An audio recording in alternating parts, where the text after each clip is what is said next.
what you watch for is that the only thing that people kind of refer to is you need to make sure you have a good education, and then eventually the education will give you access to opportunity, so to say.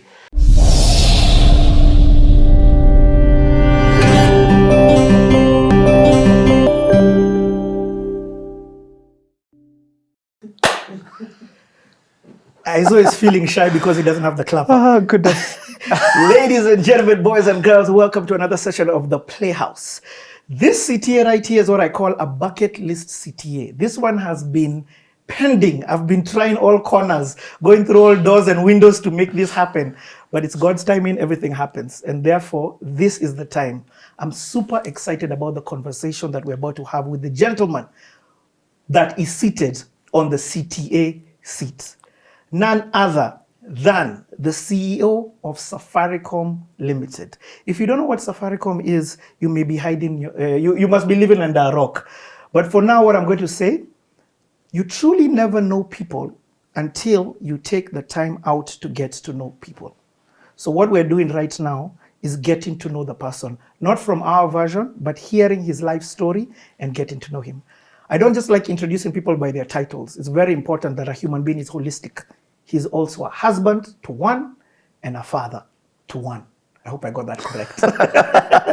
So ladies and gentlemen, without further ado, and also Viv, who is in the background, put your hands together for none other than Mr. Peter Ndegwa. Thank you.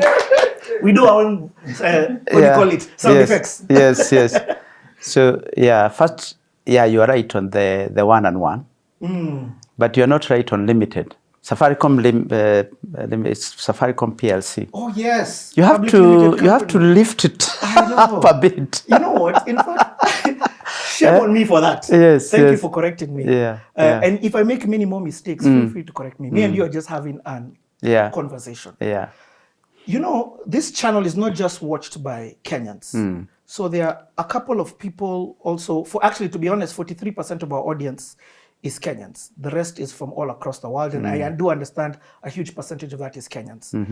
However, I want to paint context in case somebody is watching this and they don't understand just why I said this is a bucket list CTA.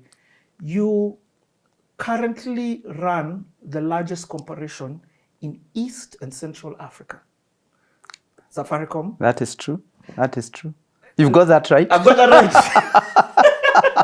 So just to give context, I want you to throw out some numbers just so that somebody can understand the importance of Safaricom, especially in the Kenyan and African landscape. Actually, to be honest, in the world. Give me some numbers about Safaricom that I may not know. What's your subscriber base like? So just crossed the 50 million mark in Kenya and 10 million in Ethiopia. So 60 million company.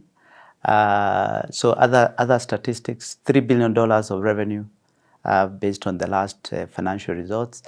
Market cap just over it, actually close to $9 billion US dollars in terms of market cap.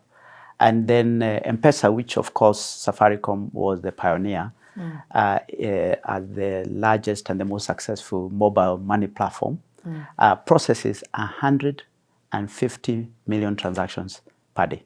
150 million transactions a day in Kenya alone.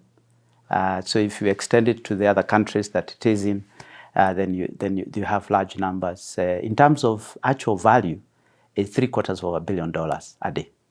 Wow! And just to give in terms of impact on the country, about 50% of the GDP passed through M-PESA. In terms of the actual Safaricom and its ecosystem, contributes between 7 and 8% of GDP. And we are the biggest impact company in terms of the foundations we run, in terms of the impact we have on the country. So, you asked me for a few numbers. So hopefully those are enough. And on employees, of course, 6,000 employees direct.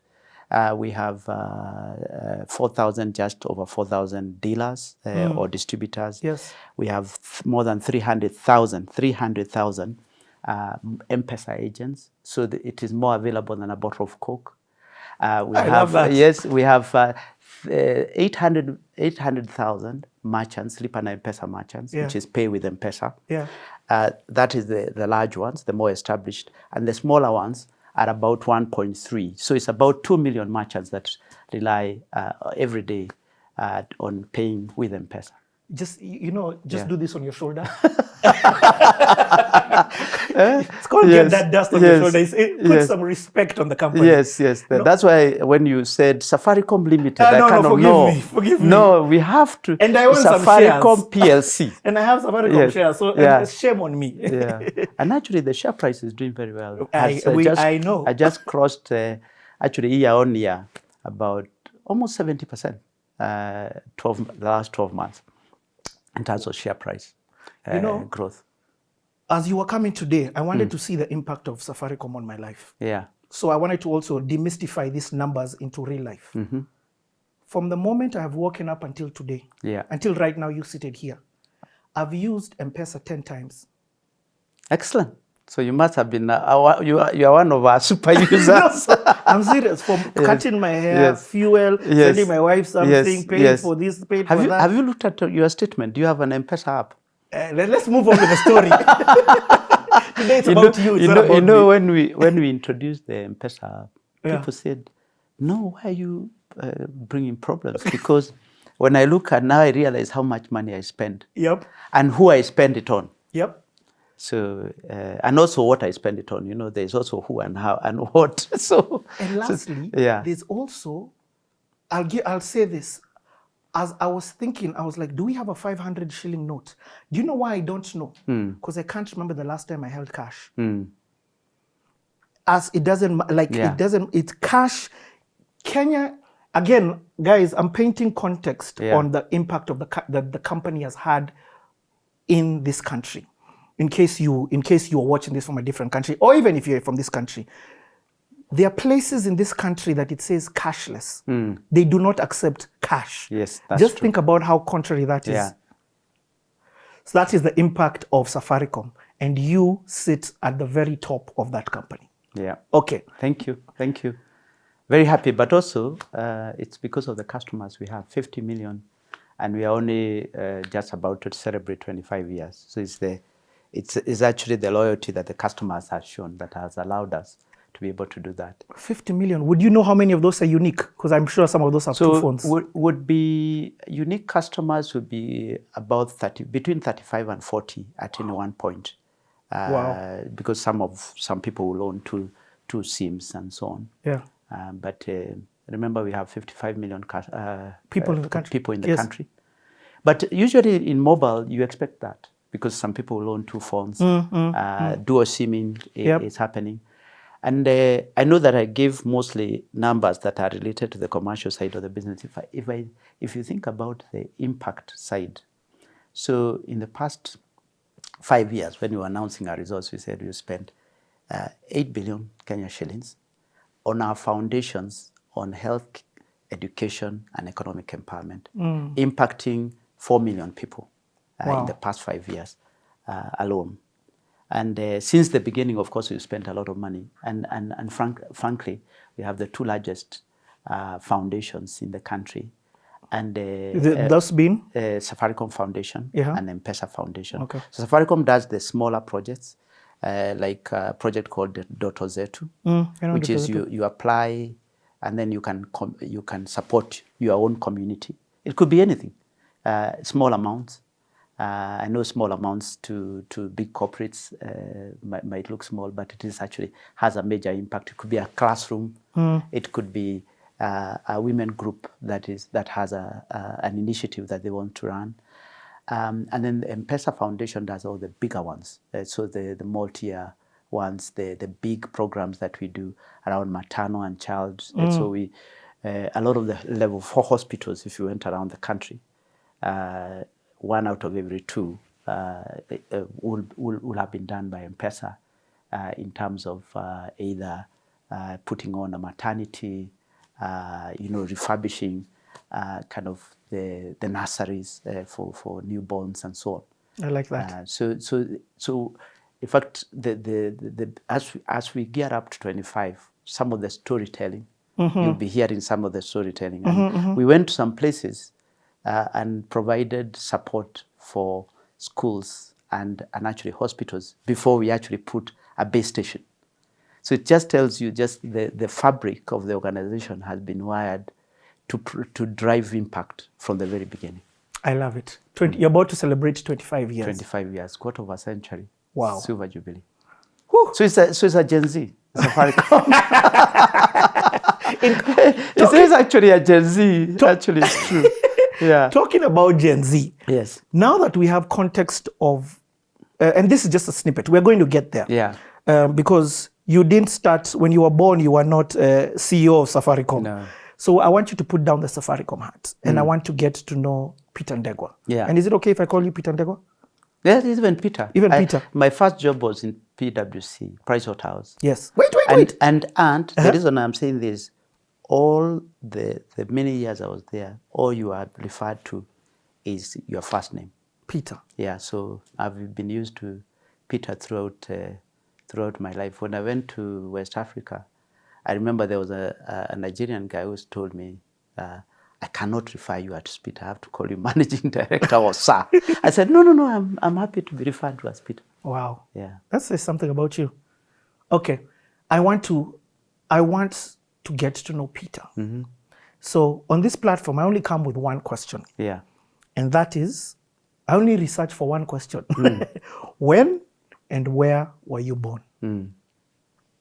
So I was born in Nyandarua, in a place near Nyahururu, which is supposed to be very cold, and also very high from an altitude perspective. In late 60s, so I'm 56 now. I come from a large family. I was born in a very large, second born, in a very large family of 9. 9. So second born. Are you the first boy? So first boy, but second born in the family. So you have an older sister? I have an older sister who is, so, and then I've got 5 brothers and 2 other sisters. So 3 sisters. Wow. And 5 brothers. Okay. That's a huge family. Yeah. That's a huge family. Yeah. What I like doing is now getting to understand the context of the surrounding. First, let's start with your family. So this is a jigsaw puzzle, and you are giving us the pieces as we put them down. So tell me a little bit about your upbringing in context with your mom and dad. So when we were brought up in Nyahururu, we grew up in a place called Gaidaithia, God help. And actually my school was also called Gaidaithia, so because the area was called Gaidaithia. And I'm told that the name comes from the people who initially went there. There was a big forest because most people migrated either from Nyeri or Boranga. And they would drive through the forest or whatever means they used. And it was a very lonely kind of drive.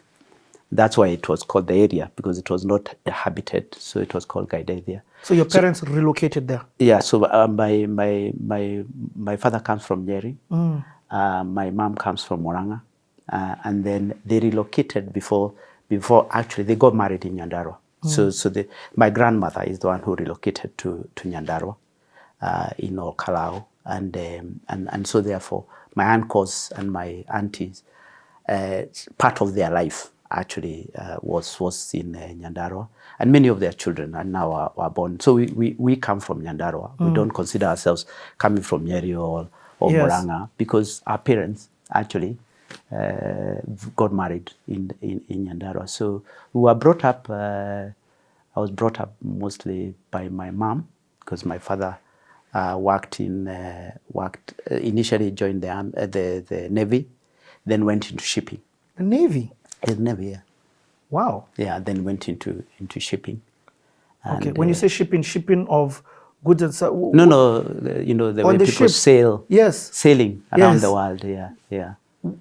Okay, so your dad was not home a lot then? No. So my dad was I would say hardly, not hardly, but infrequently used to come and visit in the same way that if you lived abroad, you'd come and visit.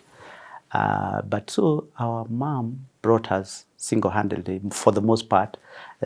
Some of the upbringing we were brought up by my grandmother. Are you in a community homestead with your grandma near? No, because no. Actually, what it is that in Nyandarua, it's more people migrated. So it was at this you buy land. So it was those schemes that were actually established around the time of independence, and then so people bought land, and it's the same thing that happened in the Rift Valley for the people who migrated especially from mountain or from other places, and therefore it's not your ancestral type arrangement. I get it. Yes. So you are kind of in your farm or homestead tends to be the nuclear family. So your mom and dad, and then the siblings that you have, unlike in other places. But the thing with Nyandarua though is that most people, when they migrate, and generally migrants, tend to look for better opportunities, whatever it is that they are going to migrate. So very little safety net that they have left back. And actually, so even when you were growing up, you kind of knew that, education is the thing that allows you to access anything. And had you seen education? Yes. The reason I love CTA is because people are watching this now, and this is their aspiration being grown. For you, being injected into them or ignited, that's the word. For you, what's the context of education? Have you seen? So think about it. So the families migrate, and mostly the reason why I would say my mom and dad migrated, or my grandmother migrated, is because their ancestral land tends to be very little. So therefore, there's not enough. So they migrated into Nyandarua where there was more land. Eventually, you can only buy the land you can afford. Yeah, so it's not we didn't grow up in a large piece of land. I think it was like 3 acres, and Nyandarua has a lot of land.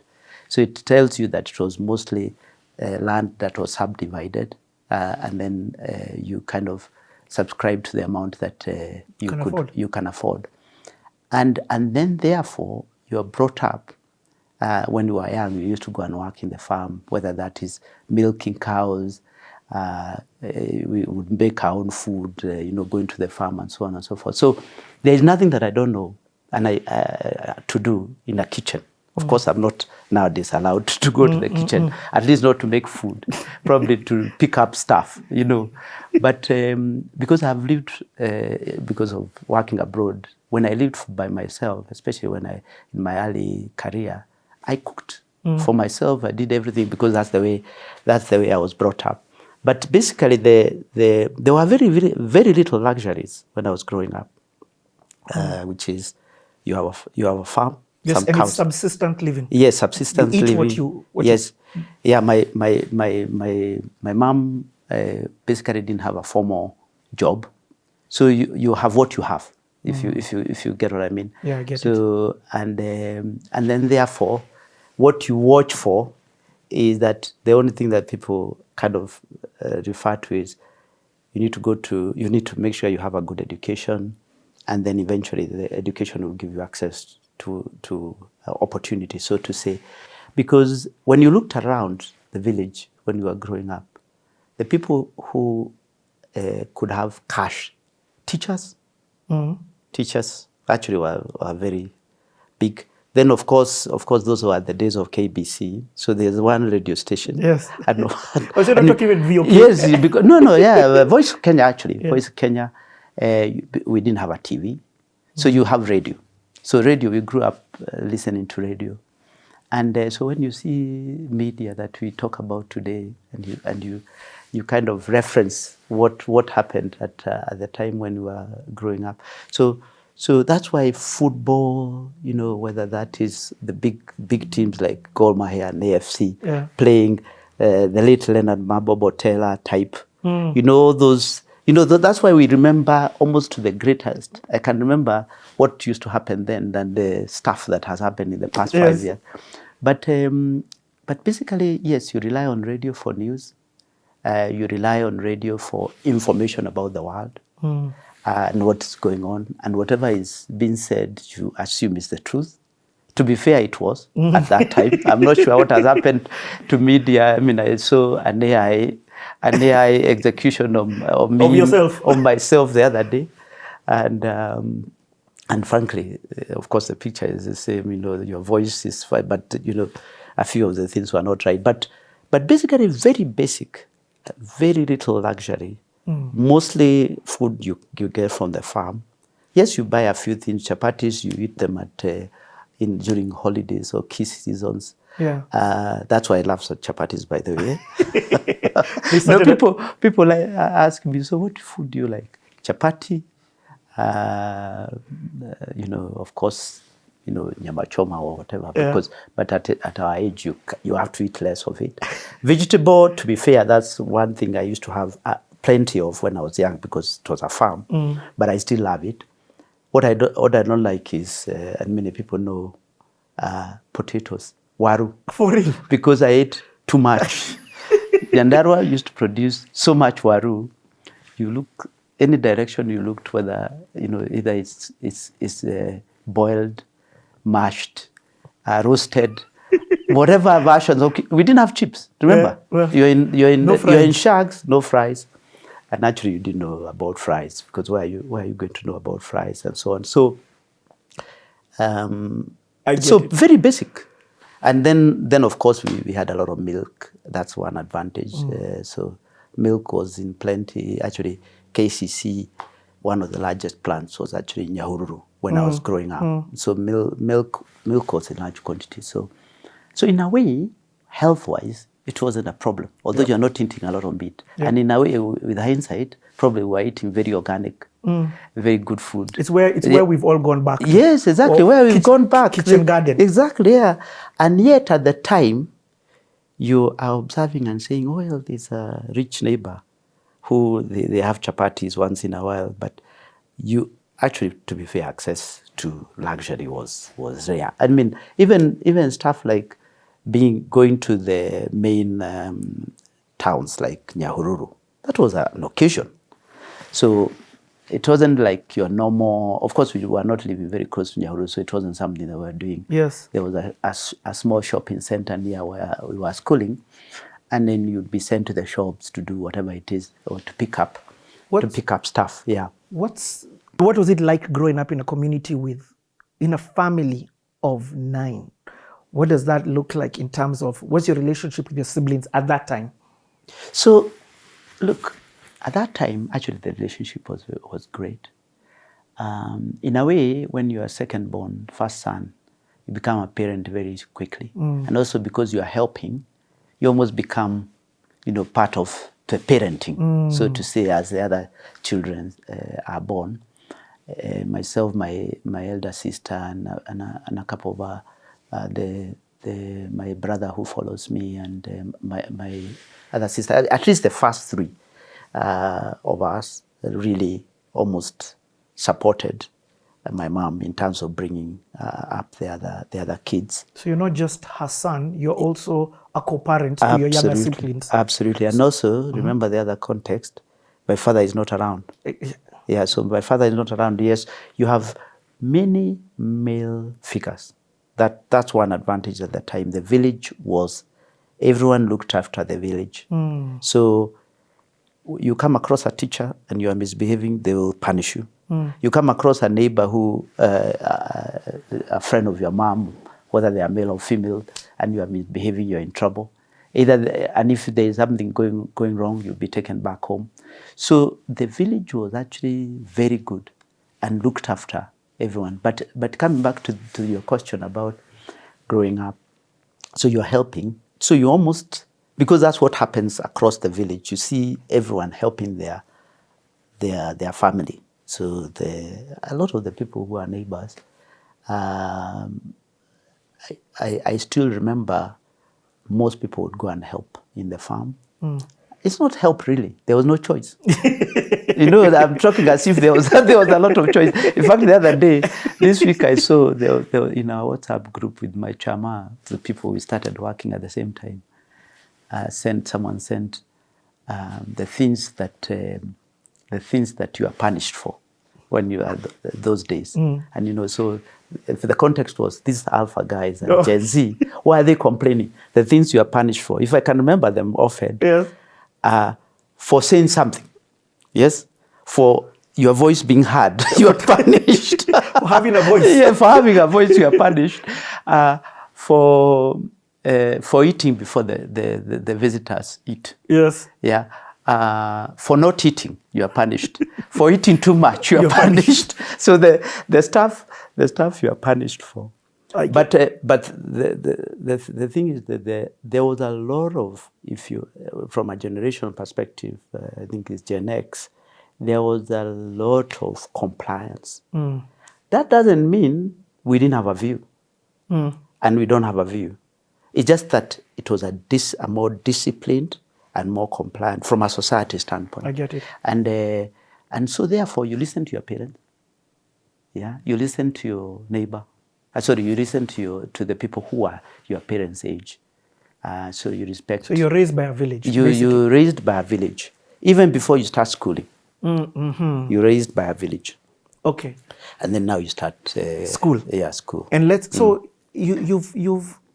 I love the backstory, and I feel like the backstory is so important because it sets the foundation of your life. Yeah. Values, things like that. Yeah. And so I've understood home very well. I've understood the essence of hard work, why it's already, it's not optional. Yeah. Especially as the first-born son, not the first son, even though you're the second-born. Yeah. So now, explain to me now the context of school. Yeah. God help us. What do you call it, Guy? Gaidaithia. Yes. Primary school. Every time I speak about that school, I naturally went back to give back. Because you see, the school was started in I would say, I think in the late 50s or early 60s. So it is quite old now. So we went, supported the school as part of the foundation, because we have an employee program where you can actually support a project of your choice. And also being CEO, there's kind of a founder budget, which I can use, especially for projects that are personally, emotionally connected to. Like, of course, I can't support schools across the country. Yes. If my school, the school I went to, is dilapidated. So we went and redid the classrooms. I went back to the classrooms that we went to. See, anyway, it's called Gaidaithia. So the context is, every time I tell people about Gaidaithia, they say, oh, there's a school called Gaidaithia. But actually, someone was telling me that if you grew up at that in the 70s and 80s, the type of names that were given to schools reflected basically what was going on in the society. So guys, God, so God you don't look like today you have group of schools and you have these kind of sophisticated names, but that's very basic. In a way, it also reflected the society was actually very basic and very caring. So despite the fact that you don't have a lot of luxury, there was a lot of inspiration from the people you come across. So people are giving you advice, not because they want to benefit, but just because they want you to do well. And they have pride in the village progressing. Remember that, at least I can say from my own parents, they didn't, so the story with my parents is my mom didn't go beyond basic schooling. So primary? Yes. My father did very well. I think it was called the Form 2, the equivalent in CBC would be junior, just before you get into senior school. Upper primary? Yeah. And I don't know whether I should be saying this on TV, but his exams, which were very good, he was one of the best students, were stolen by someone who wanted to use them to access secondary school. So that's a story. Wow. That is his story. And that's the reason why he did not progress beyond that point. Wow. And that's the reason why education, even from the very beginning, was so present for us. So the parents, our parents, saw us fulfilling the dreams they did not fulfill. So like my father could have gone to any secondary school and probably gone to university abroad. But because of that incident, it just got truncated. It halts his life. It halted his advancement from a schooling standpoint, and then he had to do something completely different, and so that's the reason. At a very early age, we realized how important schooling is, and also, of course, you do see what is happening in the village and so on and so forth in the community. But basically, all people in the village, especially my father's age, saw what they didn't get, and that's why I told you the context of migrants. The migrants are not the most. They are not the. They are not the well-off in the village. So usually it's people who want to go and look for something else, for better life, and then therefore they are also very hardworking. Yeah, so that's why Nyandarua those days in the 70s and 80s was always. In fact, in the 80s, I remember even when we completed school, it was number one. Remember the time when they used to list districts? It was always number one, and the reason is people felt this is the access. So you find a lot of people who got educated in Nyandarua as a result of the fact there wasn't a lot more that they could do. There wasn't trading to do or businesses to run and so on and so forth. Education in an essence sounded like it was the key. It was the key. It was the key to open. And also, it also reflected that there's a discipline element to it, on the basis that you have parents who want to see you succeed in an area they did not. And I remember when I was young, the advice we used to get from uncles and people from the villages, you need what profession, because there's no choice, or they are guiding you, but they are telling you. The profession they used to advise us was become a teacher. And why a teacher? All they saw. All they saw is teaching is one of the things that really lacked when they were growing up during the emergency period. Because my grandmother lived to be under 100. Wow. But my grandfather died during the colonial time. But the thing about the advice they were giving is keep improving yourself, and education being the way to improve yourself. And that's why even the first thing I mentioned to you was education. I love it. Yeah. What are you enjoying school? Are you enjoying being educated? So are you enjoying going to school? Today. What's that time like? No, so this is your primary life. Yeah. I want to understand it more. So or you just a bookworm? No. So think about it. So you are helping at home. Yeah. So you wake up, you go and help and so on. Of course, when you are very young, you don't. But in a way, schooling is good because then you are out of home. Isn't it? Schooling is actually now this is when you don't have to worry about manual labor. Yes, no manual labor, no forced labor. If I may put it that way, in a nice way. In a nice way. Today you would be told you are abusing kids. Labor. You are abusing kids. But actually those days it was even when you were growing up, you are not thinking of abuse. But when I went in school, actually I really enjoyed my school life, my early school life. Because first of all, I did very well. So therefore you were a sharp student. Yeah, I was a sharp student. And generally it was very basic. So it wasn't, when you say bookworm, there were no libraries. So the thing that you retained was what the teacher taught you. Wow. So the normal old school training of chalk and board, isn't it? Yes. And that's it. Yes, you can borrow a book here and there from a teacher. There's no library. One of the reasons why actually our foundations do a lot of libraries, and I value putting libraries, is because I know how important it is. because otherwise kids could come across books much later in life. Of course, books have now, libraries have now evolved materially, but we used to, of course, have books which were required by the school. So like whatever books were required. So you would read those books, of course, but there was no library to go in and say, when you talk about bookworm, I heard about bookworm when I went to high school to study. Why were you doing well then? Why, or were you just naturally a clever student? Naturally gifted. Okay. So I can't deny that. But teachers were very good. I told you that Nyandarua was pretty good. And also, I was actually very disciplined. Yeah, and I've always been disciplined across my life. And but within the family, yeah, I was quite gifted. So therefore, did very well. In fact, my mom tells people about the awards that I brought home. They used to give like a lantern. Yes. The lantern. Yes, was a big thing. As you are number one whether it's in standard 5 or standard 6 or whatever. Okay, you are exceptional. You are like, no, I'm just trying to understand. Yes. You are like a number one. Yes. You are not, when I say you are not at a number 3, you are number 1. Yeah, probably you could say number 1 to 3, but number 1. Okay. Yeah. And are you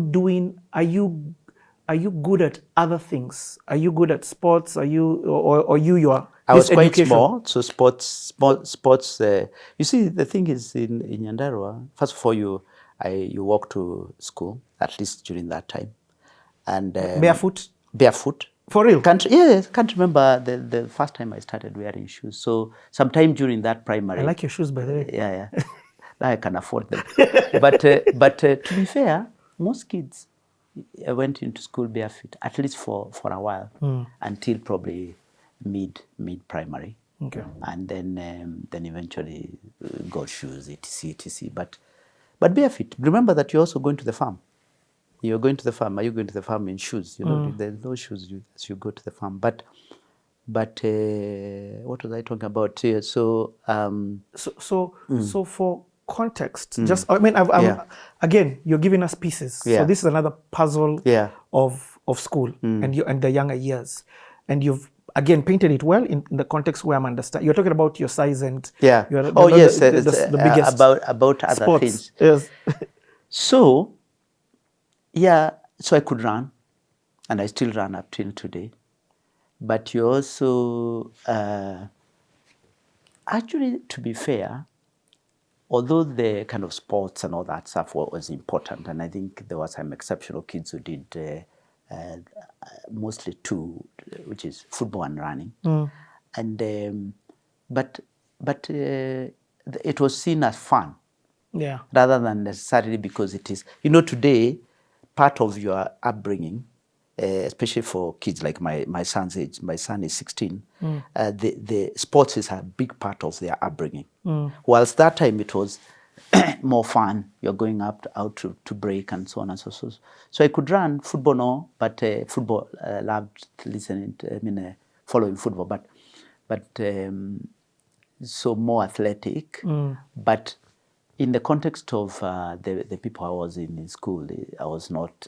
You were not exceptional. No, I was not exceptional at all. But you were. So I was exceptional on the academic side. And here's the final question for this era. Yeah, and also I became a prefect fairly early. So from a leadership standpoint, nice. I was also I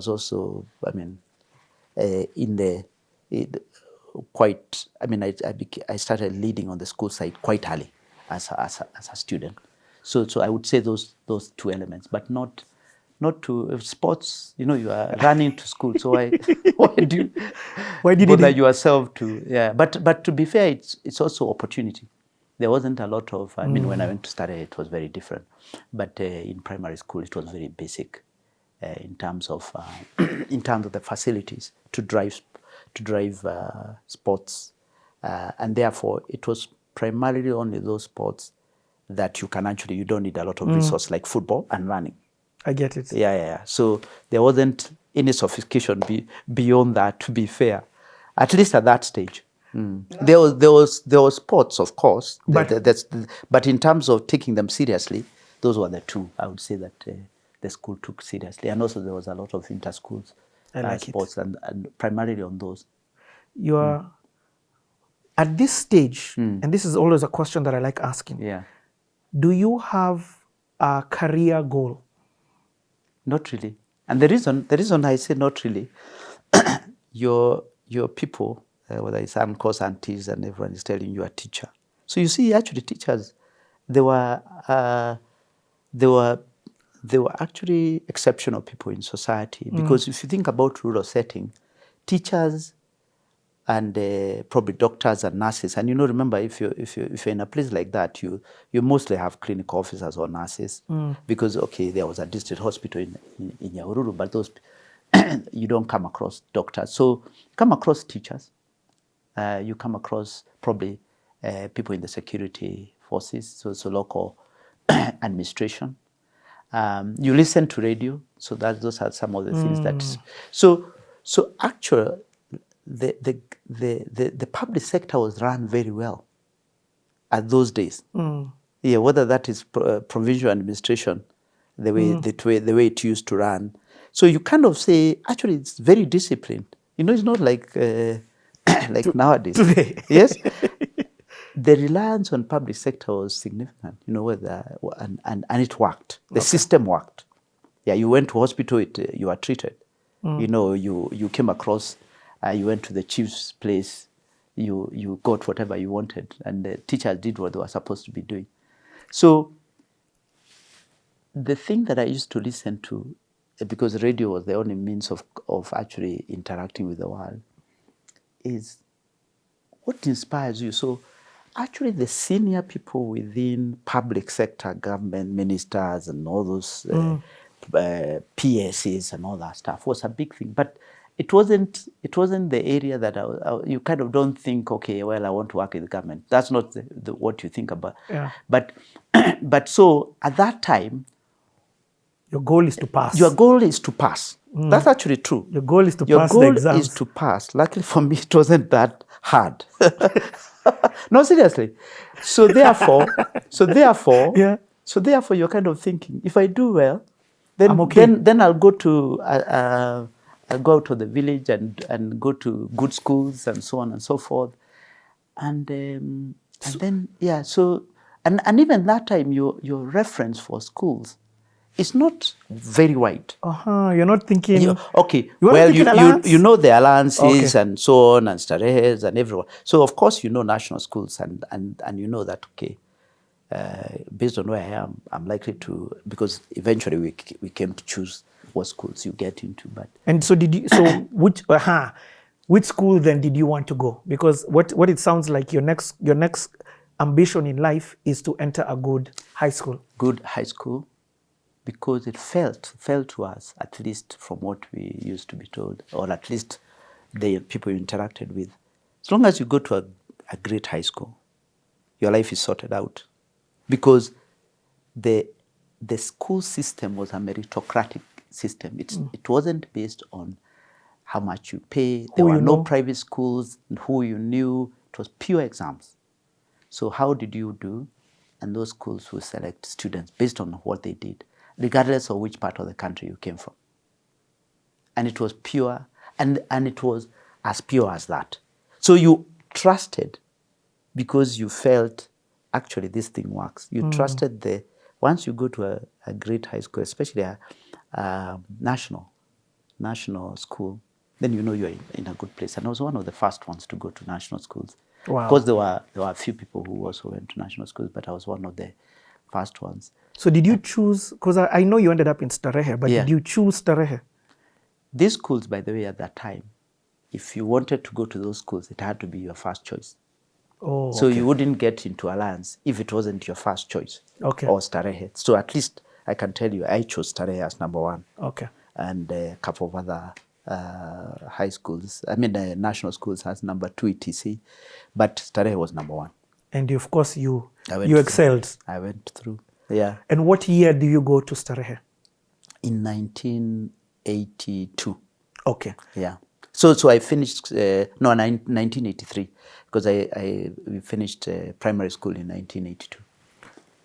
Transition us now into Starehe. Yeah.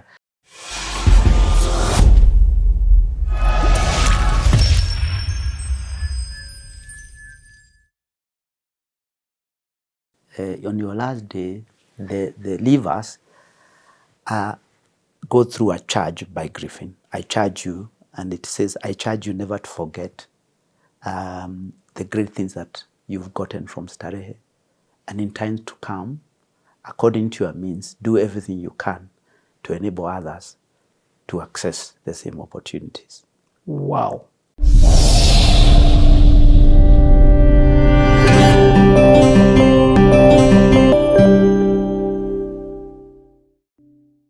Transition us now into Starehe. Yeah.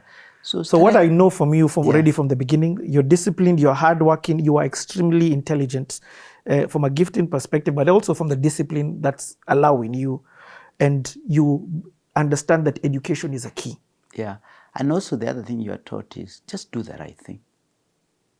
There was something about doing the right thing is, I talked to you about if you do the wrong thing, there's discipline, and you are disciplined by everyone. So there's something about doing the right thing. And although there were a few issues, I remember there was a big riot in my school when when we were close to finishing, to completing primary school. And because around that time when we were completing primary school is the time that there had been a coup. Ooh. So the big national moments was the coup. Yes. Because I remember that was one thing that you could not forget, regardless of your age. And but generally there was the whole aspect about doing the right thing, integrity, and so on and so forth was a big thing. So values at that stage were really the foundational values were set. And also they were reinforced, which I say the education system worked. If you went for service, you'd receive the service, So it was easy, not easy. It was easier to get inspired by this system works. Had you actually, by the time you're saying Starehe, had you traveled to Nairobi a couple of times? No. What happened is you had not been to Nairobi. No, I had been. Okay. Remember, I told you my father used to live in Mombasa. So we had been to Mombasa. Okay. Yeah. Yes, so I had been through Nairobi to Mombasa and so on and so forth. And we had other relatives in Nairobi. Okay. So, but we had a headmaster who is now late.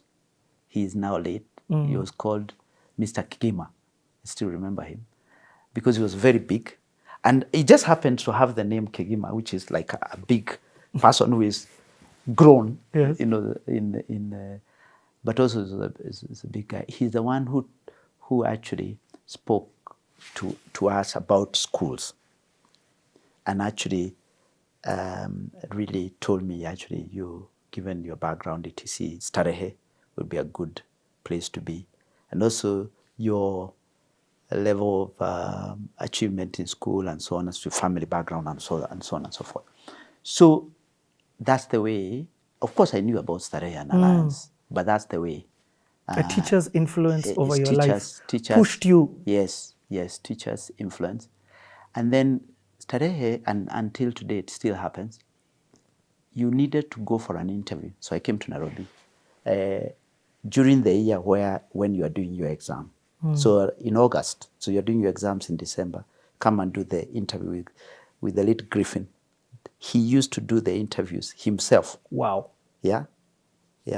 For every student about to join? For every student about to join, regardless of the number. So he would see every single student, and he would determine whether that student will join.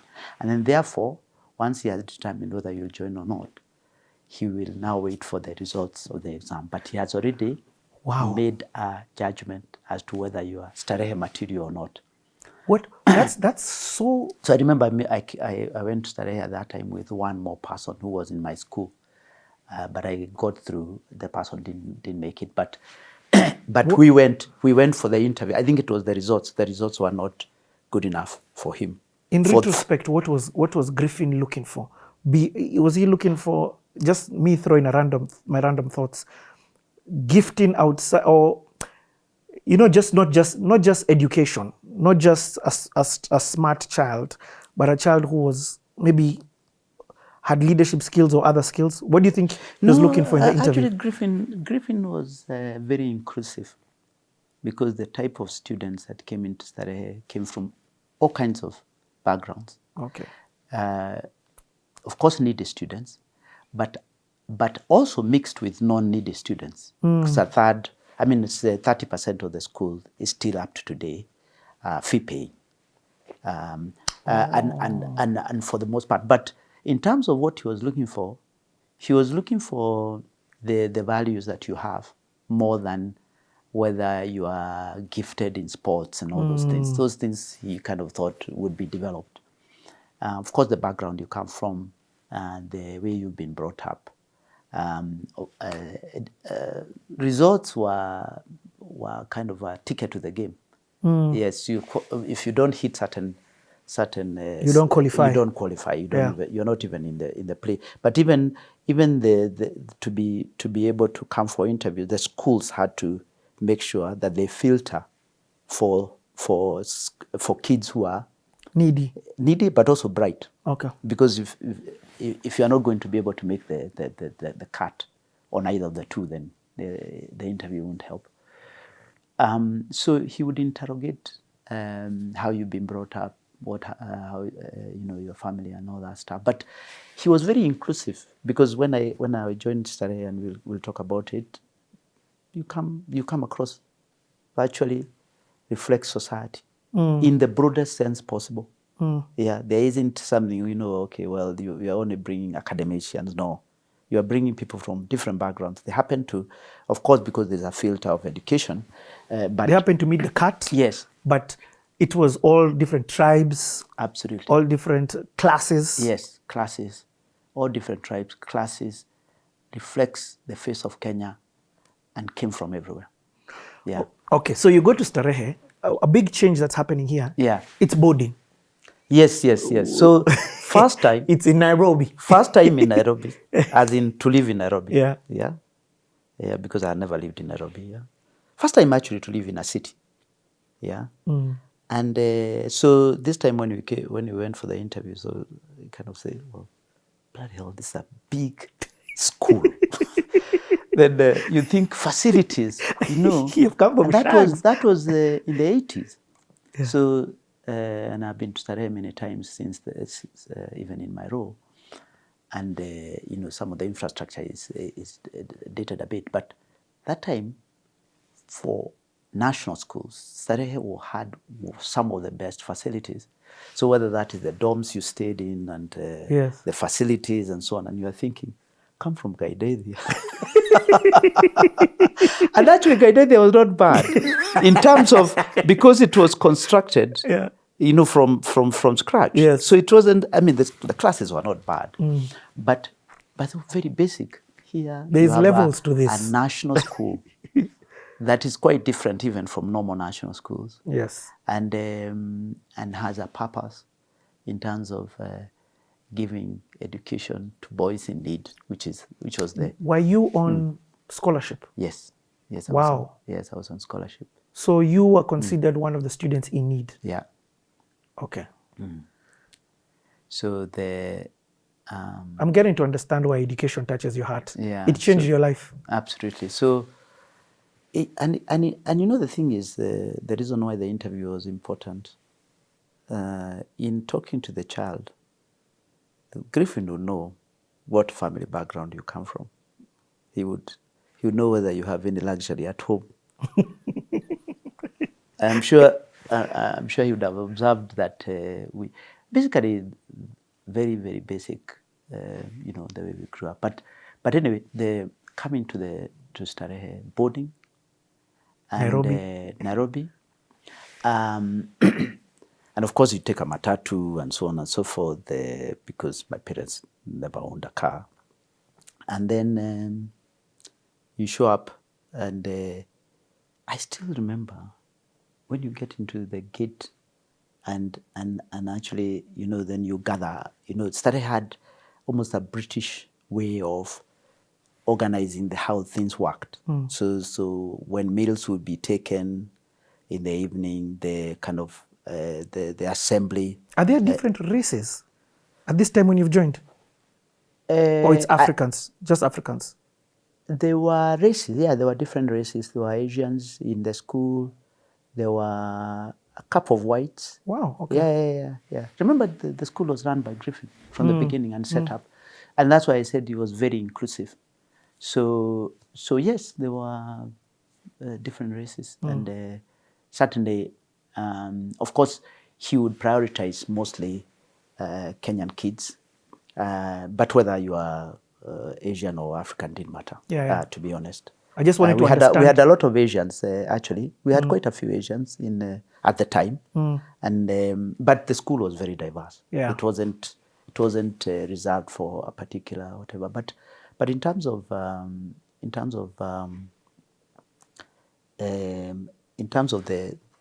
transition, it's a major transition coming from Shags into this school, going into boarding. In a way, the boarding, why it wasn't a shock, is because you are used to being independent because you are supporting. So you are not dependent on your parents in a way. So you can actually survive on your own. So in a way, that allowed us to feel comfortable in a boarding environment compared to like the typical kids we brought up, which is they are so dependent on the parent. They are dropped to school and all these things. You kind of do your own thing. I can't. When I was in primary school, I don't think my mom's checked my homework once. Maybe other people. Not your mom. Not my mom. So it means you're so independent, and therefore you are not. They'll ask you how you are doing. By the way, that they will ask you. So everyone wanted you to do well. How you are doing well?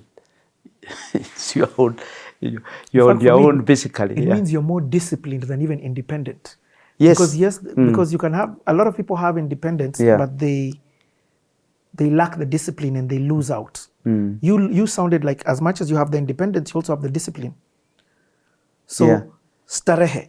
Show me, because this school sounds like it shaped your life. Yeah. So starehe was, I would say, the second kind of shaper. So the early upbringing was very, very useful and very helpful, and actually had a foundational effect, because this whole village is a meritocratic system. The thing works. It's very unfiltered, but even if it's basic, it's still very inspiring in the sense of you don't feel vulnerable. You feel vulnerable financially, but you don't feel vulnerable emotionally, isn't it? But there is no safety net. You get? There's not much luxury here. Then you go to Starehe and you kind of say it's the extreme of there's a purpose, the school has a philosophy. It was started by 3 founders. That's why they have the Founders Day. Griffin, Dr. G.W. Griffin, Gikubu, and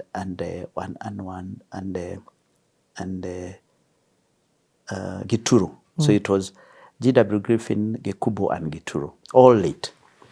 So they started it in 1969, and the reason why Griffin started Starehe is he worked in the military during the colonial time. He got disenfranchised because of the way the Africans were being treated. And then he left and started being a support for kids the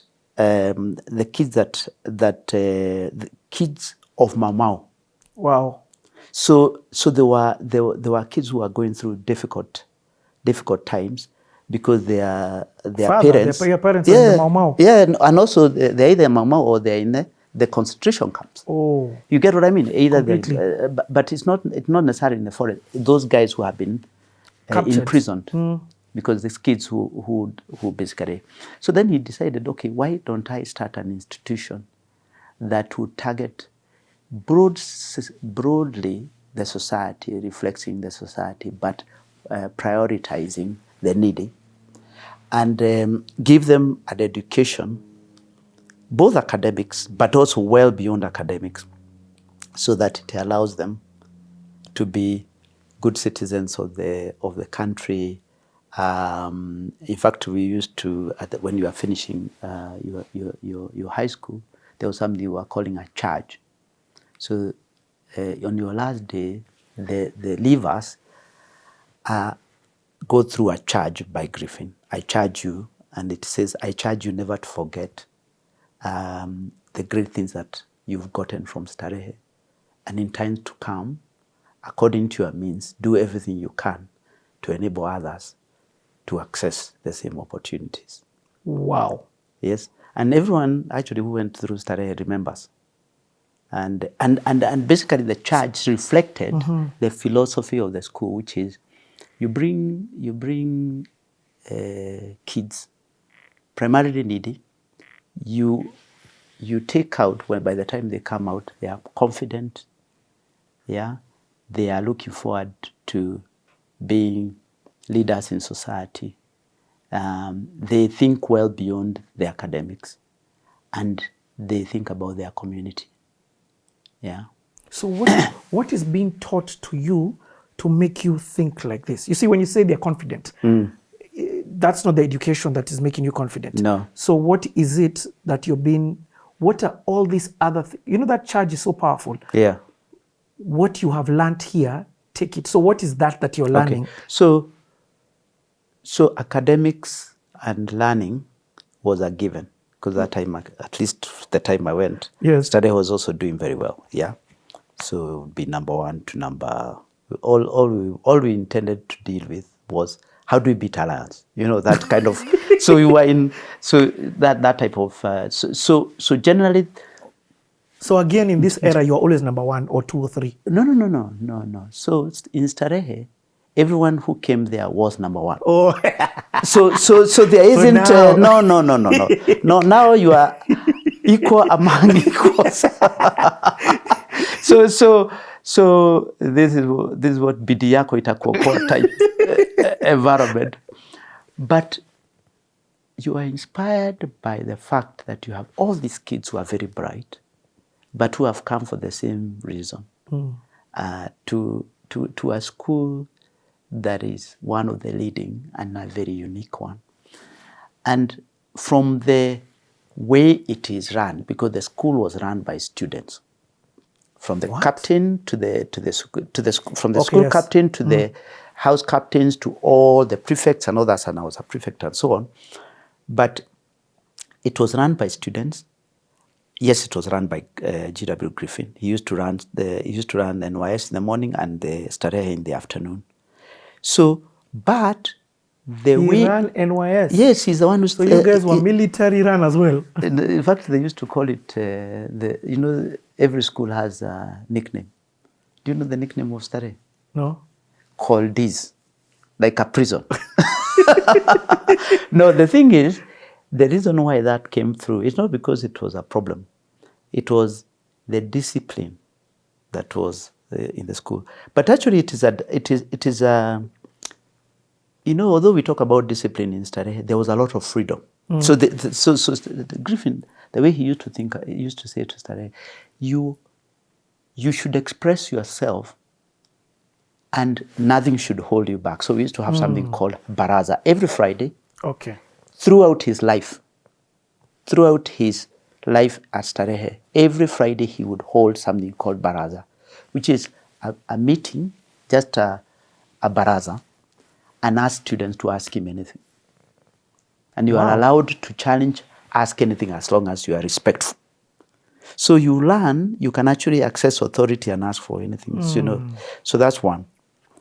So Baraza really introduced that thing of challenging status quo, challenging what you're hearing, challenging, pushing the boundaries. So so intellectually, but also society-wise. So you don't feel there's a hierarchy I can challenge. And I still remember one time there's someone who said Griffin. He said, because you are disrespectful, you should have called me Mr. Griffin. You are not going to be able to ask the question. Wow. So those things you remember. So that's one. The second is the philosophy of the school in terms of the things they would ask you to do. So because of this, the background the kids came from, So there were things that were taught and were mandatory, like swimming. So some of us, of course, grew up in a place where you are not swimming. You didn't have swimming pools and all that stuff, yeah? Unless there's a river, in which case you'll be lucky. And it's cold. And it's cold, and it's very cold. So there's mandatory swimming in Form 1 until you pass. So you go for swimming on Sunday afternoon until you pass a test, yeah, a proper test. So that's the time when now you are excused. You can now you don't need to attend the mandatory swimming. So there were certain skills, and they used to say these are life skills that we are teaching you, and also because he understood the backgrounds that the kids came from. Yep. Yeah. So swimming. Then during the week, the school was run with a structure. So after you finish school, there was an assembly in the evening, say like around 4:30.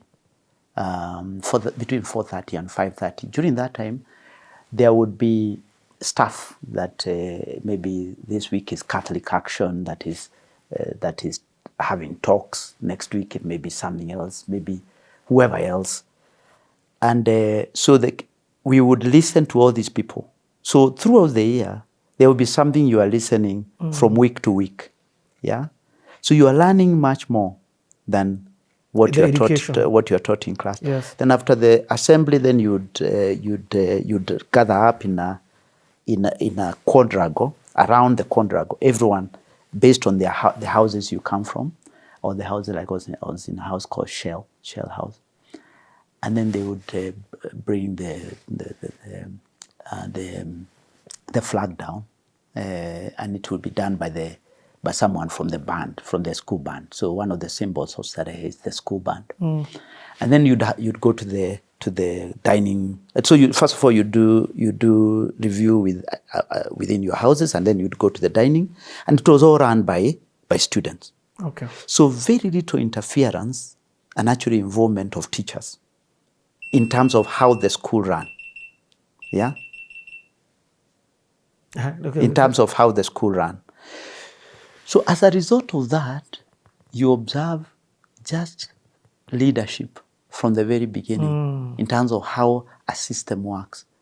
And then you are taught to be, in the stuff that happened, the way you are monolized. In Saturday, there was nothing like that. In your first 12 weeks, which is your term, the first 6 weeks of the 12, if you're a new Form 1, yeah, you don't do anything in the house. Everyone cleans the house. So you actually you're told this is your, it was called grace period. This is your grace period. You actually do nothing. So you watch the rest of whatever happens, you learn from them. Then from that time, you start doing the stuff, cleaning and so on and so forth. But basically, the whole thing was set up to teach you life skills like swimming, discipline like how you clean your clothes and all these things, leadership, how things work, stuff outside. And then Saturday had a lot of stuff like musicals. So you watch all these things that are typical UK, US schools would be exposed to. And as a result of that, you actually opened your mind massively in terms of what you could do. Of course, sports. There was a lot of sports that we used to have inter-house competitions. Are you still running? Yeah, I'm running. I'm still running, and especially although now I came across guys from Rift Valley. Rift Valley. Keep chalking. Keep chalking. Yes, exactly. Regardless of whether the fact that I came from high altitude. But you now come across, but actually the guy who used to win during our time was not actually from Rift Valley. It was from a guy from my house, from Kiambu. The marathon, I'm talking about the marathon. And my house actually was very famous. It was called the Mighty Shell, because it used to have, and you'd have points, both on the sports side. So they would accumulate points on the sports side and the academic side. And then they would add all the points, and then they rank the houses. So our house was called Mighty Shell during the time I used to be there. Nothing to do with me, but partly. But we won that award of being one of the best houses. And actually that created a lot of competition, a lot of inter-house competition and so on. And it's still there. We still have now a WhatsApp group of, depending on which house you came from, alumni. Yes, which year you actually left the school as part of supporting the school. So like I'm in the WhatsApp for Shell and also WhatsApp for the 87, 88 a lot, because I completed the second last A levels. And of course so it's completed 88. So it's 86, 88. So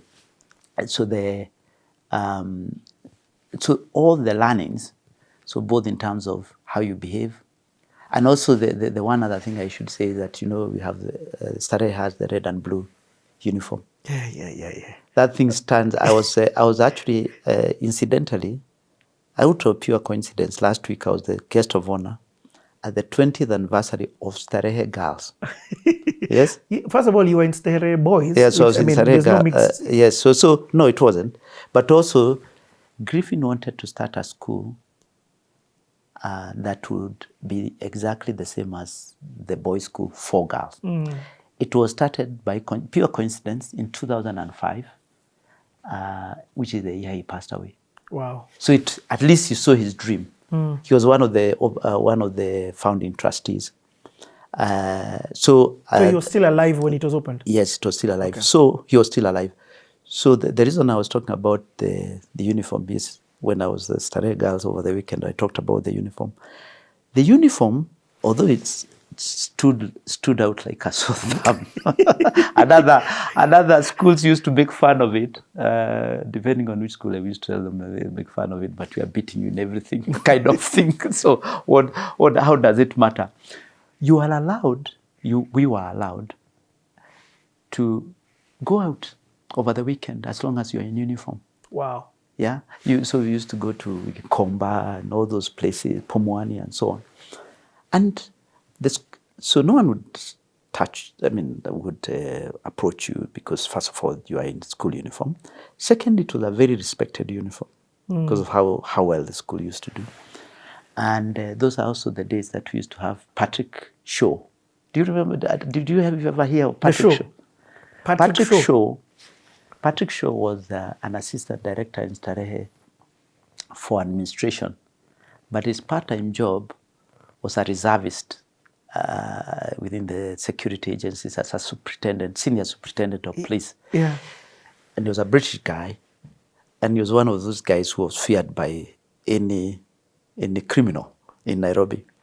So one of the things that people used to know is that you don't either mess up with Starehe or Starehe students. Yes. So anyway, but the uniform was a real big symbol of independence but discipline. So you're in uniform, so you can go out. But you are disciplined enough not to do the wrong thing. So effectively, you learn it isn't a big thing being out there. You get what I mean? Like the way people get excited about whatever. So as we didn't have that problem. So we used to be allowed to go out over the weekend and go out wherever it is you want. You go and visit whoever you want to visit. Wow. There was no restriction. So people think Starehe was very, kind of restrictive, but actually it was very disciplined, but freeing. Discipline in the context of what you are required, your value set, rather than behavior discipline in terms of value set rather than rules. Yeah, the rules, you set the rules yourself. Like I get it. Yeah, and actually the punishment hierarchy was very clear. Students could no one would kick, not one person could kick other than Griffin. Yeah. So, and the reason why he did that is so that he kind of says, by the time you're coming to me, there's a big problem. And very few people anyway used to end up in his office, because one stream was one form was like 250 students. One form. So it's five classes in one form. Wow. And those are the days where virtually everyone used to qualify to go to university, other than probably a few, like 250. You have a few who don't. But is that where? Actually, let me ask this question, and then now we transition. Yeah. What's the goal? Is it still get into university, or at this time I'm like, I want to be. What's at this time? What's no this time? But this time, this is a good question you're asking. By this time, because of being in Starehe, there's a lot of career talks during barazas, during a lot of the assembly pieces. There'll be people who come in and talk to you, say old boys or corporates. You know, we had a lot of sponsors of Starehe. You know, like the Shell. There was those very many corporate sponsors that used to be involved with Starehe. So you got a lot of advice, and certainly even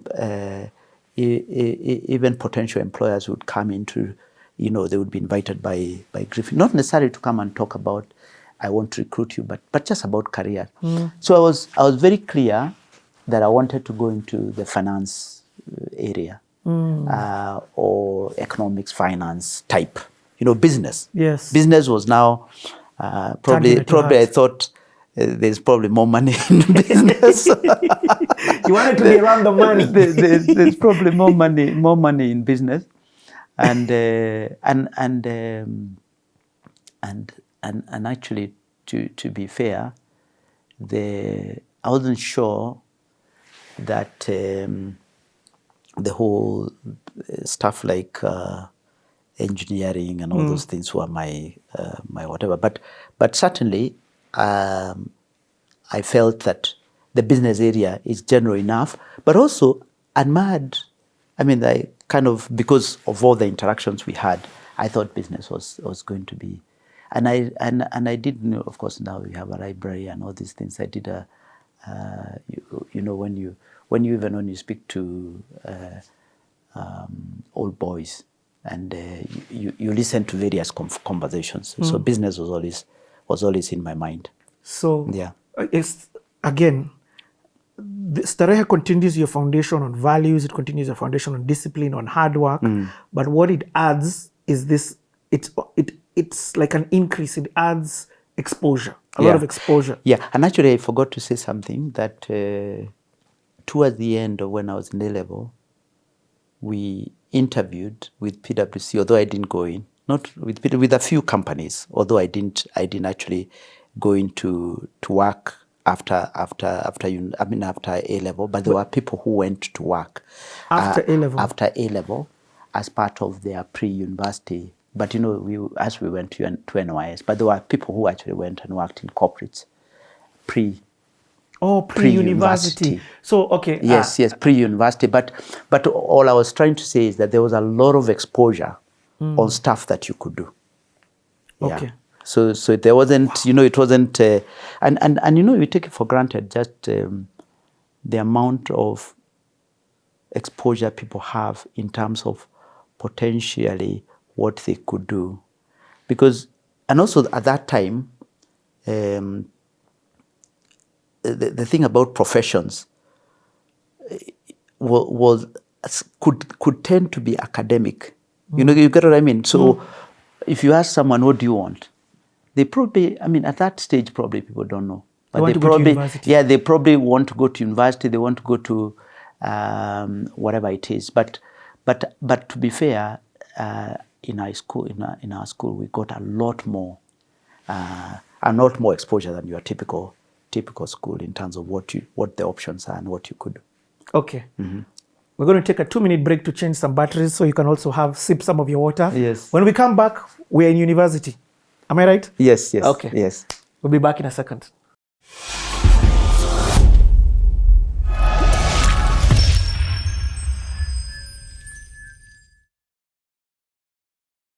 You know, you come from wherever it is you come from, and then you get to the gate, at the NYS gate, and then they tell you to line up.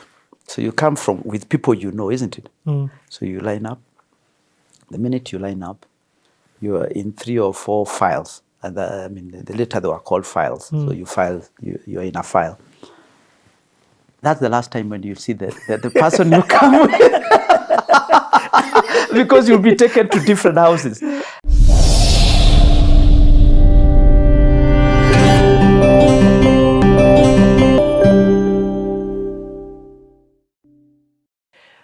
The tagline on CTA is you never truly know people until you take the time out to get to know people. We are privileged and honored to have the CEO of Safaricom, Peter Ndegwa, with us, sharing his life story. I'm already beginning to get a thread from your story. I'm hearing a thread of discipline. I'm hearing a thread of values. I'm hearing a thread of exposure, of hard work. I wouldn't even say exposure. Exposure has just checked in. But how that has then shaped your life. And then now this is the first time I hear you talk about you're narrowing down on the direction of your life. So now you've talked about the finance world. You've not given us clarity, but at least there's a direction that I'm hearing you going to. Yeah. Let's transition now into NYS. Yeah. Oh no, actually, you didn't even say NYS. You said university. Of course, NYS. You do well. Yeah, NYS. You do well. Yeah, yeah. Because again, to get into the university, it was merit. I like the one. Yeah, merit. Yeah, meritocratic. Yeah. So, but we did do the pre-university. We were the last lot to actually go through the pre-university NYS training. Yes. What year is this? Year 89. 89, huh? So going into university, so complete A-levels in 88. Going into university in September of 89. Okay. Usually they would leave about 9 months. 3 months of which would be about 15 to 17 weeks would be NYS. So yes, tell somebody what NYS is. Yes, so National Youth Service, for those who might not know NYS, which in a way we knew about it, at least for the people who came from Starehe. Yes. Because late Griffin used to also run NYS. But this was a program that was modeled around pre-university public service, or in other countries it would be military service. But this was, you go into NYS for basic training. So you don't actually serve the country, you just go for basic training. So training around discipline, marching, the same way that the police force or the military would go for basic training. And you do all the routines other than dealing with firearms. So if you don't handle firearms, like NYS, people don't handle firearms. But effectively you have 5,000 or so university students in one place, in Gilgil. And this is only for students who've been accepted to the university? Correct, yeah. So Gilgil for the boys and then Naivasha for the girls. And then you join, the two join together. The girls used to join about 2 weeks before pass out. Just so that you become one group that is passing out, now going into university. One of the best experiences I had, I have to be honest. There are quite a few people who actually, the going in position was, no way, I can't do it, and so on.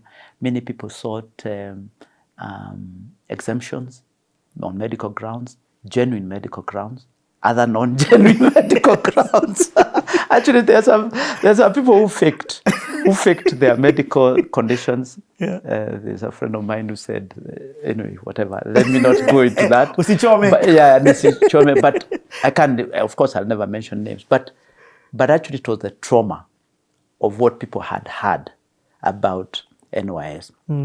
Because you are trained from, say, you wake up at 4:30 and you sleep at 10. So why do you say it was the best time for you? It's only after. Okay. It's only once you go through the experience you realize. So the actual intensity, I'll give you some scenarios. Yeah, scenarios. So the first week, so first of all, you get into, you come from wherever it is you come from, and then you get to the gate, at the NYS gate, and then they tell you to line up. So you come with people isn't it? So you line up. The minute you line up, you are in 3 or 4 files. I mean, later they were called files. So you file, you're in a file. That's the last time when you see the person you come with. Because you'll be taken to different houses. It wasn't organized by where you come from. It is just how you showed up. On the line. On the line. And actually, so you go and join whatever house you join. And the first week, I remember, you're in a barrack. I was in a barrack called Chad. It was based on whatever names of African countries. So I was in Chad. And just to tell you how intense it was, the first week, none of us went to the washroom because you are consuming every single amount of food you eat, and it's necessary for energy. And so you kind of, and then if I was to tell you, so the morning, the way the day started is, you go in. You wake up and then you are told there's something called 5BX. So you wake up just before 5, you go in and run along that Gilgil Road up there. And I think it's 5 miles or whatever. I can't remember how much time. And then they tell you have a break. So it's a 5 minutes break or something like that. Or I can't remember how much time. But when the afande says you have a break, everyone is on the ground asleep. And remember, it is cold in the morning, and you are asleep. So anytime you get a chance, you sleep. Then you go back, and then you're given tea with some bread. And then you know what the afande is telling you, your chai in mfupa. It doesn't, and it's hot, so you're supposed to finish quickly. But effectively, what it does is the physical fitness is unbelievable, but the mental fitness is what you are trained on. I remember towards the end, we went to Tumaini, which is like 50 kilometers. We just walked. And you are walking with the rucksack and you have a uniform. And then it rained from the time when we actually almost, just after leaving Gilgil, it rained all the way to Tumaini. We walked and it didn't stop. You don't stop because it's raining. So you go in. The uniform that you are wearing is the same one you'll wear tomorrow. So you must find a way of the uniform getting dry. And then you need to sleep. So we slept in the uniform, whatever it is. The stuff that you learn how to survive. And actually you realize that the thing that limits us is just in your mind. So you pushed so hard. And remember, these are fairly accomplished individuals, very intelligent, but they are pushed physically so much. So it brings now their mental resilience into play. So by the time you leave, actually you find very little that worries you. So, and then the other thing is when we went back to university, now we all know each other. So and also now there's a bond. Language is the same, So one of the reasons it was eliminated, it made the university students actually indisciplined because now they know each other. Previously they would come from wherever it is, they would come, their classes and all that, but NYS equalized everyone. By the time you're in university, you actually don't see any class, socioeconomic, schools you came from, because you referred to people you went to the same barrack. So it was actually a fantastic, but of course you lose 10 kilos, but you get, it was actually, one of the milestones at least I always refer to is that NYS training. And then it allowed us also to actually be a lot closer to university with other students, and language is the same and so on. Peter, as I hear your story, sometimes we think of this seat that you're sitting on called the Safaricom CEO. You are actually a typical Kenyan. The path that you've taken, I've sat with so many people on CTA and they've talked about this journey. Very similar, of course, not maybe similar schools. So you're not at this stage of your life or this part of the journey an anomaly. No. You understand what I mean? Yes. I'm hearing your story and I'm waiting to hear, that is why and that's very encouraging for somebody listening. That, okay, it doesn't matter if I come from a poor background. Yeah. I don't have shoes to go to school. Yeah. If I put in this, it will allow me to take this next step. So I think I just wanted to stop and say that it's encouraging to hear that you're not special. And you know what I mean? Yes. As you're not a special human being. No. That you're seated here. Very ordinary. But I want you to continue the story now into university, because I want to hear, even though you're not a special human being, there must be some things that you've done differently from special. Yeah. There's something special you have done that has then led you to this seat. Yeah. So I'm looking for it as we continue the story. No problem. So, by the way, just before I went to NYS, I went and taught in a school called Likoni Primary School. What are you teaching? You know, that time when people are studying A-levels, you are allowed as an untrained teacher. Oh, so you made your to train, to teach. Made your first money. So I made a little cash. And actually at that time, you are thinking, should I actually go and get employed or whatever? Anyway, that's a side thing. But, no, that's a big thing. It's actually interesting. And that time, you know, you because you just left school, you're not very, age-wise and maturity-wise, you're not very far from the students, only that you are teaching lower secondary. I think it was maths I was teaching. Lower secondary? Yes, you're teaching lower secondary. Wow. Yeah. Okay, I thought you were going to tell me primary. No. I was teaching in the secondary school. But you are an untrained teacher. So basically, you're not allowed to go too far. But there's some guardrails that are used to make sure that you don't do anything. But it was during the time when you had A-levels. So the people who've gone to A-levels can teach kind of Form 1, Form 2 type. But you've brought up a very good point, and I'm even so happy you talked about this, because this is the stage where you make your first money. Yeah. This is when I have some money. And you're like, it is good. Yes, it's very good. And I can buy the good things in life, including some drinks. and also go and pay for myself instead of worrying about how do I get pocket money. You know, in school you would try. I mean, pocket money was scarce when we were in high school.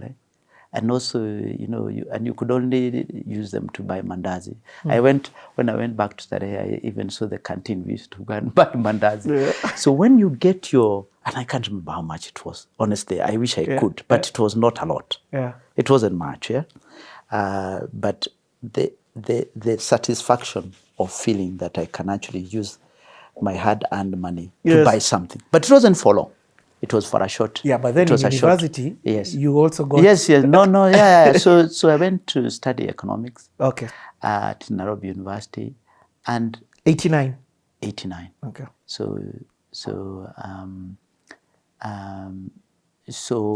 And those were the days, the good old days of boom. Boom. Yes. You know, and I'll tell you stories about boom. Yeah, and so boom that time. So first of all, you get a loan, which at that time we didn't actually know how much it was. But eventually I paid the loan. I paid the loan off. Help. Yeah. Okay. So I paid them. So you got your So that time, every single student got a loan as long as you are admitted to university. Wow. So you got a loan. And boom is part of the loan. Remember, you steal your own money, but you didn't realize then. Explain to somebody what boom is. Yes. So boom. So this whole higher education loan board gives you a loan to make sure that the university can fund your education for the full 3 years that you are in university, or whatever number of years that you are in university. You go to your local bank and sign off the paperwork, which at that time it was KCB, so I went to Nyahururu branch and signed off. And then it included stipend, which was what was called boom. And boom because it basically made you rich.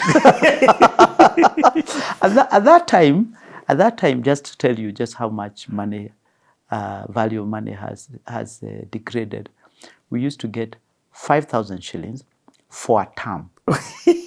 1 term. A lot of money. And then let me tell you why it was a lot of money. Yeah.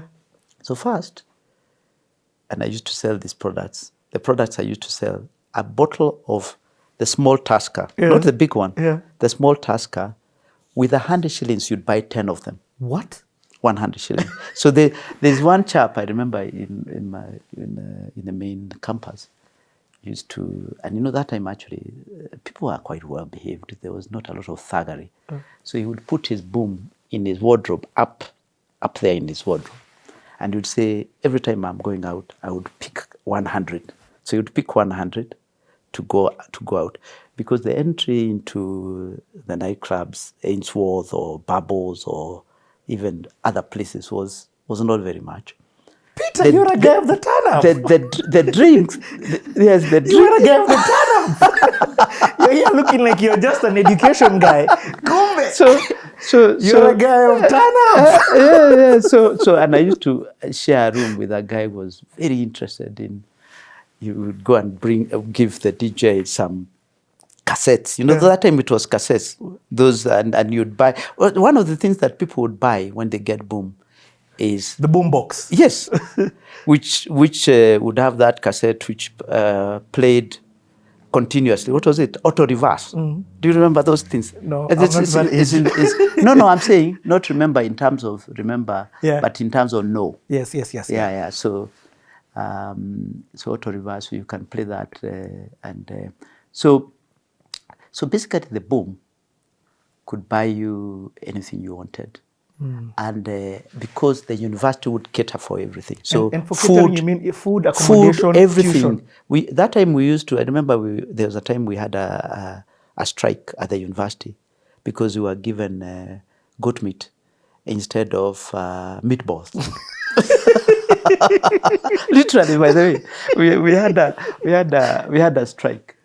So those were the days that university was spoiled. The students were spoiled. And but boom was very useful because it also equalized everyone. Okay. So it didn't matter where you came from. So effectively, first of all, you don't need very much because you don't need to buy food. And then secondly, now you can meet all these other small needs that you need to meet. And frankly, it was enough. Were you sending money back home from your boom? Yeah. At the time, I remember I could support, but it wasn't like an expectation that you would use the boom to send money home. Okay. But support you would, but it's not that. I'll talk about supporting family, because I've supported family more or less all my life. Yeah, in fact, that's what I was asking, because I was wondering. Anyway, we'll talk and you let me know when it starts. Yeah. But so the university education, the university time was a very freeing time, because all you needed to focus on was academics and whatever else that was going on. What's the goal? So this time now that I'm studying economics, the goal is I go into the finance or business side. My objective at the time was to work with a global organization, either as a management trainee, like in a Unilever or whatever, because you could see all these guys coming to pick up people in university, or the Big Four. Those were that was the mindset at that time. Okay. And so it was. So at the end of the third year, and I still remember, I think we completed university around September. Graduated in October. But I remember just before we left university, I went for my letter on Koinange Street, which is where PwC was based, PW Pricewaterhouse, in a Tansi building called, it was called Rahimtula. No, Latansi was the Koinange one. Rahimtula is the Upper Hill one. So I got my letter that had been accepted in Pricewaterhouse as a management. Had you applied? Yes, applied. Did all the interviews and all that. So that time they used to come to university, so the partners to recruit and so on and so forth. So everyone applies, and that time I remember our that class of 92 was 20 people were recruited out of all the universities. So So I joined Pricewaterhouse. Just a throw-in into Safaricom. Yeah. Does Safaricom do that? I mean, I know it's definitely different times. This was a time where there was so much demand for talent. You get what I mean? The demand was so high. Would that be a consideration? Because now it's a lot of guys are tamarking. No, so let's not.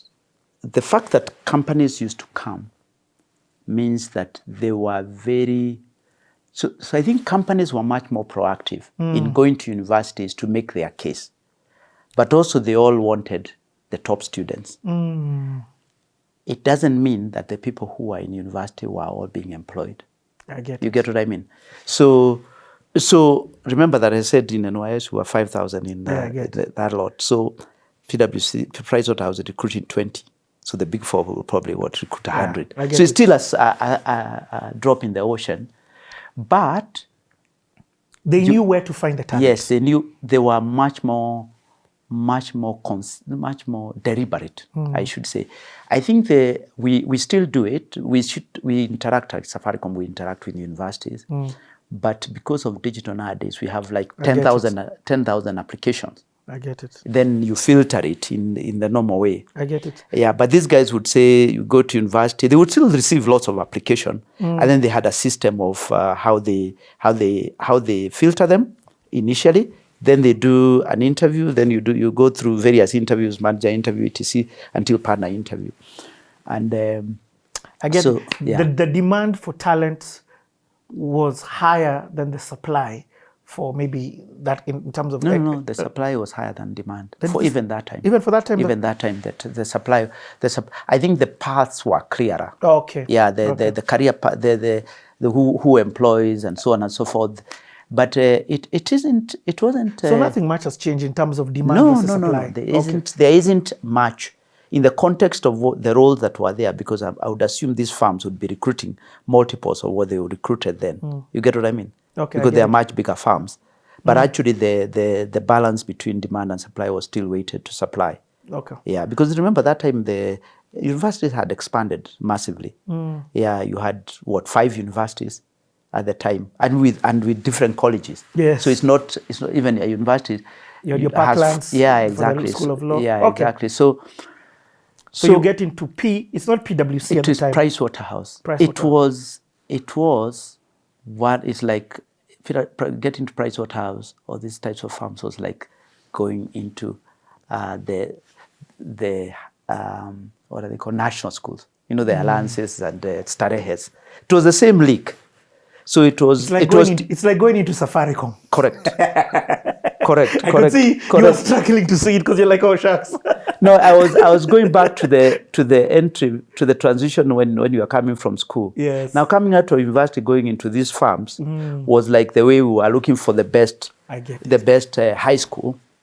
So, and actually, what we saw then, or at least what I saw, and my peer group was, PwC gave you opportunity, or that type of firm gave you opportunity as a platform for you, whatever career you want.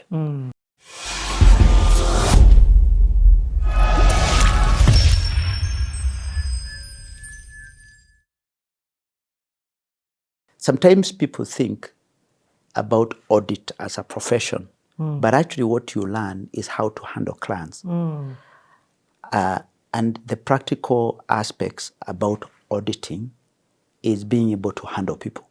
Yes, how to ask for information, how to be able to check whether that information is right, how to understand what you are checking, the discipline of the fact that no one is supervising you. Yes, you have an audit senior who is supervising you, an audit manager, but really you go to a client, you're on your own. You're on your own. Yep.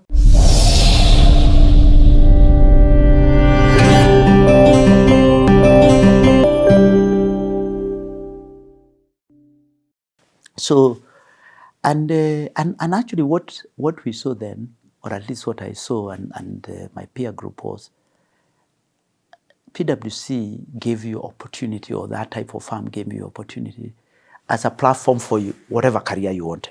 So the initial training was very foundational in terms of analytical And for training. context, what year is this that you go into this? And just before the beginning of 93, so end of 92. Okay, and 92 is pivotal as well. Yeah. Because of what now the Gen Zs are calling the Sabasaba, the original Sabasaba. Yes, 92 was that, yeah. The multipartism. The multipartism. Yes. Actually, yeah. We actually were graduating at a time that there was a lot of things happening. Multi-party was coming in. The currency piece changed a lot between 92 and 94. Exactly. Yeah, that's when you had, the CBK kind of started to control all that, to move controls over foreign exchange. It sounds like a long time ago, but, it sounds like Kenya has had open foreign exchange for a very long time. But actually that time, you needed CBK approval to import stuff or to get allocation for FX. For real? Yes, at that time. And then I think it was 93, 94 when they now completely deregulated. Now you could get it from any bank. So just from an economic standpoint of a country, you're getting into employment when there's a lot of change happening within the country. So now and you're telling me about this training that you're getting. Now walk me in through your first official job. So first of all, it's a dream come true in terms of going into a PwC. Because when you look at the career path, so you're thinking now, I'm going to be partner, isn't it? And you've seen, I remember the partners, they really used to inspire when they come for those talks. And you kind of say, yes, I want to be like this guy. So they're really inspiring you for the top. Yes, so the impact that we have, that what I've learned, the impact we have at that time, you're saying, yeah, I want to be like this guy. Even the manager level, because you have people in the middle, but also the senior partner coming in to be involved in recruitment. And you're saying, if this guy can be involved in recruitment, then we must be important, isn't it? This must be important for the firm. They must be looking for after talent. And what are they training you to be? What's this? So then when you join, when you are all you know is you are joining this global firm. Oh, you don't know the role. No. It's an audit. It's an audit role. Okay. Initially, most people joined in audit, and then you can transfer to other functions. Okay. But you join, you are joining a global firm. You're not just joining a Kenya organization, but you're joining a global firm. And then now you do, I think they used to have like a full month without going to a client for training. And so you're trained on accounting, you're trained on how to handle clients, you're trained on analytics, you're trained on audit, you're trained on all these things. But basically, the foundations, and then now they sponsor you to do all the accounting exams. But at that time, most of us were already doing those accounting exams. So I remember that I think I completed my accounting exams in the year that the CPAs. Yes, CPAs. In the year that I joined the firm. So I also completed my accounting exams. So and so that's separate from Nairobi University, because that's you did that in Strathmore. So I went to Strathmore. So that's why I know all the guys from Strathmore. Oh, yeah. So when you're doing McPhee taught us in accounting. So you are doing the accounting pieces in the evenings or whatever. So we studied. So we did the university education, and then did all the accounting pieces in the evening. Wow. And so by the time now he joins, and it wasn't just me, even quite a few of the people. But remember, because we came from very different functions, disciplines, PwC was recruiting regardless, as long as you did well in your degree, didn't matter which degree. Did you do well? I did very well. Okay. Can you say what you graduated with? Upper second, but close to the top of the class. But it didn't matter which course you took, as long as you had a very strong result. But also the interview. They were interviewing for broader skills, your exposure. Of course, schools influenced, but not necessarily, because we had people from all schools. It wasn't just national schools.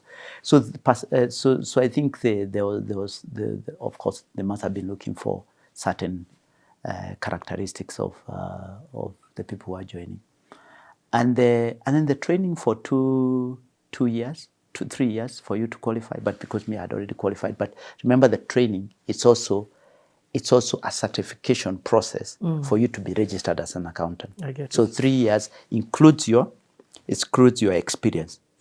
Passing exam is one, but then you have to have practical experience for you to be registered by ISPAC.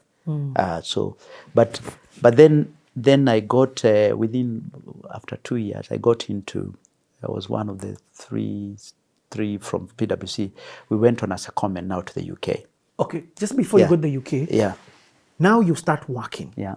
If the training is one thing, but you now start working with clients. Correct. This is now no longer theory, now it's practical. Who are some of the people you worked with? As in industry? Yes. Yeah. So you're auditing.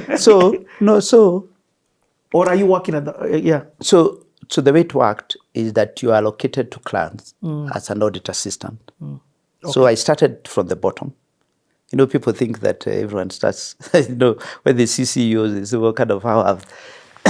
So when I interview or when I talk to graduates, I ask them, so what is your objective? I want to be CEO. Tell me the path.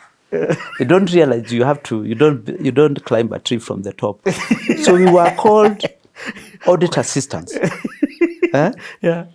And then you learn, then you become, so it was assistant, it was assistant audit assistant, and then you go to the second assistant, then you go to audit senior.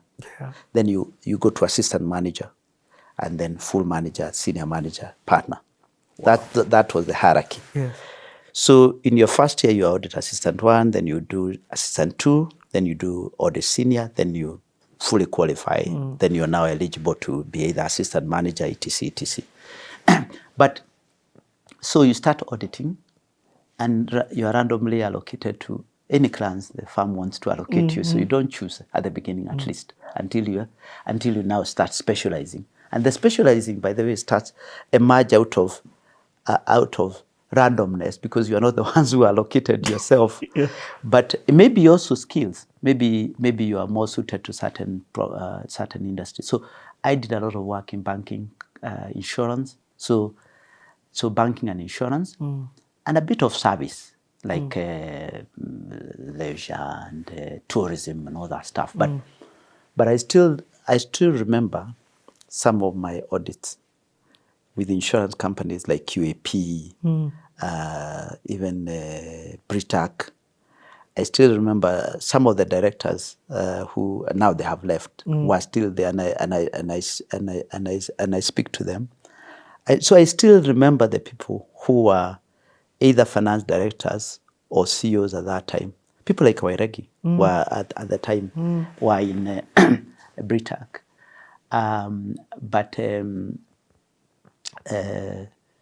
so worked with. But the thing I remember about my audit. Sometimes people think about audit as a profession, but actually what you learn is how to handle clients. And the practical aspects about auditing is being able to handle people.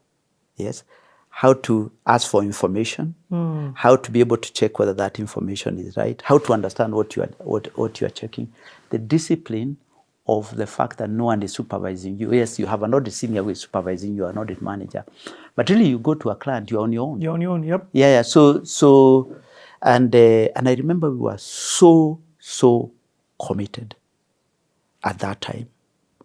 So we would come in at 7 latest. We were in the office.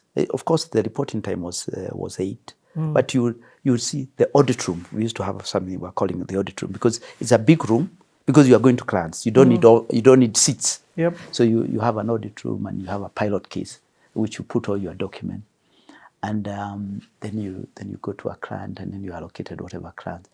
Then depending on your performance, the seniors will look for individuals who they will have had are good auditors. You get what I mean? So your reputation now starts to push you to be given more responsibilities. Yeah, more responsibilities, more interesting audits. You know, there are some people who are booked more than others. Of course, you know why. More if you're not as good, people will, or the seniors will avoid booking you. But effectively, now you start forming a pattern. You start liking certain sectors. So me, I kind of started liking banking and capital markets and insurance and so on and so forth, and services generally. So even so, before I went to Diageo, which is a manufacturing organization, I never worked in a manufacturing organization. But you learn a lot of skills, analytical skills, people relations. You work, collaborate, because you have to help each other. I was very good in reconciling tax. You know, for people who studied finance, for you to actually get the accounts to work, you have to make sure the tax computation works. Yes. So it's kind of, so I would take home people's work. I would go and help them reconcile the stuff. But I remember there's one time a friend of mine, I can't say the name, but we swapped cases by mistake. So I went home and I couldn't open the case, and he couldn't open the case, of course. So the following morning, and you know, your record, this is the last thing you are doing before your audit manager come. Yeah. So he had the tax not reconciled, and he's going for a review with the manager. So, but anyway, but the help we used to, I mean, the collaboration that you learn when you are in a professional firm is massive, and it stays with you all through. And it is for, you're not benefiting from supporting others. But because it's a knowledge environment, helping is part of building knowledge, yeah. And the system worked, you know. So it was a fantastic, very, very hard work. Of course, we would work hard and go and play hard. I have to be honest. And we were young, in our 20s. We would, and that's not the time when if you go out, you don't need 3 days to recover. You need a couple of hours. You would go out. Like on a Saturday, of course, you don't go out during the week, because it's just the professional work. Just means you can't appear in front of clients if you're looking tired. But on a Friday night, we would go out. Yeah. Then we'd still come back on the Saturday morning at 8 a.m. and continue working. Wow. And until evening. So it was such an intense but very enjoyable and very great time to build your foundation, to work damn hard, and really deliver the best for clients. And remember, when you're auditing, you're not necessarily passing good news. Sometimes it's bad news. So you have to have the ability to communicate and still keep clients happy. So sometimes auditors are actually very good in passing bad news, because they have been used to giving information, even if people don't like it, but you do it in the right way. But you also make mistakes. You also go overboard. Sometimes a client escalates. I remember there's one finance director who said, "I don't see this guy." Then the manager asked me the problem. I said, "Because this is what's going on." Then you realize there's something that the client doesn't want to come out. But you have to stay your ground. Wow. I still remember there's one time we had one client trying to mislead us by giving us false information, and we had to and we discovered it, and eventually we qualified the accounts. So I was thinking, if we hadn't, and it was a bank, if we hadn't, and we were signing, you know, so you learn a sense of responsibility from very, very early days, and but also a sense of just standing for what you believe in, and but also you also realize all the things you studied don't matter. Actually, that's one of the things I say to people. Undergraduate, unless you are studying medicine, undergraduate is just to help you get a professional qualification. But work teaches you things that you never learned in university, unless it's a very technical course. Because even the business course stuff, the stuff you probably start to use some of what you learn much later in your career, because the stuff you do at the beginning are very basic. You don't need a degree to do any of that stuff. It's just common sense, good judgment, common sense, good judgment, and actually dealing with people. The Kenyan saying, kwa ground vitu ni different. Yeah. But kwa ground vitu, yeah. Anyway, yes. So, your path, I keep hearing, first of all, I love the fact that you talk about incremental growth. So, even in this audit phase, there is incremental growth that you're doing as you deliver on the responsibilities that you've been given in the different levels that you are.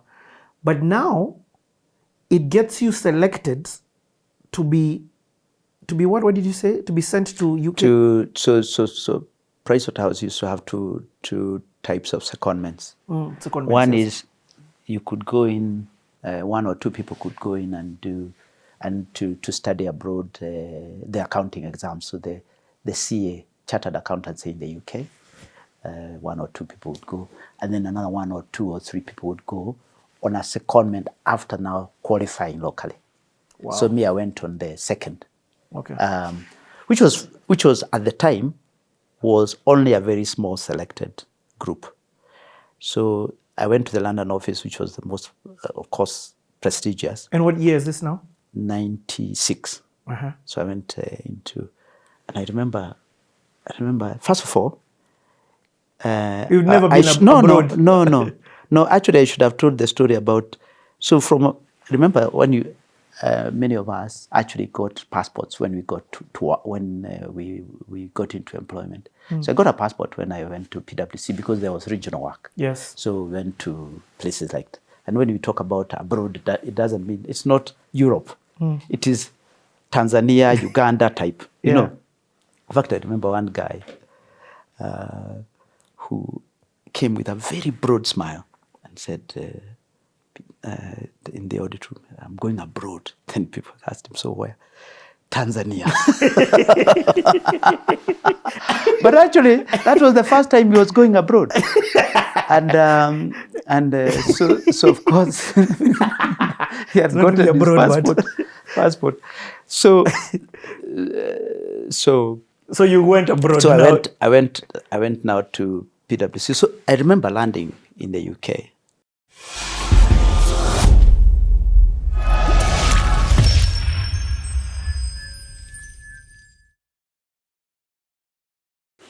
Now, that's actually a good question, and it is something that people who live abroad have to ask, and it's usually not an easy question. It's purely situational and context.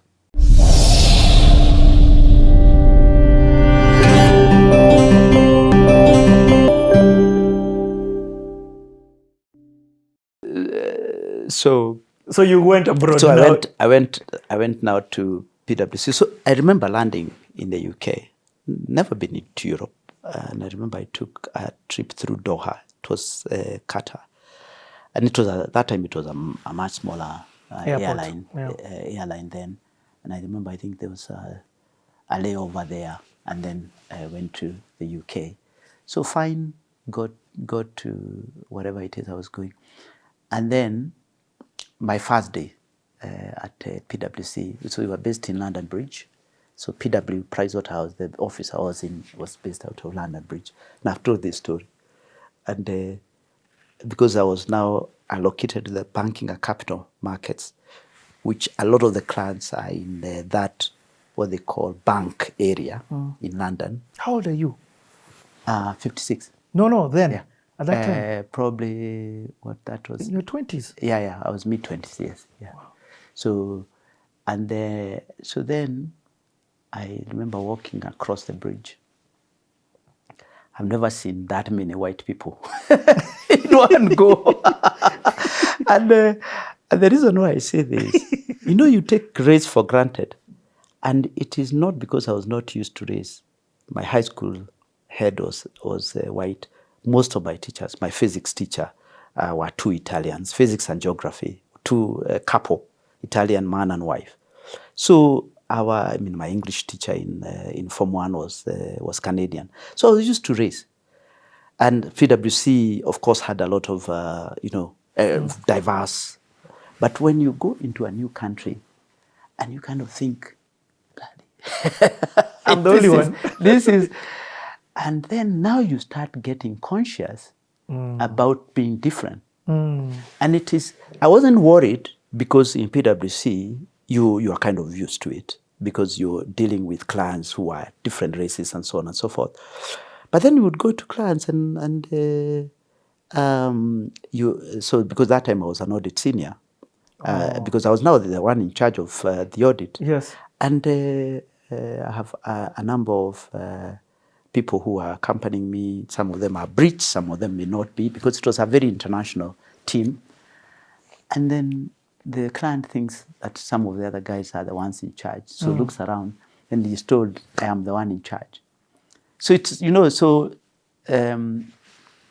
starting to get used to being comfortable with diversity as the only kind of, and this is what I I coach women. I say, don't feel different, but all try and deal with, just know you are there by right. Yeah. So I remember even I went to a client, I still remember, a branch of a big global bank. And the lady we were having lunch, the audit manager had come, and then the client was asking me, so where did you qualify? I said, I went to university in Kenya, and I qualified in Kenya. She meant accounting. And she asked me, what does that mean? Because basically what she felt, she thought, that's not good enough. No, qualification, accounting qualification can only come from the UK. But that's all she knew. But it's not the PwC manager. Yes, it is the client. The client, because it was a regional person somewhere in the southeast of England. And you now come across people who never really come across diverse nationalities in their life. And then that you now start almost like you are conscious of it. Then eventually you become unconscious, because generally then I started to realize from then on, and as we speak about my career, I started to be the only one in many times, so like the only African in Europe when I was in Diageo and so on and so forth. But you stop being conscious, and you kind of start to play your diversity back, in the sense of people now realize, because I was very good in terms of, I had very high rating. That's also within 1 year I registered to join the London Business School and you talked about improvement. I was always saying within a year or two, I always have to have something I'm doing.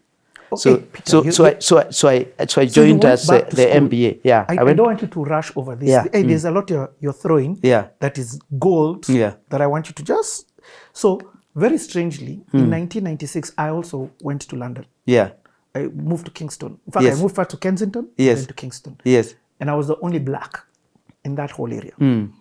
But at a point, I want to find out for you, because in 98, when I came home, I was like, no, I'm happy here. I don't have to go back. Yeah. You get, and granted, I was at a younger age. But what I do know is race played a part in that. In making me stay in the place that I was more comfortable in terms of from an acceptance perspective. I want to find out, because granted now it's more diverse, and even London has a lot of, it's cosmopolitan and all these other different places. But if you go to a place like Estonia, it's not really. What is it that, there's something that you've said, acceptance. How did you get comfortable in being the minority? Yeah, I will say, because not everybody is comfortable with you. Yeah. But it wasn't easy and natural. The reason why I expressed, I said I had never seen that many white people, because it all of a sudden I realized this is a different country. Yeah, I'm working in a very different environment. So you're used to seeing Kenyans, as clients and as colleagues, as wherever. Now, there's no one who you recognize. You don't have similar backgrounds and so on and so forth, other than professional backgrounds. And even culture is different. Even culture. And I remember, and the reason why that is quite important, I remember when I went to look for rental property, and I would go in and I experienced race, ratio, not abuse, but so you go in and just say, I'm looking for a house. So what are you looking for? 1 bedroom, whatever. Then the person says, well, I'm not sure I have any. Then they, as an afterthought, so what do you do? I'm working an auditor. Where? Pricewaterhouse. All of a sudden, there are five houses that show up. So you're already profiled. Yes. But the minute you say where you work, they fit you now. They realize, oh, this person is in a different class. And you realize just how, even when this lady was asking me at lunch, and she was not being rude, she was just saying, what does that mean? Because her understanding, it is unconscious bias. The rental person is probably conscious bias. The person asking me about what does that mean in terms of qualification is unconscious bias. So you start noticing this. And so what gives me the reason to be comfortable with it? You're never comfortable, by the way. I don't think I can say that I was comfortable because until it becomes unconscious, because I was always conscious, which means you can't say you are comfortable.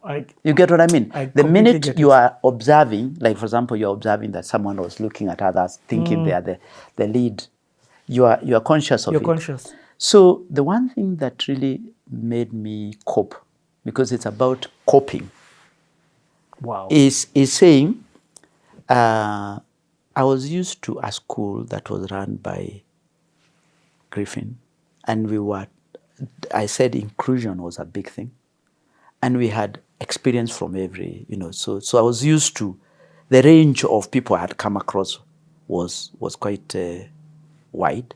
And then also PwC here in Kenya was also quite diverse. And then you are comfortable with your professional status. So you're on work permit in the UK. You're not trying to say, well, it's not that you're doing me a favor type. Yeah, you're in a great job, paid well, and also you are in one of the most prestigious part of the business. So London, you could go whatever places, but London office was one of, this is where, the people want the best secondments go. And therefore you kind of say, well, I fit here. So therefore I won't doubt that. But so I'll be conscious of it, but I will deal with it as it comes. So you kind of, then when I went into... And why did you go back to university, school? University, remember I was in audit. I knew that I needed to expand my education to MBA to give me the opportunity to go into consulting or corporate finance. I was going to ask you, what is the goal? Yes, the goal was to move from audit. I knew that I was not going to be in audit for a long time. The goal was to make sure that I moved from the service line. So there were a number of service lines that were offered. So career-wise, I wanted to go into consulting stroke or corporate finance, because eventually it broadens your business business exposure. But also because I hadn't at that time decided whether I was going to stay within the firm or go outside into industry. And I knew if I did, at one point go to industry, the MBA would be very, very crucial. So that's the reason. So when I went into the MBA class, again, I am one of the few Africans. Actually, I think was the second one, and because I think we were a class of 55. Because it's an executive MBA, so you fairly experienced people who are working already. probably had the least experience, about 5 years or whatever number of years I had. So this is now 2000s? No, this is 97. Wow. So within 1 year of going into London, you now I applied, and you do all these GMAT things. So I got admitted to London Business School, and then had to get a loan. So I got a loan from NatWest. I still remember £25,000. Wow. To pay for the 2 years for tuition. Luckily, the company actually gave me, because it was block weeks and alternate Fridays and Saturdays, gave me all the time, all the paid as. So they didn't actually tell me take it from leave or we'll deduct. So the actual farm, and this is the London farm, supported me for those 2 years that I was in that course. And also it means they are giving you time off. Every other, the block weeks, which are not, both either to go abroad for a visit or actually to go to school for a full block week of classes. But it was the most intense period. And then I had to draw on my back, the kind of discipline, why am I doing this? But in a way, it allowed me, that was the time I was rated the highest in terms of at work, because I was very disciplined and very focused, and then finished it graduated in '99, and then that's when I switched to a service that was called corporate finance, corporate value consulting, which was an in between corporate finance and strategy and consulting. So where you consult on shareholder value services and so on. But personal life, are you okay? You've just first finished, but yeah. So, but that was a very big milestone, because I knew now. First of all, I have enough years of experience and a foundation in audit, so finance is kind of okay. And now I have been able to transition career within a very, very good employer. And I'm still on secondment, so I've protected my status. Because one of the problems with working abroad is that they could withdraw your work permit if you're not doing well. Yep. Or if you don't do what you're supposed to be doing and all that stuff. So I was able to extend, so I lived in the UK for 6 years. Wow. I was supposed to go for 2 years secondment, eventually lived for 6, and that's why I returned sometime in 2002. And in this time, yes, I said that you're a husband. Yes. Is there a balance between working hard and personal life? Yes.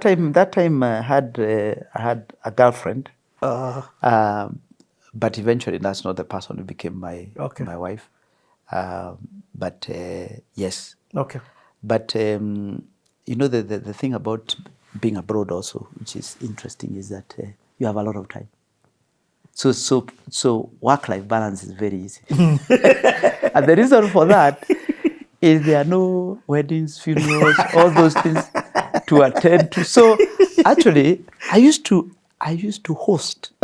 So people used to say, if you want a good party, good nyama choma, all these things, Peter, when he calls whatever you where are you living, by the way? I used to live in southern London, so near Wimbledon. Yes.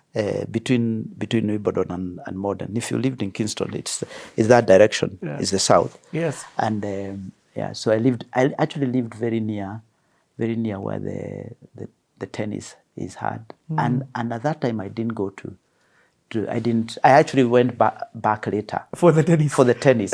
Probably I couldn't afford, or I was not interested. I think it is more the interest than the affording. Because that time I already had a very good job. Okay. Yeah. But there's something, I've just remembered to bring it back, because you said you mentioned it. Are you now, and I always like asking people, firstborns, this question. The balance between black tax and responsibility and give back. What is happening? Yeah. So, unfortunately, I have to be honest. For me, I've supported from the very beginning.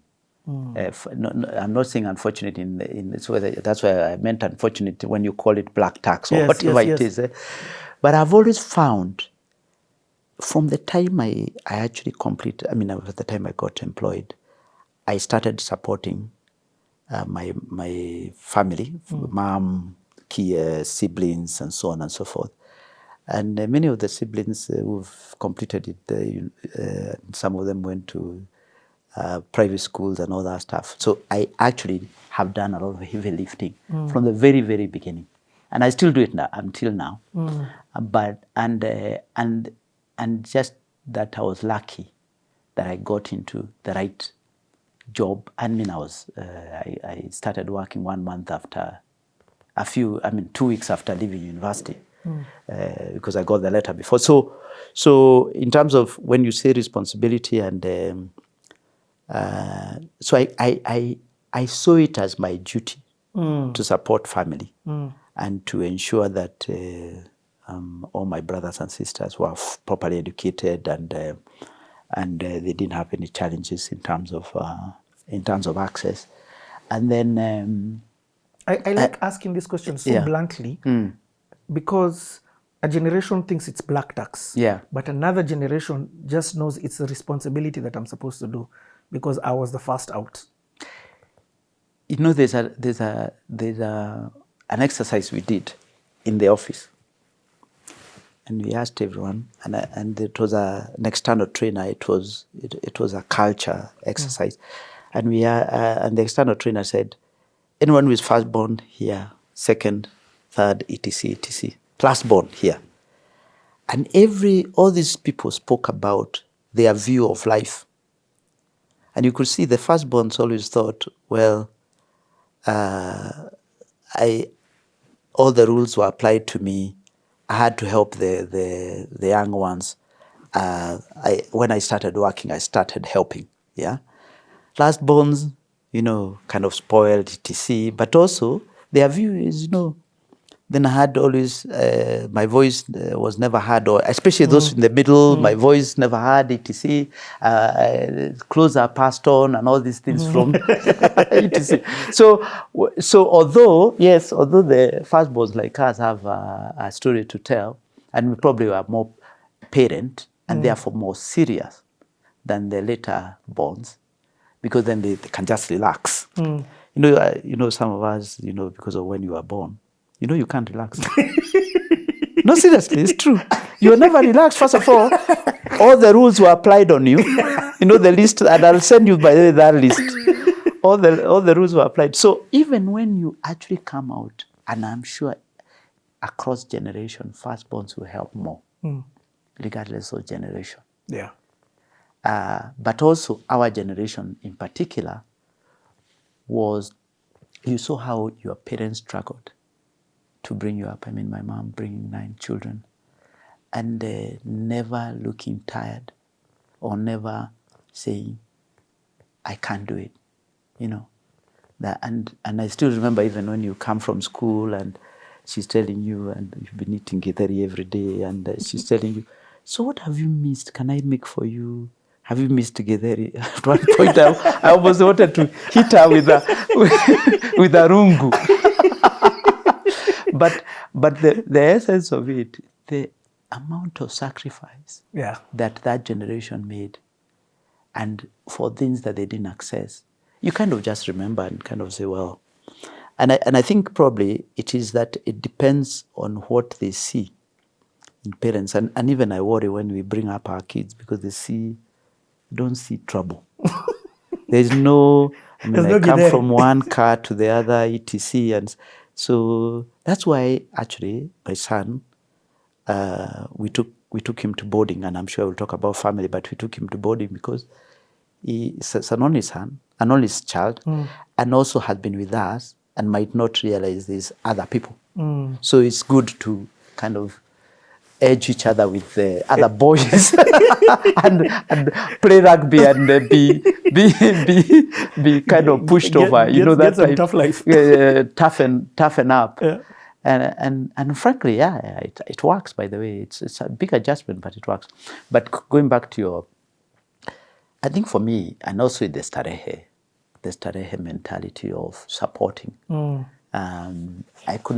cannot sit around and see people, especially those who are close to you, because it's not just supporting my parents. It's also like my sister has had 3 kids, actually gone through university, and she's a nurse, and all of them studied computer science, the 3 of them. One of them with first-class honors, a nurse.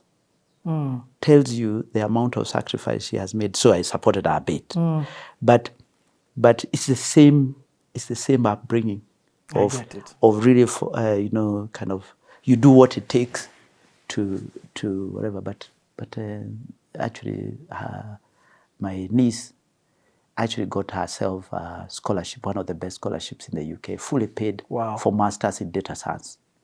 Yeah, and so it tells you it doesn't matter what backgrounds. So when they describe the mom and so on and so forth, and what she has gone through and so on, so if I can help, then I do. And sometimes you're right, you might do too much.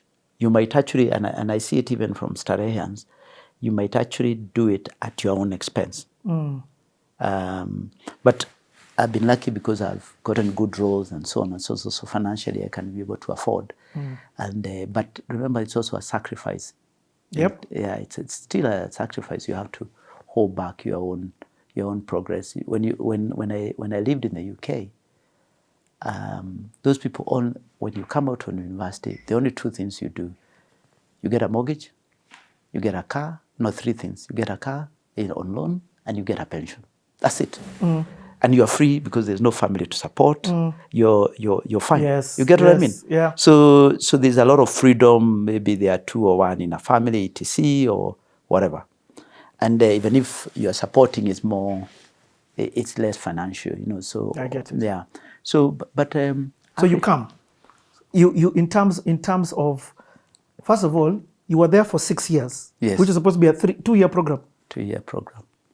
So 2-year became 3 because I had 1 extra year because of university, because of graduate school. Then at the end of that 3 years, which I was still in audit, I moved into consulting.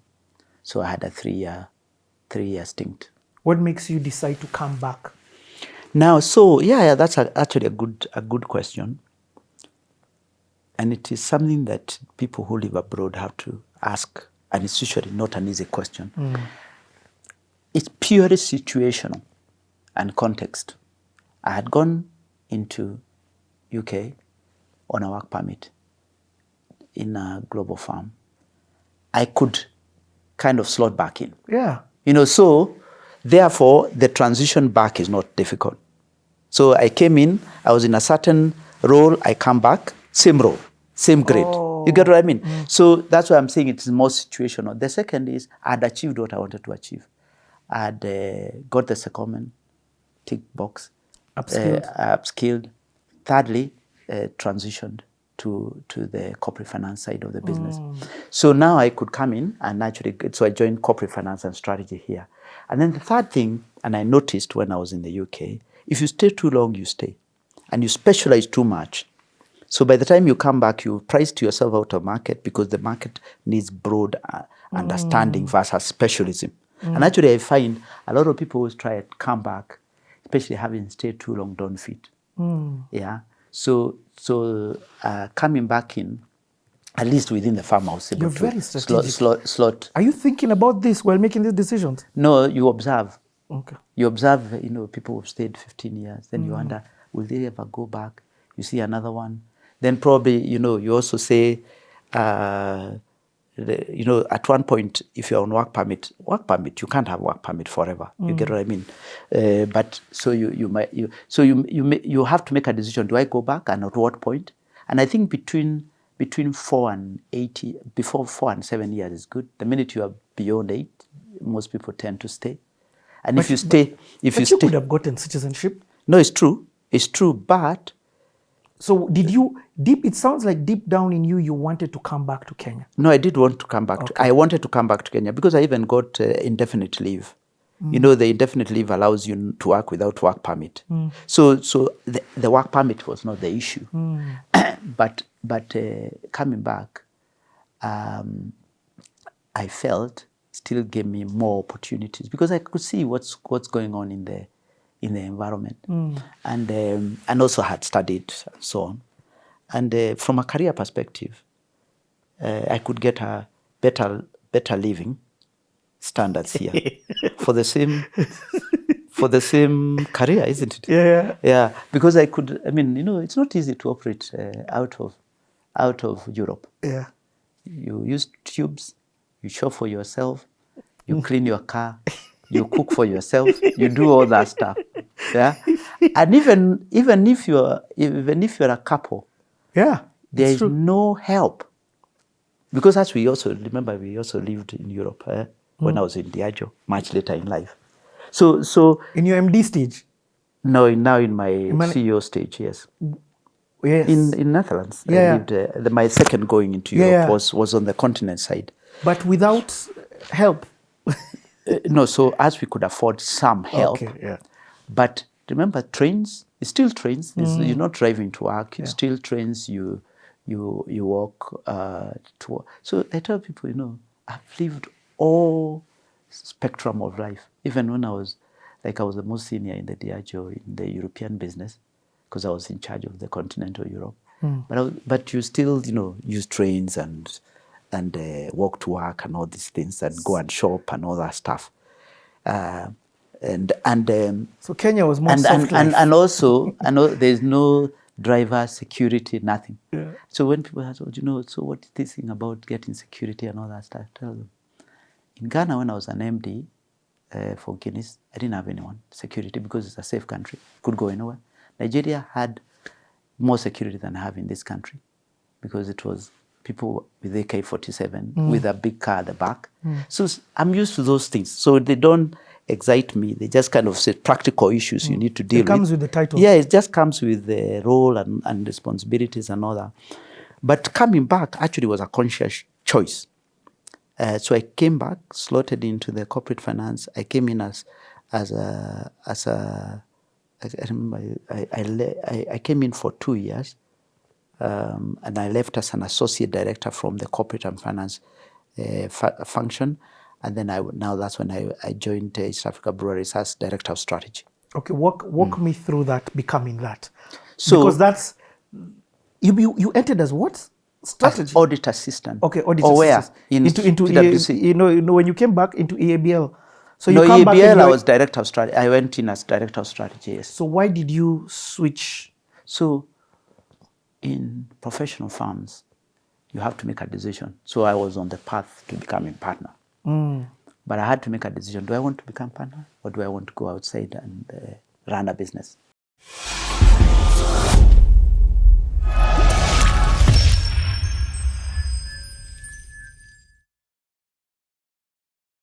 And said, what distinguishes the most successful in each of these places?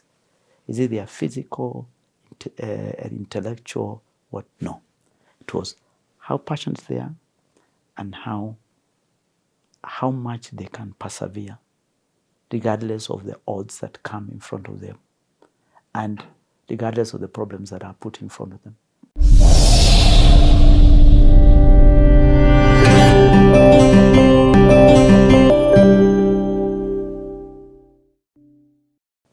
You entered as what? Strategy. As audit assistant. Okay, audit assistant. Into PwC. You know when you came back into EABL. So you come EABL, back I was director of strategy. I went in as director of strategy, yes. So why did you switch? So in professional firms, you have to make a decision. So I was on the path to becoming partner. But I had to make a decision. Do I want to become partner or do I want to go outside and run a business? My intention was to go outside and eventually either go into what we were calling industry when you were in professional practice. Industry is what the clients you work for. So, so you have to think about the timing of when you leave and at what point, depending on the role. So, because I had come back and had good experience, I had both audit, strategy, consulting, I got the strategy role in breweries, in the East Africa breweries as director of strategy. But I was associate director in PwC within the corporate finance and strategy practice. I get it. Yeah. So I was actually going to work in Diageo in the same role because I'm driving advisory. It's just an internal strategy role that I was doing on the other side. I get so it's a good transition. It's an easy transition. But the transition as you go into now industry is the practical stuff. People in the professional life who are focused on accuracy, you must be right. You know, because clients want that, isn't it? Standards, very high standards. When you go to the industry, people just want pragmatic decisions. You know, all these things, you are using the complicated stuff, they are not interested. All the PowerPoints that you are, sometimes when I see people just getting so bogged down with presentation, I kind of think, why are they doing it? This is the only thing I want. I can deal with an Excel spreadsheet. I don't need the drama of how it looks and so on and so forth. You get what I mean? Yeah. So you learn to adjust to be pragmatic and to be practical. And to actually say what works is enough. Because when you were in professional practice, you'd spend midnight or whatever, you'd burn midnight. The midnight oil. Yeah, midnight oil. Preparing. And it had better be good. You get what I mean? And it's reviewed, the quality is very good, and the review is very good. But on the industry side, half is okay. Half is fine. As long as you're not being careless. That you're just saying, good enough. So you go in. So, but transitioning is not easy. So they say, oh, this consultant, this guy, people don't like consultants. They kind of say, these guys came from PwC, etc. But the industry side, they need people who have that structure. Yeah. Because if without that structure, you don't have the long-term planning, the kind of discipline, the rigor, and all those things. But it's a very good training ground to get pragmatic and practical. Yeah, which was fantastic 2 years that I did. And what year are we looking at now? This is 2004, between 2004 and 2005. No. 2004 and 2005, because I joined East Africa Breweries on the 1st of January 2004. So I did 2 years in that role. What is the goal? The goal is, when I went, like you're always. Yeah. No. Actually, by the way, I always want to ask you what's the goal after Safaricom. It sounds very planned. Sounds very planned, but it isn't as planned as you think. Okay. I think it is more like a river. Yes. Yeah. So you adjust as it flows. So you adjust. What I always say, when people ask me, so what do you think? You always put yourself in front of opportunity, because then you'll take it when it comes. Yeah. And because you are the most ready and you are leaning forward, kind of, if you are not leaning forward and you are back, you won't notice that there's an opportunity that has showed up. And then you might not be the best, but you are hungry enough mentally and emotionally to want it. And people will see that desire and they will pick you up because you have the desire, and you'll figure out the technical aspects of it. And then the other thing is using what you have learned. So when I went into this, so I kind of thought, once I made the decision to go into industry, I want to go and run a business. It could be in finance, it could be in general management, but I wanted to be in general management. So even going into the strategy role, I kind of thought, I want now to convert myself from this consultant to someone who can give practical advice and implement that advice. So that's why I did this role for 2 years, and I was involved because of strategy being so senior, and being on ExCo and the executive team. I was involved with a lot of the very critical decisions that were being made. Big innovations like the Senator cake, we came up with it. Yeah. Big directions around change of the company. Are you there when the Tusker Castle? So I came in just after the peace broke. So 2003 is when that deal, 2002, 2003 is when the deal was done. The swapping of shares. Yes. And swapping of businesses. So East Africa Breweries inherited the castle assets here, and the same happened in Tanzania. Yeah. And So Uganda was left for every man for himself. every man for himself. And so when I went in, the company was selling both East Africa Breweries brands and Castle brands. What? Including Castle. I remember the sales guys refused to sell. You know, they could not bring themselves. You know, they had fought the brands for so long. But now when the deal is done by the company, you kind of, you get a brewing and distribution agreement. Yeah. So because of that, I got so involved with a lot of the key decisions. That's when Gerald Mahinda was new CEO in 2004. Actually, I remember we did induction together. He was new CEO. He had come from a secondment in Nigeria. I had come in as head of strategy. He's the one who interviewed me, but because he was coming to take over from a guy who was called Pat Healy, who was the CEO then. And so for 2 years, you have a new ambitious CEO who wants to create the future. You are the head of strategy, first role in industry, so to say, and you are involved in all this blue sky thinking, and also practical stuff, because you also have to deliver performance, isn't it? So it was a fantastic understanding. How do you understand markets? How do you understand, especially when you are the big leader in the market, how do you disrupt yourself? Like the Senator Cake thing was, growth in alcohol industry was so low because a lot of it was also dropping into illicit brews. Yeah, and there was no way of recruiting from illicit alcohol, and that's the reason why we came up with Senator Cake. And also that also addressed a national issue from alcohol misuse. So therefore you have a brand that is brewed properly, that is safe, that is good for people, but is also at the right price. And I remember we set ourselves a target. We said we want a brand that will sell at the same price as a glass of Pusa or Changa. I'm being honest. I'm being very honest. I know it sounds very kind of, are you telling me that a senior group of people will be sitting and talking about Changa? I remember the one of the guys who, he was called Tai, was telling us, he's gone and sat with the people who drink this stuff, and here are the price points. You know, you are discussing that.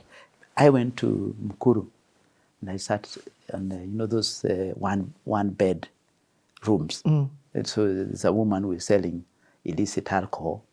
So you sit on the bed, and then you ask her, so what are you selling? It is actually, you discover how people buy that stuff. You might not be drinking, but actually, if you don't go into those environments, you don't understand. You don't understand. You kind of, and actually, if you think about it, generally, you tend to find most of the marketing people will probably have grown up in the west part of Nairobi. They don't understand Eastlands. They probably haven't come from that background. So you need people who have diverse thinking and can actually start to say. Then we realize 50% of all alcohol is illicit. 50%? 50. There was more alcohol being consumed in illicit than was consumed branded alcohol. So, and actually that is something that you can use it for in the industry. If you think about even the way some of the industries, the East Africa industries, the Unilever and all that's were disrupted in this market, is not seeing the changes that are happening. Wow. Yeah, even banking. If you think about it, banks withdrew from rural areas. Yeah, that's why the equities grew and all these things. So you kind of leave a market you don't understand, you don't see. So those were practical stuff. And what about the practical stuff from the perspective of, at this stage, you also engage government? Yes, so I'll tell you how now the government stuff came up. But conversations like this have to have government now. Yeah. So the thing is, and this is also very relevant for Safaricom, East Africa Breweries at that time, it's 2004, 2005, was the largest business. In fact, I remember that time there was a 5-year period when there used to be Nation, I think East African, used to run the most respected company and the most respected CEO. East Africa Broadcasting was like 5 years in a row. So we were Safaricom. You've done this before. No, seriously, we were a Safaricom. So in the context, the only difference between now Safaricom and Easter is that we sell different products. Yeah. So we sell a product that's essential, which is airtime and M-PESA. Whilst there you are selling a discretionary product, which is consumed only if you need it, and so on and so forth. However, from a tax perspective, we are the highest taxpayer, and all the elements of impact on farmers and all these things. So access to government was there. Yeah. So we had to talk to government every year because of tax. We had to talk to government because of alcohol in society issues. So one of the we were always I remember the watershed. Yes, yeah. Watershed? Yes. Yes. For those it was around the time I was there. Oh. Yeah, but I was not in strategy then. I think I was in sales. I had moved, but I'll tell you in a minute. But effectively, the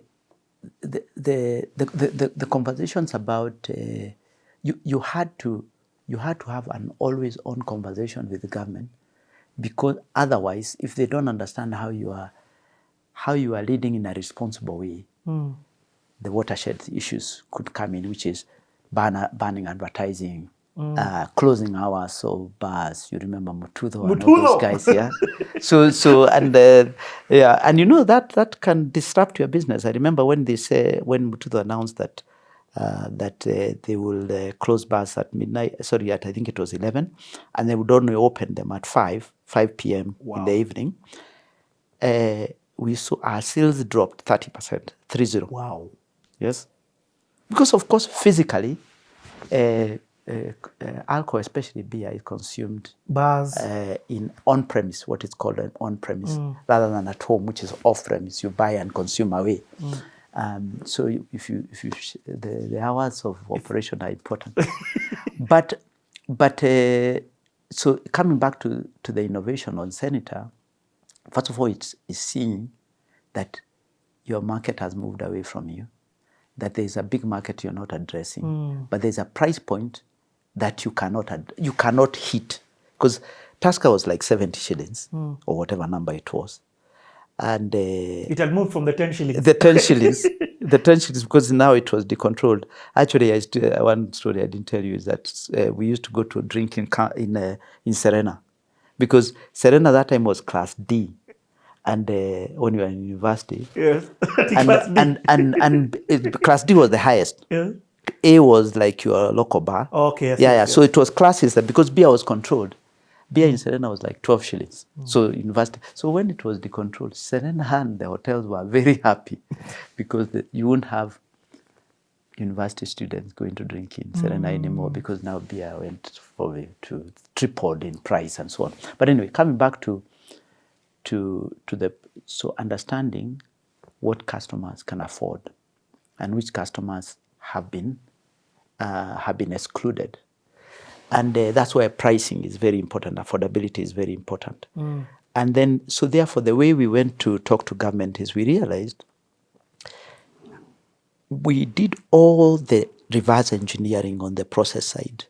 We produced beer in draft, as in mtungi, in a keg. We produced, we had a different route to market. We produced, we took out all the nice to have costs. We didn't even give it to our normal distributors. We gave it to small, what we are calling route owners. Wow. So we re-engineered the whole value chain, but we still couldn't get the price point, because tax was half of the price of beer. So that's when we went to government and said, you are losing all the money because this illicit alcohol doesn't pay you anything. Give us 50%, 50, remission on tax as a test, and we guarantee we'll pay all the taxes on the former beer, and it won't be diluted by what we are doing with Senator. Hey, listen. We had that's the time when we had Kinamwiraria as a Minister of Finance. He said, go ahead. This is the Kibaki era. Yes. After 1 year of testing, they were getting much more revenue from the total package, because you are paying VAT, you are paying all these things. They removed the whole tax on senator, and also they realized the illicit alcohol was declining. So there was a public safety issue dealt with productivity. You know, people now could go to work and so on and so forth. So young men were being wasted because of illicit alcohol and all that. So we addressed both a public safety, a kind of a social issue, and addressed a consumer and a business challenge all in one go. You know, Peter, what I like about this conversation, this is not, you're not my biased mind, and forgive me, just let me be honest, we're having a candid conversation. My biased mind saw you as an accountant. Yeah. But this has nothing to do with accounting, No. in an essence. Yeah. This is strategy, this is marketing, this is market sales. research, this is sales, Yes. this is G2G, I mean business to government relationships. This is not your auditor. No. But this starts in 2004. So this starts in this version of you now. You know, the thing, this is why I told you that when I went to Pricewaterhouse, and we were all from very different backgrounds, engineering, history, economics, business, whatever, we were told what your degree just gives you right to be in employment. Now it is, you bring your intelligence, your kind of judgment, and then you just do. I mean, it's kind of common sense, but you have to have the curiosity. You get what I mean? I get it. The curiosity has to be there for you to see what's missing and the need that you need to fulfill, and then look for solution. Be persistent in looking for solution, because there's one book that I always give as a book for people to read, and it's called Grit, Grit, by Angela Duckworth. And they say that what distinguishes individuals is not their intelligence or IQ. 20 years later, say after university, is their passion and perseverance. Yeah, and how hungry you are in going after what you want. So like in this instance, I'd even add persistence. Passion, persistence, and perseverance. Yes, the perseverance includes, that persistence thing, because you see, you'll fall, you'll make mistakes, you'll do all kinds of things. And actually she studied a lot of people, including SEALs, Sikhs, athletes, business people, and said, what distinguishes the most successful in each of these places? Is it their physical, intellectual, what? No. It was how passionate they are and how much they can persevere, regardless of the odds that come in front of them and regardless of the problems that are put in front of them. So in this instance, you have a business issue that you need to resolve. And I remember one time we had a managing director called James Musyoki, and I mentioned his name because he did a brilliant job in this instance. He said, I'm going to drive to the minister's office, because the only way we are going to be able to deal with this thing is by talking to the minister. And actually the whole organization came together to unlock the issues that were getting in the way of dealing with this market access, but also opportunity, and then open up our eyes. In fact, even in Diageo, then it became one of the best innovations globally. And then people said, what other senators can be created? In which categories? And it's not just based on illicit or anything. It could be based on something else. Like, for example, that industry has now come up with non-alcoholic gins. And so on and so forth. And the Guinness, there's non-alcoholic Guinness and so on. So the way you discover that an opportunity exists is to stop believing in what you know. Yeah. Stop right there, Peter. We're taking a quick break. We need to change this card. We've been talking for long. Yeah. And I can see you looking at your watch. Don't look at your watch. No, I'm not going to. Don't look at your watch. The tagline is, you truly never know people until you take the time out to get to know people. I am seeing a whole different human being from who I thought I knew. We'll be back in a second.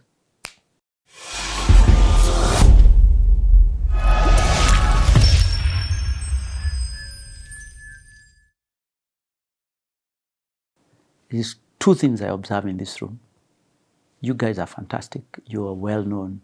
You influence your kind of your area that you are given, and you are delivering great performance. But there's one big problem.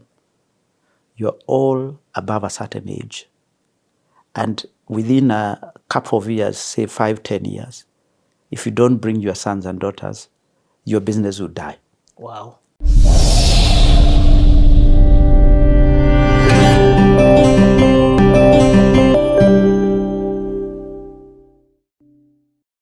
I'll keep repeating the tagline on CTA. It's, you truly never know people until you take the time out to get to know people. Can I shock you, Peter? I once interviewed you. Yes. I'm like, I can see no, you like, no. I'm trying to think when. I interviewed you. I was the host for Base Creators Garage. So there's an event. I think you had just become CEO. So we did an event at Carnival. I remember now. Yeah. And me, you, Joakali, Aziad. Yes, I remember. I remember. I don't know, there was much leaner. Yes, I remember. Anyway, we continue with this amazing story. First of all, thank you so much, because I say you have to come to CTA with the right posture. You have to come to with CTA with the posture of authenticity, vulnerability, and giving of your life story. And when you do that, other people then take the value. I really feel like you are doing that. So thank you so much for honoring the platform. No problem. So we are at where you are no longer an accountant. I'm like, what? Yes. What Now is this? that is history. I kind of thought that I'd moved on from being an accountant when I moved from audit to consulting on the professional side. Yeah. But when I joined industry, so to say, when I joined the East Africa Breweries, I realized now I'm no longer an accountant, because accountants kind of report, analyze, and so on and so forth. This was about shaping the future of the business, being involved in big decisions, and so on and so forth, which are still influencing the business today. Wow. So it tells you, like that's what 20 years ago, and also I can see application of some of the things that we did then in other industries or even broader organizations. So my learning in working in that strategy role is that innovation, or especially strategic innovation, comes from sources you didn't know. Like this thing of me going to sit in one room place to observe how you sell drinks, if I may sanitize it like that. Yeah. And also to think that also that's a businesswoman who eventually probably became now a keg kind of retailer. So I love the fact that you came up with a whole different distribution line for this because of the cost analysis. You were able to say, this we can't apply with the same route that we've been using. We can't afford. The customer can't afford. So sometimes when people say, oh, the cost is too high, you kind of say, look, no. Focus on the price the customer can pay and then work backwards. Wow. Yeah. So the accounting piece allows you, it gives you some help. But the business side is what actually allows you to, because how do you think about going to government to talk to them about tax remission, Yeah. So actually, it was an eye-opener. And then it was, I was still not happy with, because my intention was to go to to become a CEO. And Hold on. Yes. I've just heard you say that for the first time. At this time, or rather, to run a business. Okay, yes, to be general, what they used to call in the business, they used to say the general management path, the commercial stroke general management path versus functional path. I get it. So now so as soon as I went into industry I was very clear I didn't want to go into a functional. I get it. So because I could also be strategy director for Africa, finance, all these things. But I kind of knew that I wanted a path that was different. But I knew I had a problem. What's the problem? The problem is I had had mostly an advisory background. So you are advising clients, even internally with strategy, you are still advising, I didn't have an operational, an operational background. And I kind of could observe and see the best general managers were people who had commercial instinct combined with operational experience. Yes, you need strategy and all these things, but actually that's not the most important. If you look at the people who are very successful, even billionaires, they tend to be people who have instinct, commercial instinct. They start as traders, isn't it? Yes. And then they kind of form businesses and so on and so forth. Eventually, they now put some structure and all that stuff. So the dreamers are not necessarily the best general managers. Probably innovators could become general managers because they are so passionate about the idea and so on and so forth. But to be an innovator, you don't necessarily have to be a strategist. You just have to really push the boundaries about what people need, customers or like society. To really push the boundaries of what the market needs. Yes. Yes. It could be society, it could be customers, it could be anything, market. So this same senator, which we had come up with, we were having problem seeing it commercialized and coming to life. So we had already put the production, we were producing it, we had a new route to market and all that stuff, but we were not getting the sales. So I volunteered in 2005, December 2005, cancelled my leave, volunteered to go and sell the product. Literally. That's where my commercial role started. So literally volunteer to go and sell. Okay, and what does that look like? So go out there, recruit distributors, shadow the team that was really doing the work, help them fast track the thing, etc. Distributors, see where the barriers are, what are the blockers, what is going on, where the margins right, what is going on. And I tell you, through that December, we saw a huge shift in our momentum. And what were some of the things that you noticed was preventing sales from happening? Just like lack of decision making on the ground. Wow. Because people probably were not fully empowered. It's a new business. It is not operating like the existing one, which almost runs on its, So you almost have to make judgment every day with the type of person you should be recruiting, giving more freedom to the team within some boundaries. And kind of just went around in I can't remember, it was a Suzuki. One of those cars around the country. In fact, one time I remember I asked the CEO I can just get a double cab. Then he told me, no, you need a saloon. you are a strategy guy. So anyway, we went around. This guy was called Henry. He was called he was in charge of this thing, and we solved a lot of the issues that were and a lot of what that taught me is many times issues just are not resolved on the day because people are not empowered, or people don't think they are supposed to resolve, or they have the authority to resolve. But because I was a senior person, I could make decisions on the spot, and if I don't, I can call up the line.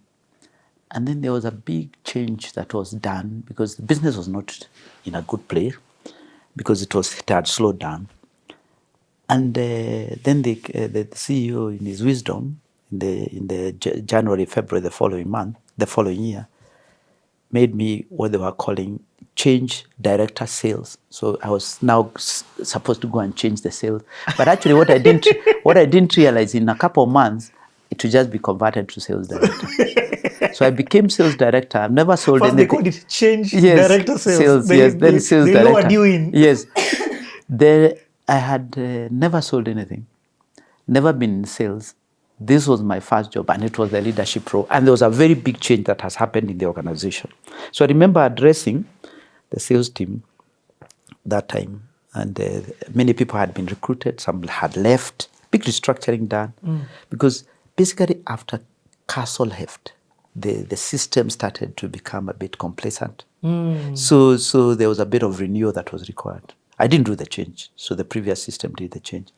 So I was kind of put in to lead. And when you are leading and you change the organization, you have to be very careful. You might actually be going into the lion's den. So I remember when I went into the first meeting, the first conference with the team to launch this thing. I said, here are the things you need to know. First, I don't know anything about sales. Wow. Yeah. So if you are looking for someone to teach you sales, it's not me. Because me, I've never sold anything. So I'm going to learn with you, and I'll welcome you to teach me. The second is the things that I'm going to bring is that I understand this business. I have been at a very senior level leading strategy. I know what the business wants. And I can cut through and make the decisions, whoever needs to be involved. And second, I know how to develop talent. So don't give me history about how talent, you need to be in this role forever. All I want is you are delivering great performance, you are looking after our customers, and you are creating growth. That's it. And it was probably the most liberating time. So 3 years I spent in sales. I got some of the best growth in that business. We used in that industry, in drinks industry, they use hectoliter. Hectoliter is 100 liters. I went in when it was 50,000 hectoliters per year. Yeah. I left when it was 800,000, so close to 1 million hectoliters in 3 years. So we created a business that was as big as Tusker in 3 years, and also grew the rest of the business. So not just this, and then inspired dealers. I remember one of the best things that I did at that time, the dealer conference, I said, because the East Africa Breweries dealers or distributors were very established and very respected in this country because it was the biggest business, and they had come through, and there were people of repute.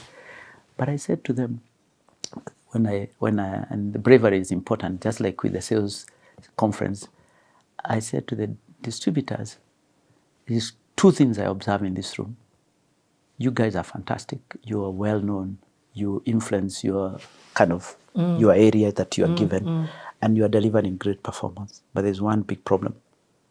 You are all above a certain age, and within a couple of years, say 5-10 years, if you don't bring your sons and daughters, your business will die.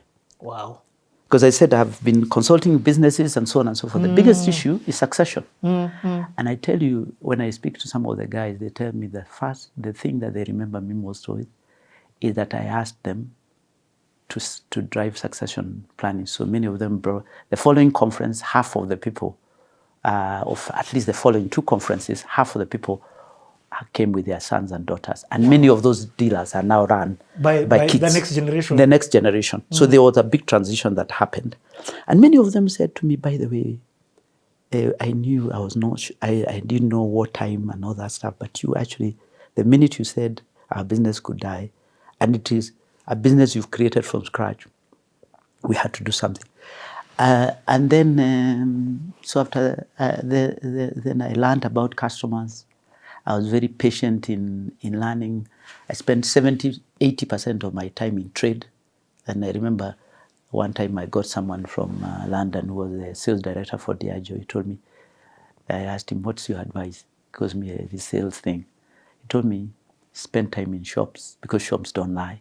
Yeah, don't spend time in the office. Because I knew about strategy. I had developed it. Now it's about execution. So I could think on my feet, etc. and all that stuff. So I would just go to trade. I would visit the whole country. I knew everyone by name. And then all I did was to resolve problems, develop talent, look after customers. And the business really, really grew. And then I remember, and also made some tough decisions. Okay. Here is the tough decisions.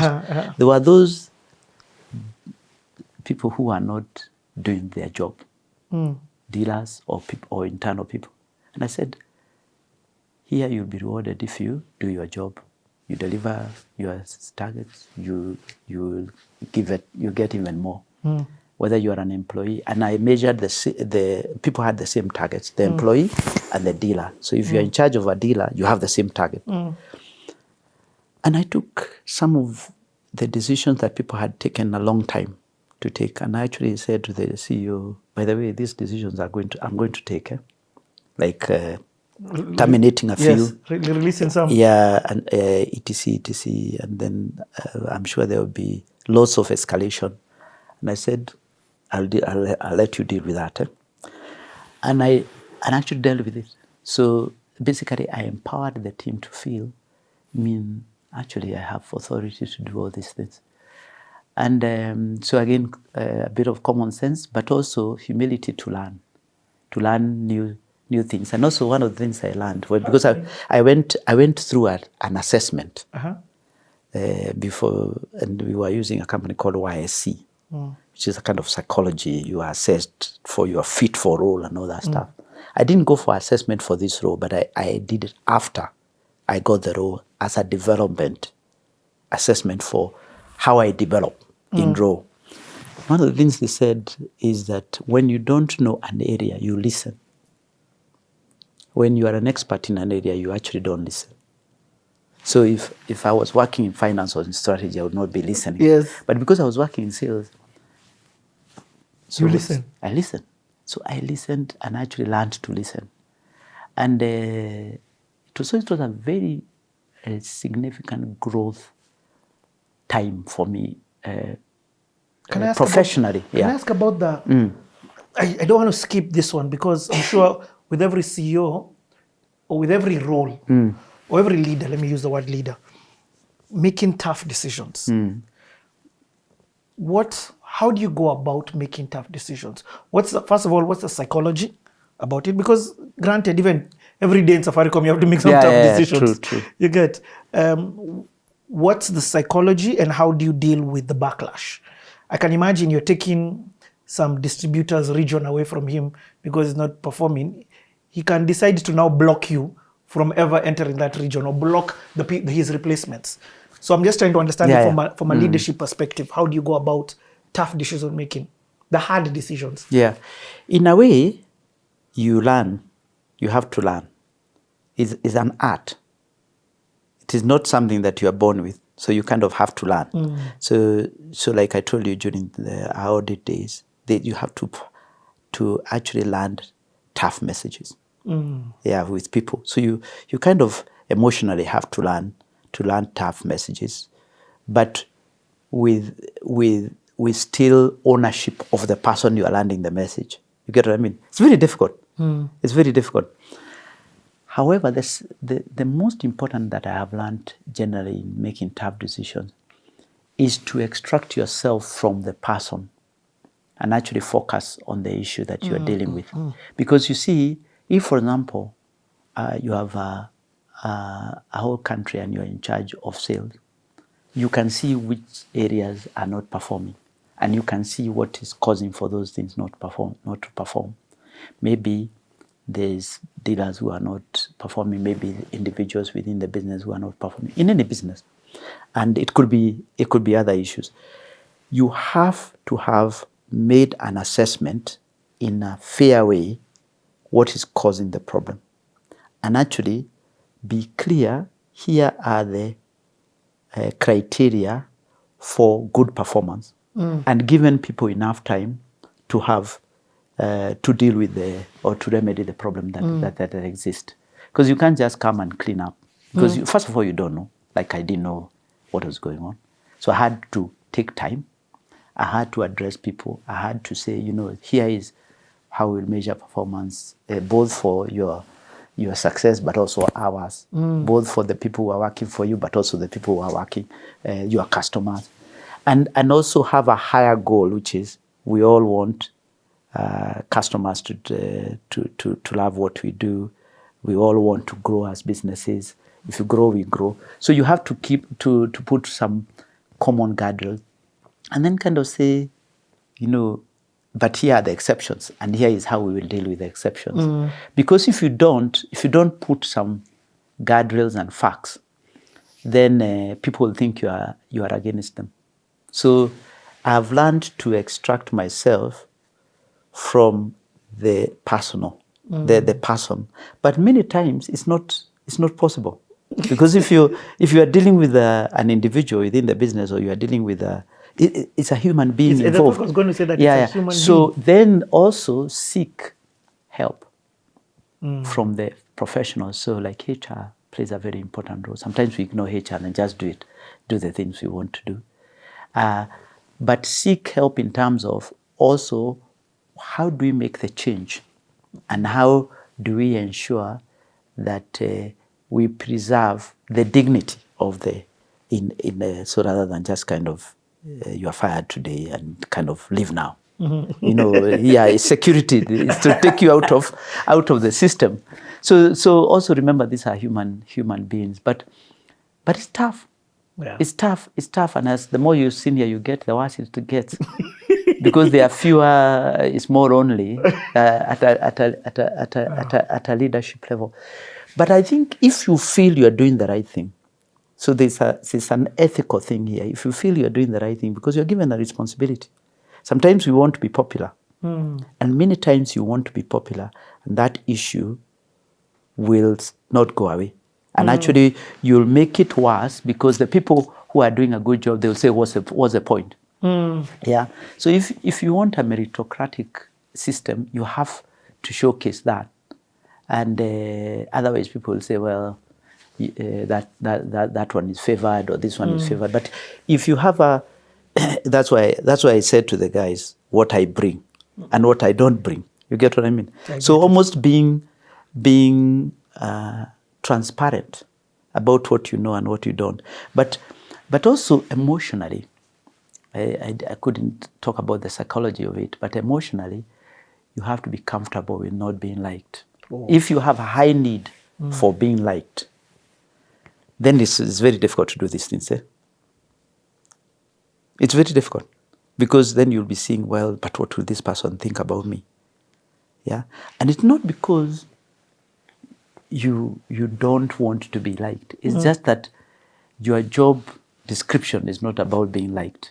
It's about leading. Yes. Yeah, and some of the best leaders are the ones who make the firmest decisions. Yeah, actually, and are the most listened to. So what I think what I did well in sales, first of all, I was new, so I listened.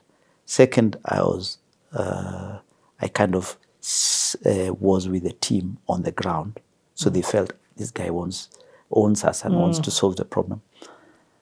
But thirdly, this guy will resolve the bigger issues, the issues that we have been facing that have not been resolved for a long time. And whether they involve, and then therefore, people, and I'm sure there are some fellows who probably didn't like what I did, both employees and whatever. And there are some people who really loved it. Because I remember now, after 3 years, there was a channel like I go to a general management role. Oh, so now again transition time comes. Yeah, now transition time comes, because I'm not a sales guy there. Now I want to go to general manager, but then something else. Remember I told you about the river. At the time I was about transition, the CFO, group CFO role, group FD role became vacant. So now I was interviewed for the group CFO, And the reason why I accepted the role, because it was a senior role, leadership role. Finance, if you think about your general management career, will always help you. And thirdly, it was a number 2 role within our business. So from a leadership perspective, I felt it's still in service of me being a business leader, if you get what I mean. So sometimes it's not the titles and what you do. It's actually the nature of the responsibility you have and the task that you are being given. So I moved finance. So you became the group CEO for? No, group finance director. Oh, it's group finance director. Yeah, so ABL. Yeah, ABL. So when I was announced, I remember the deal. I said, hey, sales guy being made groups. Then they were told actually this guy came from finance. And I remember when I went to sales, the London guys, the guys in Diageo, Yes. said there's a finance guy, strategy guy being put into sales. Into sales. But actually, dealers did not know, many distributors did not know that my background was nothing to do with marketing and sales. In fact, there was one dealer who told me, I thought you were a marketing and sales guy. I said, no, never. That's not my background. Yeah, so I think, so if people ask me which was one of your best roles, I said that's one of my best roles, because I had to learn new things. I had to learn customers. That's when I really learned customers. And I had to learn operations. Because sales, you are delivering every day. Yep. You can't wait until, you can't tell the people to postpone their buying to next week. You know. So if you don't deliver today, you have a problem. So then now move to finance. And my issue, so of course now I go back to, now I joined the main board as a PLC listed board. And the finance director role is very different. You know, you are announcing results, you are leading the business, you are liaising with the shareholders and everything and so on. So now that's when I learned about how do you deal with listed businesses, how do you deal with... Now, that's why I was telling you that the training, you realize this finance that I was trained doesn't know how. There's none of that. Actually, the things that helped me most was the experience along the way, rather than the technical training. Yeah. Because you're But the technical training opens the door. No, the technical training opens, and also functionally, you cannot not have it. Yeah. Because then how will you lead finance people? And but I remember actually the people in the parent company, which is Diageo, saying I was a very different finance director, even in the Africa finance leadership team. Like if you put all the finance directors there, because I was not trained in finance in a traditional way. I was trained in a roundabout way. I also had commercial experience. I had strategy background. So therefore, I was a more commercial finance person. So therefore, every time, like even internally, when we had a crisis, the marketing and sales guys would come to me, and they knew they couldn't BS me, because I'd tell them, but I know what you are doing. You know, I know all the tricks you guys have, and then you have had commercial judgment. Yeah. Because I had tested it. Yes. In the field, and I had made mistakes. So you have to make mistakes, and then now I was learning to be a finance director, because the thing with the finance director and also being on the board is, if performance doesn't show up, there are only two people who will be dealt with: the CEO and the CFO. All these others just are casualties of convenience. The people who are dealt with are the CEO and the CFO. So you now start to understand what your role is, which is board and the shareholders have given you a very specific responsibility to run this company, and you better run it properly. And then the cycles of delivering performance, you get it wrong one year, you recover the following year. It taught me how, finance is also quite important, because if you have 3 cycles of delivering performance, you learn the things not to do and the things to do, and the things to avoid. And there are some cycles of delivering performance. Yes, there are some schoolboy errors that you make when you're what we would call a rookie CFO or rookie CEO. And by the way, they are there. You have to make them. Yeah, and it doesn't matter how much you've been taught, you will still make them. I'll tell you one rookie one for a CFO. So your ESA starts in January, like most banks, and then you kind of say 8 months in. So you're in August, end of August. Say your budget says you should be at 10% growth year on year. End of August, you are kind of 5. So you're half. But it's 8 months in. 8 months in. Then you are told, do a forecast for the balance of year. Because you're incentivized, not necessarily financially, but emotionally and professionally, you're incentivized to deliver performance. You're told to do the forecast and tell us how you recover and what will be the year-end thing. So now, all of a sudden, you've been delivering 5%. Oh. All of a sudden, you promise 15% for balance of year, so that you catch up a bit, isn't it? Yeah. Because you think at the end of the year, you want to be closer to your 10. Every rookie CFO makes that mistake. Rather than saying, let me bite the bullet. Yeah. The trajectory is 5. Let me accept 5. Yes. Call 5 for balance of year, unless there's something else that is telling me it's not 5. Yeah. And then now I have time to work a plan that is an alternative plan, isn't it? Because it won't prevent you from working for something else, isn't it? Yes. Then if you delivered 10 for balance of year, it's fine. It's actually a bonus. Rookie CFO. And what's a rookie CEO? Or we'll get there. No, we'll get there to the CEO. Rookie CEO. But then the following year, now you've had your stripes. Your stripes. The guys push you to give a forecast. They say year 2, they give you are off track. They tell you, please, the forecast. You tell them, no, this is what I'll deliver. Oh, no. So now you learn how to pass bad news, even if it affects you. Wow. Because you basically are putting your job on the line. Yes. Yeah.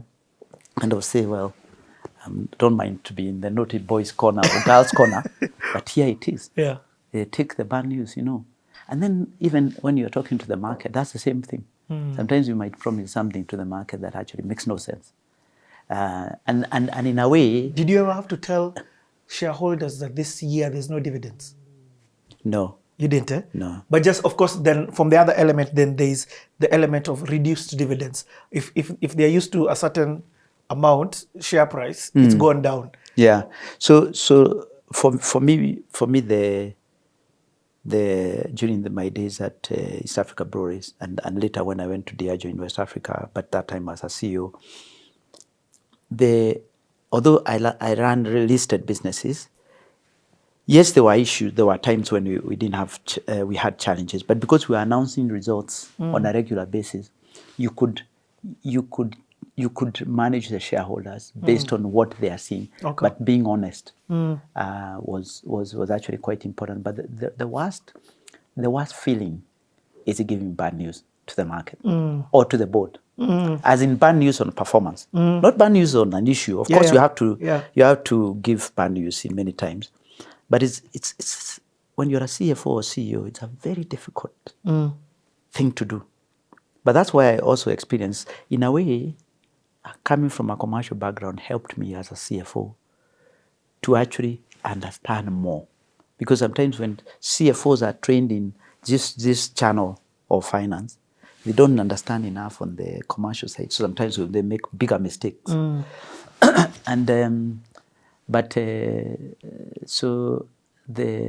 my CFO role was really instrumental in me now starting to be more external facing with investors, with the shareholders, with the group.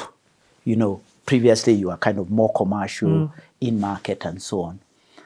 And then, so after 3 years, that's when now I got now my breakthrough to be CEO.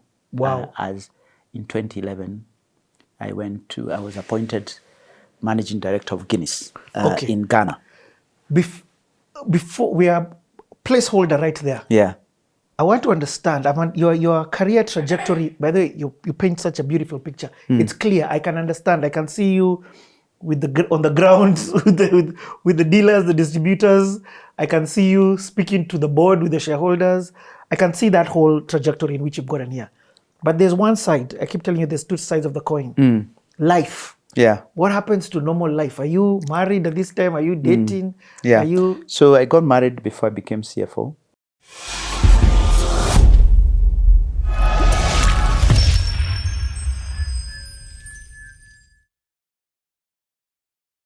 But then the other thing he said to me is that allow yourself to be surprised. Because GM roles will surprise you every day.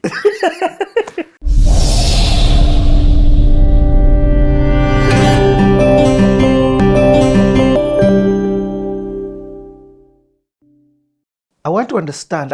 Your career trajectory. By the way, you paint such a beautiful picture. It's clear. I can understand. I can see you on the ground with the dealers, the distributors. I can see you speaking to the board with the shareholders.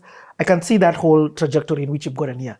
But there's one side. I keep telling you, there's two sides of the coin. Life. Yeah. What happens to normal life? Are you married at this time? Are you dating? Yeah. Are you? So I got married before I became CFO. Yeah. There was a somebody. Just after my sales, just around the time I was finishing my sales career, I actually met my wife in breweries, in East Africa breweries. She was in marketing, I was in sales.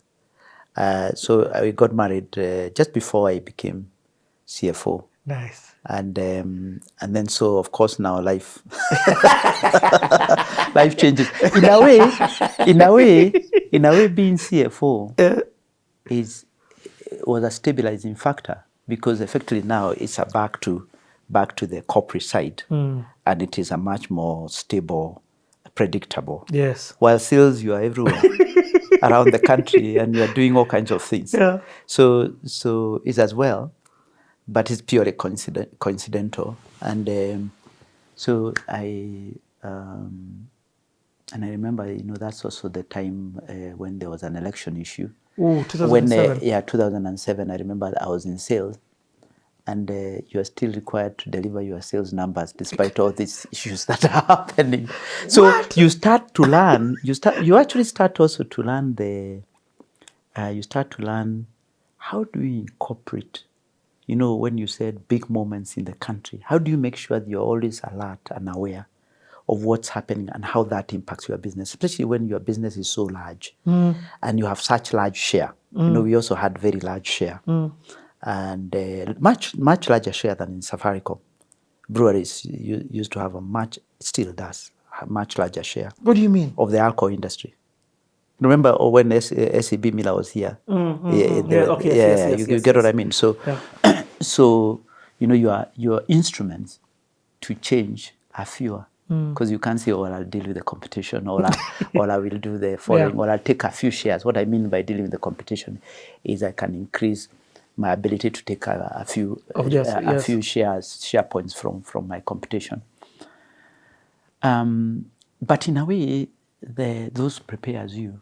Those moments actually prepares you for more senior roles, because then you kind of said, I've seen this movie before. Yes, and I remember actually we and I still apply it in Safaricom. I remember when I was at the breweries, we got a company called McKinney Rogers.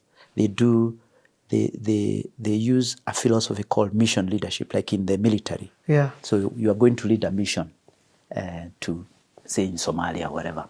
So it was someone who trained, actually Kenyan-born, UK, British, who trained in the military, in the British military, and then eventually left to form this company.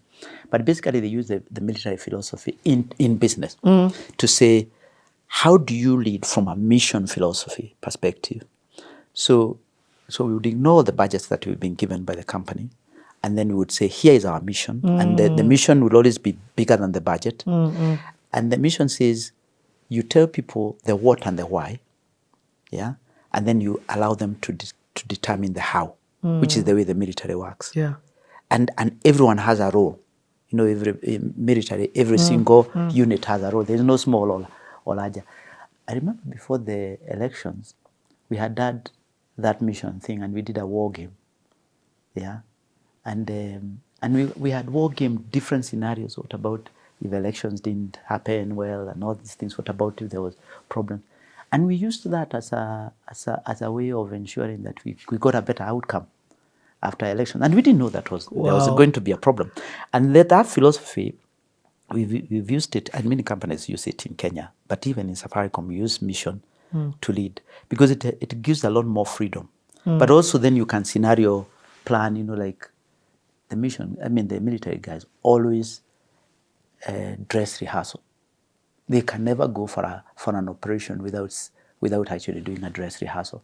In corporate life, we just go in and assume that it will work. So you kind of learn that you can use some of these philosophies to, and I learned when I was in strategy. I applied it in sales, and eventually in finance. But that mission strategy didn't really help when it came to COVID. And we'll come to that.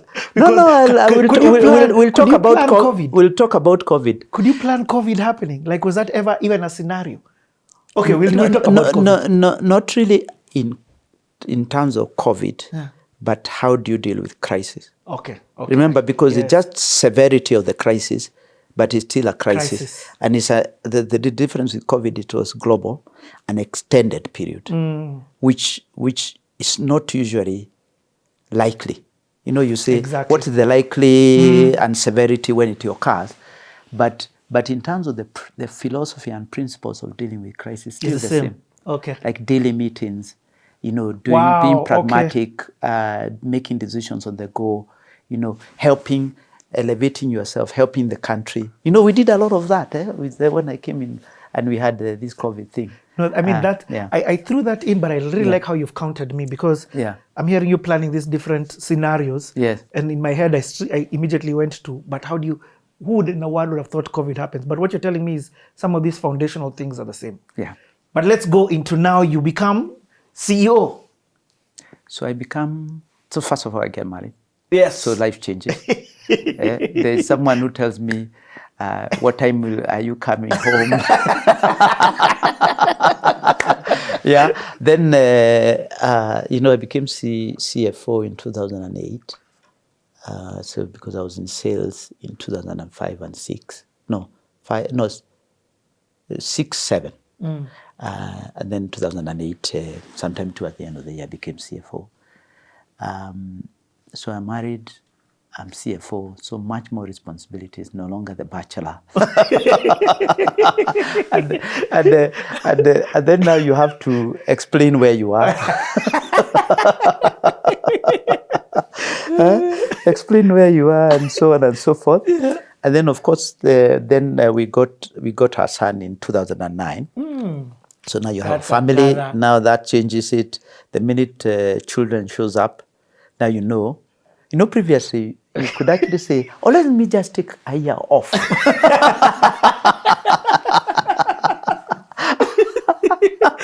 In a way, you're taught you've worked so hard for your career, so you can't really take a year off because it will drift. It will make your career drift. But you have, if I needed, I could. But once you get married, once you start to realize now it's not just me, not just my extended family, but it's also my immediate family that now my wife and child. So therefore, have to be responsible, so to say. And but then CFO role stabilizes. Really good experience. Also now start to expand the dimensions of leadership, not just functional, but also stakeholders, shareholders. Bring together all the elements I've learned, because CFO is a role that can allow you to actually utilize a lot of what the skills you've learned. So actually, that's one of the roles that I felt I could utilize most of the skills that I had learned. Because when you're making finance decisions, they have commercial implications, strategic, all those elements. Yeah. Then in 2011, I I interviewed for the role in Ghana as Guinness Ghana as managing director. Same level as the group finance director, but now it's a GM promotion. I mean, it's a GM move. So I knew it's a Are big. your superiors telling you, I think you should do this? No, you see, Or they are it's you looking at the opportunity and stepping in? to be fair, Diageo was very good in leadership training. So we did a big leadership intervention in 2008, 2007, 2008. It was called Diageo Leadership Performance Program. That was to prepare. It was actually targeted at 1,000 people across the world, and to prepare people for future roles. And leadership and it is based on the leadership standard that the company wanted, like something like being authentic, delivering great performance, stuff like, looking after customers, all those elements. But basically, the actual development on the leadership side was very good. But the biggest development, I always say to people, is the roles you get, the roles you do. Those are the ones that disrupt how you think. Going to sales disrupted how I thought. Coming back to finance after sales disrupted how I thought. If I had come into finance before sales, I would have been a pure finance person, probably with a bit of strategy. But here I was strategy, sales, finance, background, advisory. So, and I had already, and we were always pushed to say, what is the career path you want? And I had already, the reason I went to sales is because I wanted a GM career. So then we were in the GM pipeline. We call it pipeline. Yes. Then all of you are interviewed. So I got this role. Very good role. First CEO role. Wow. And you're going abroad. And in a foreign country. Yes. So I always say in careers, you have to think about dimensions of transition. Wow. That you are making. So like when I was transitioning from PwC to EABL, I was transitioning from professional practice to industry. So I needed to learn how industry operates. I was getting a new role, but the actual content was similar to the advisory work I was doing. So not as much transition. And I was transitioning to a different environment where people are not knowledge-based and are not as competent in terms of various, the profession, it's very graded. Now here, I'm transitioning to CEO, so new dimension of leadership, completely new. I've never been a CEO. Transitioning country. So you are leading in a new country. And then transitioning family. Yeah. So, in the UK, I could actually come up out of a pub and then just go and pick up my luggage and go to the UK. But here, you have to plan. First of all, you have to go alone, see how it is, settle, bring madam, they see the house, is it works? Schools, do they work? All those things. And then now once you are happy with that, within a few months, then they come and join you. That's the way you transition if you are going on an overseas secondment. So you are having, there's a very many dimensions of transition, and each of them could create failure. Wow. So if your family is not happy, you're in trouble. I can tell you. That is the first whatever. And one of the reasons actually I always traveled with family, because I remember when you were young, my father was always away. So I didn't know that story, kind of thing. So, but that's so powerful. Yeah, but transitioning family is tough because you are uprooting people. At least my son was very young. My wife was working. There was the company she was working with was also had an office in in Ghana. So that was good. Okay. So she could transition there, and Ghana is a very safe country. So family-wise, you are not worried. So the thing, you kind of stabilize. The work front was new role. Again, rookie CEO. By the way, it does not matter how much, I remember I asked the guy who was the head of President for Africa, for Diageo, and he was President for Africa and I think Turkey and India or something. Then I asked him, give me advice. I'm going to Ghana, new CEO. He told me, Peter, we've been very successful. and you've done a number of functions. You've been in sales, finance, advisory, strategy, etc. When you go into CEO, you are not the functional head. So don't try and do the sales or the strategy or the finance role just because you know them. That's not your role. Your role is Leadership. CEO. It's the leadership of all these experts. So recruit the best into those roles that you know. So I've always recruited very good people in the functions that I understand more. Yeah, because then you won't tell them what to do, because now they will lead. You get what I mean? Yeah. So I've always had very strong CFOs. Generally try, not always successful, always try to get great commercial people, and always try to get great strategy, etc., whatever. But anyway, that was advice. But then the other thing he said to me is that allow yourself to be surprised. Because GM roles will surprise you every day. So you'll go into the office, you'll find there's people are planning to strike. You'll go into the office or find that dealers are not happy.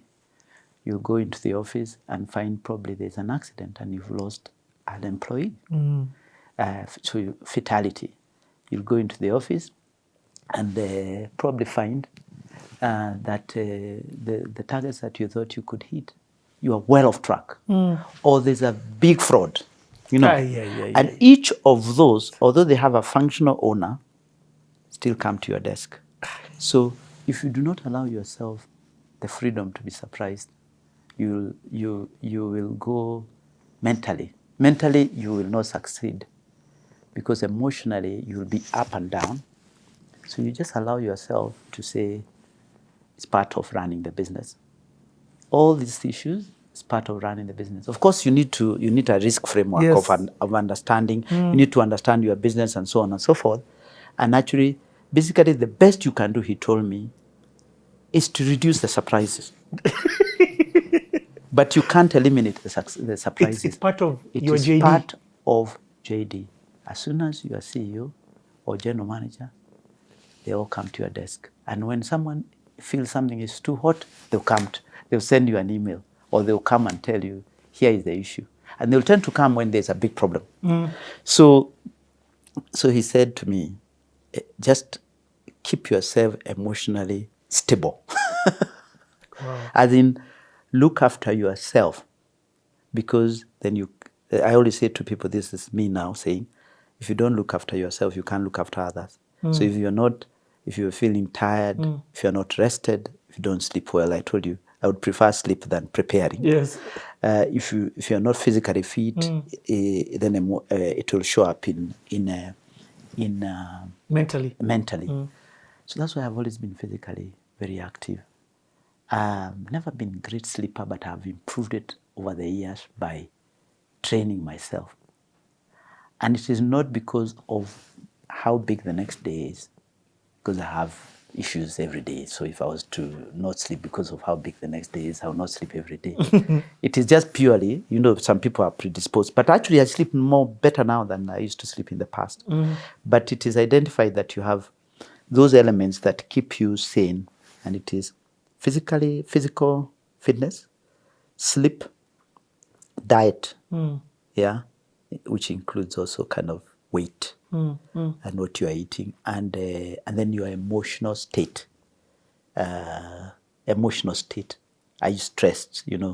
How do you keep yourself kind of rooted so despite all that advice, that's the place we're waiting for. Despite all that advice, I still made rookie errors. The rookie mistakes of CEO. And one of the rookie mistakes of CEO, this thing that I told you about 8 months in, and then you have 4 months remaining. CEOs are worse. CEOs will say, I'll deliver 20. I'll hit target. I'll just recover. I'm telling you, new CEOs, and I've seen it because now some CEOs report to me, or have reported to me. or heads of business units or whatever, they will always make that mistake. And it doesn't matter who tells you what. Yeah. And then the whole thing about the third advice, and the reason why I got that advice, I wanted real advice, is you're going into uncharted territory. And that's also one of the things I always say. Don't think you know. Just because you've been appointed to role, you don't know. You're starting afresh. It's like a kid starting to learn a new language. So he told me the third thing he said to me is, make talent decisions early. Make talent. Yes, like people decisions. Yes. So like if you have a problem with your sales director, make that decision if you think you have a problem. He told me everyone makes them late. And I always, at least in the first 2 years, always made them late. Because you think, oh yeah, I'm going to turn this person around. Sometimes you blame yourself, did I make the wrong choice, and so on and so forth. Talent decisions, generally people always make them behind the curve rather than ahead. Wow. When either to put the right, it's not just firing the wrong person, it's also to put the right person. Like, for example, a role may be vacant. Then you say, well, we'll handle it, isn't it? For 6 months. You can put an acting person for 6 months, we'll handle it.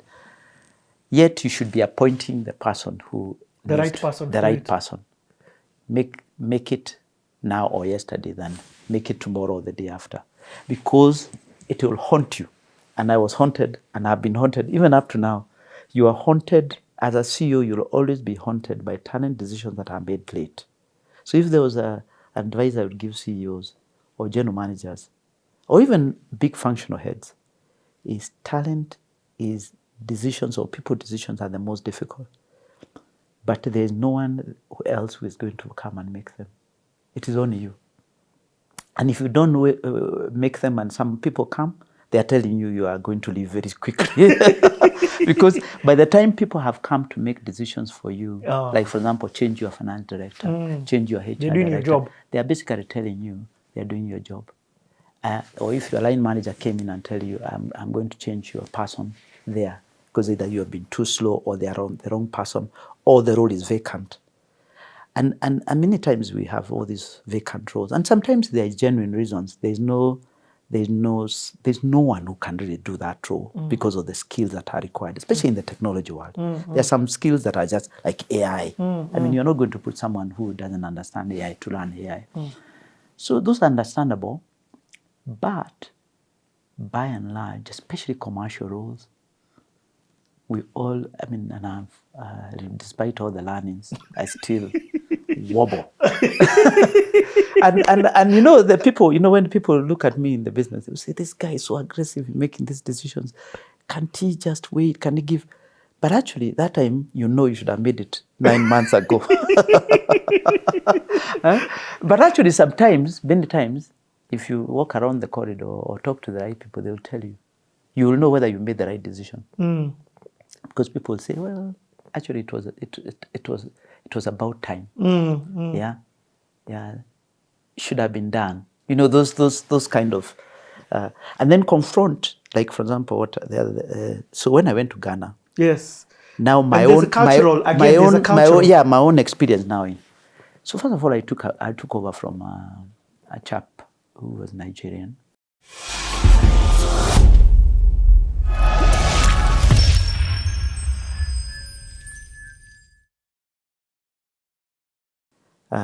But if you are not committed, you can't become a CEO. I'm sorry.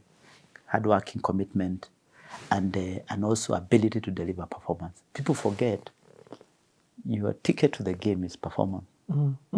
It's not being nice and having, then that one gives you the license now to be nice.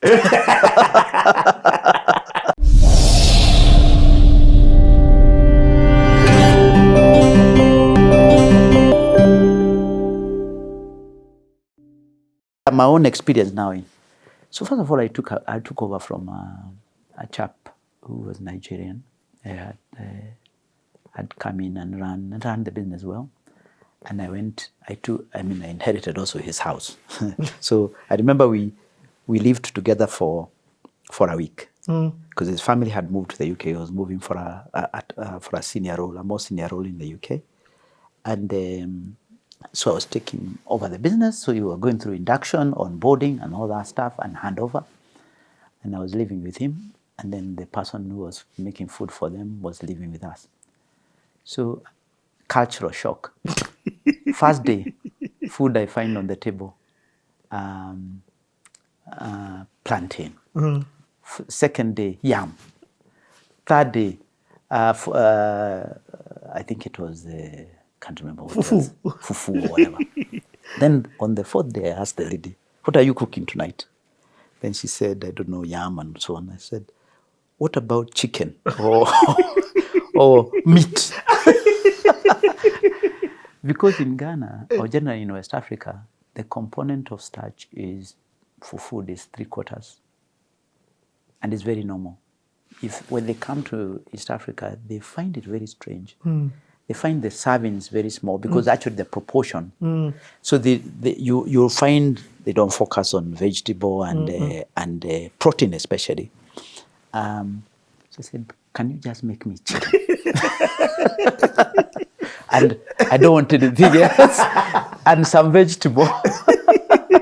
Because by the end of the week, and remember, we are eating in the canteen during the week. Yeah. Again, a lot of starch. So by the end of the week, your body is not used to that much starch. Yep. It's completely out of control. So food, culture, what food the West Africa, the delicacies, the what are those things they serve called snails. Are delicacies in the whole of West Africa. I told them, no, me, this one, no. And then the other one I told them no is, in the wild rat family, what is it called? There's a big animal that is a delicacy in West Africa, and it's actually roasted, like the way you roast chicken and kept on the roadside. Yes. Yes. And the people buy. So I said, this one I'm not. When I went to Nigeria, and this was the next move after Ghana, I remember in my first town hall, I said, the two things I won't eat are snails and this thing. They told me, no. In fact, one person got up and said, I'm so sorry to see you. This is our delicacy. You must eat. So I told them, no. So anyway, in Ghana, cultural, so Ghanaians are very welcoming, which was great. And the market is smaller than Kenya. Yeah, it's smaller than Kenya. But also, they say less. So you have to extract, to extract. So when my first town hall in Ghana, I said, look, guys, here is what you need to know about me. And I like those declarations so that people stop playing it back in the corridors. Because you know what people are talking about. When you are a senior person, you know what people are talking about. It doesn't matter however you can have your own illusions, but you know what they are talking about. You can be in denial. Who is this Kenyan? Why does he deserve to be here?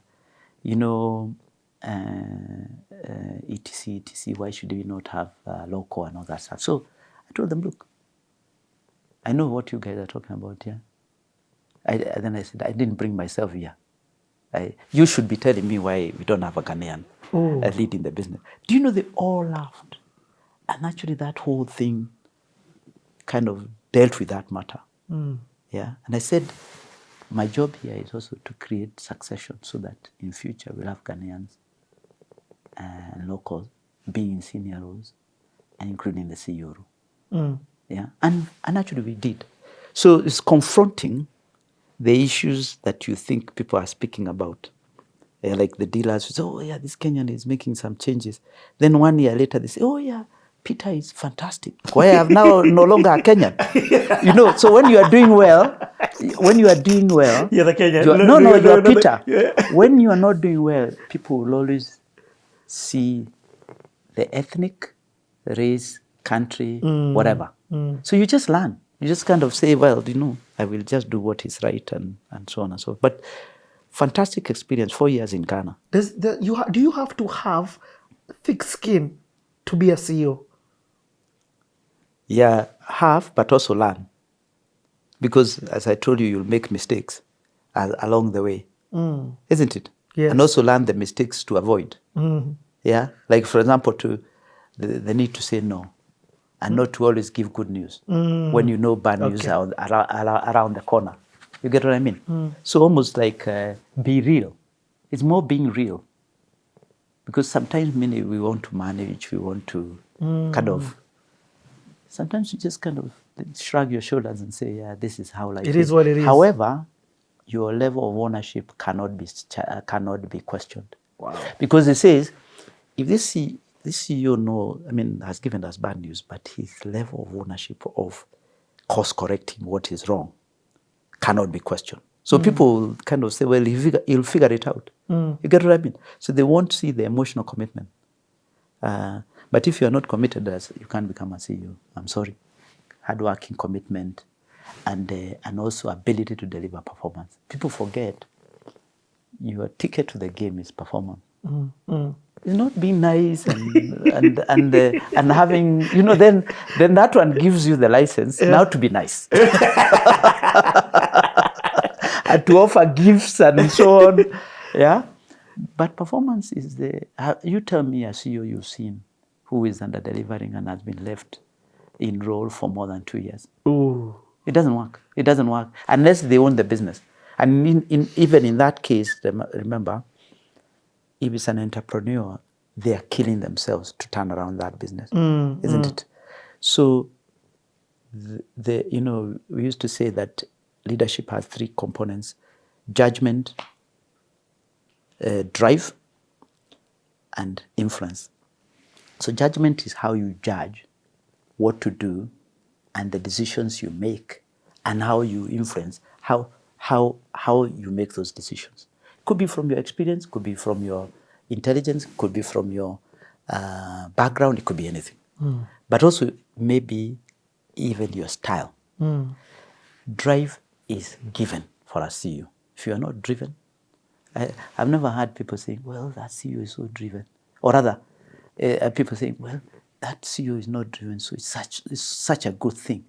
Isn't it? Drive is an underlying it's ticket. A must, yes. It's like a footballer in Arsenal or Liverpool who doesn't learn fast or who doesn't put the work in. There's no way. At a very senior level, or even at, say, if you look at elite athletes, the Tiger Woods, the Usain Bolt, yes, all those guys. If you look at them, their work ethic, and they are so driven. So the drive. Influence, you learn.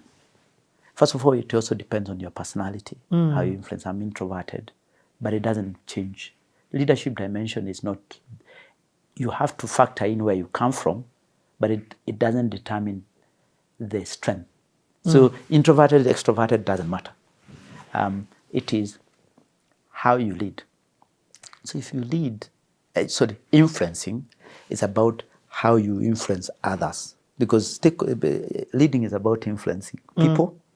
Leading people, you lead directly, influencing stakeholders, influencing the public. Even when something happens, someone's calls me names or puts my fake AI thing, and how I respond to it, it's part, how you influence. Part of it is also managed by the organization, but you set the tone for how you influence. But as an individual, those 3 elements, you have to work on them, and over time you learn. You learn the elements that are important for certain roles, and which elements that you need. Like as a CEO, the influence side is so important, but you have to back yourself up with. So you have to determine across those 3 dimensions. You have to determine which elements am I very strong in, and which elements am I not, and where do I back myself with the best talent. And actually, talent that will say no or will not fit your. Yes, man. I employ people who may not like me, may not fit what I expect, may not, say yes. And people wonder, why is this guy? And I say, yeah, you just have to let the system work and allow people to be themselves. Because if you just employ people like you, then you'll all lead the same way. You get what I mean? Like, that's why I was given advice that your job is not to lead the function, is to lead the people, the leaders, the people, yeah, but also to lead the agenda, the organization. So Ghana was, I would say, training, but very good experience. And did you do well in I did very well. I actually did extremely well, and I was now going to be, because I was in what they were calling L2, I was going to be promoted what they used to call SL, senior leader within the Diageo community. So I was going to, I'd interviewed for a role to lead the Australia business. Wow. And I got the role, so we were going to do a look-see. You know, when you are going with family. The same thing. Look-see. Yeah. So then 1 week before I went to look-see, I got a call from the same guy. He told me, Peter, are you seated somewhere? Because you need to be seated because of what I'm about to tell you. He told me, you're not going to Australia, you're going to Nigeria. So instead of going to look-see in Sydney, I went to look-see in Lagos. And in a way, and I didn't tell my wife that day, because it was her birthday. Pure coincidence, by pure coincidence. The following day, I told her, by the way, do you know what news I received yesterday? Here is the news, which I also didn't like. Yeah. So we had to deal with it. So we went to Ghana, we went to Nigeria. Actually, our experience was great. And actually, our experience in Nigeria, the 3 years we spent there, was fantastic.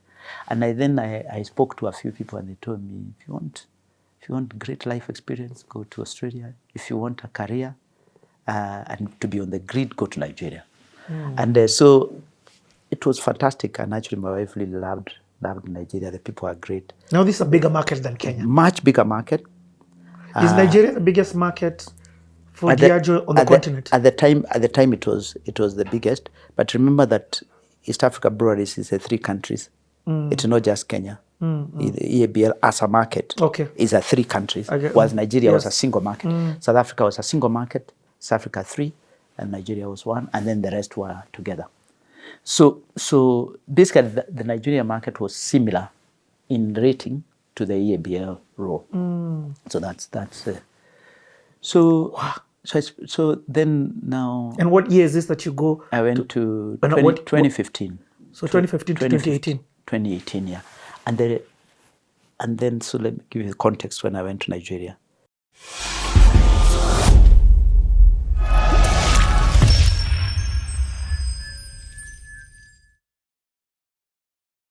So as you succeed in career, business, how are you also succeeding in family? It's not easy. By the way, it's actually not easy. The reason I say that, first of all, by moving family, you're already disrupting spouses' careers. That's first. You have to understand that.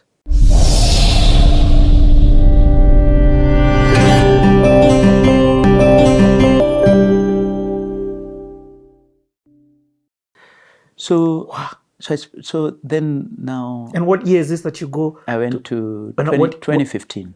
So 2015 to 2018. 2018, yeah. And then, so let me give you the context when I went to Nigeria. So context is, I've just been redirected from a market that where I would have been living in Sydney Harbour, near Sydney Harbour, to live in Lagos. By the way, also we are living in a fairly good place, actually. You know, Banana Island is not bad. But the second is, it was the time when the oil crisis happened. So the oil price was like $30. So Nigeria was in a crisis. Currency was a problem. We could not access any currency and so on and so forth. So in fact, I used to say I went in the eye of the storm. So you're dealing with a currency issue.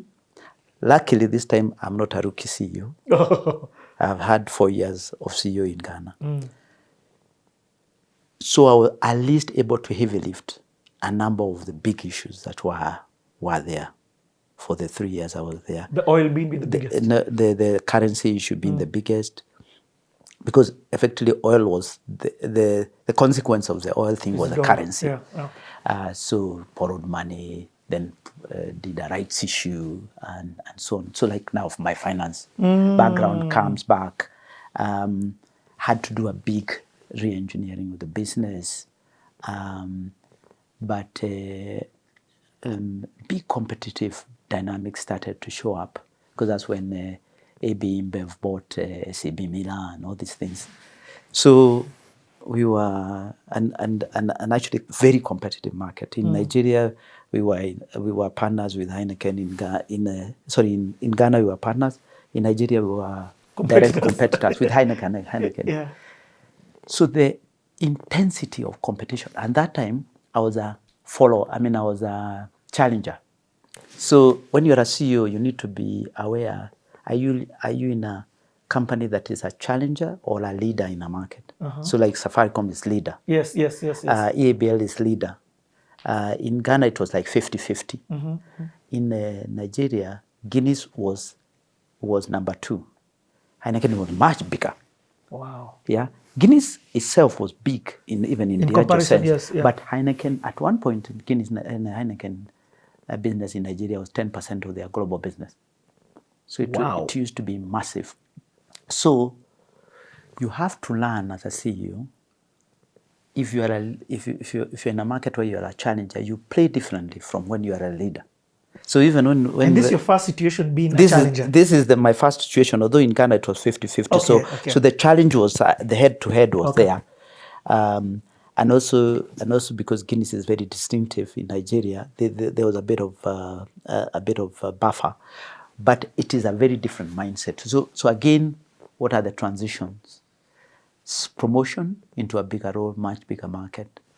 You're on the grid because this is a very big Guinness market.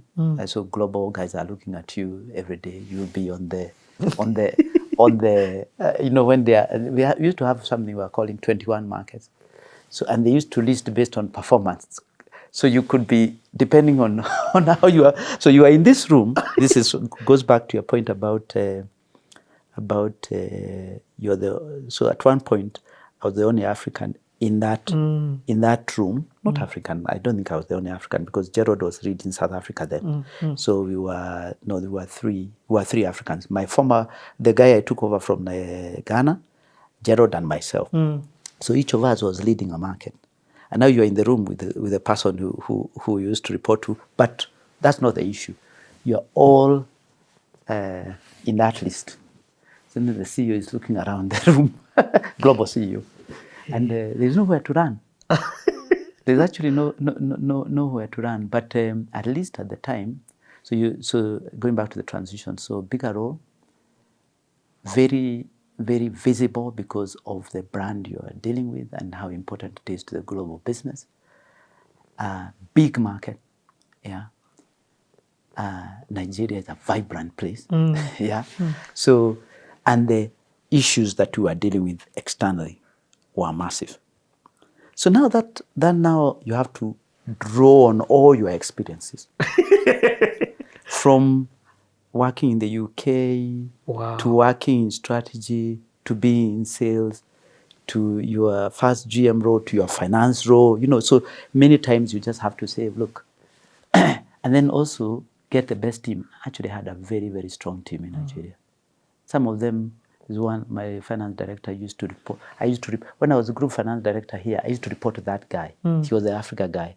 He left, then came back to support us because there was something happening in Nigeria. So this is someone I used to report to. Now he was reporting to me. So all those dynamics you have to deal with, and half of the guys were expatriates. So a lot of talent dynamics, market dynamics. But and also you still have to manage family, school, etc. Yeah. But actually, it was one of the best exposures because I learned, you have a view about countries.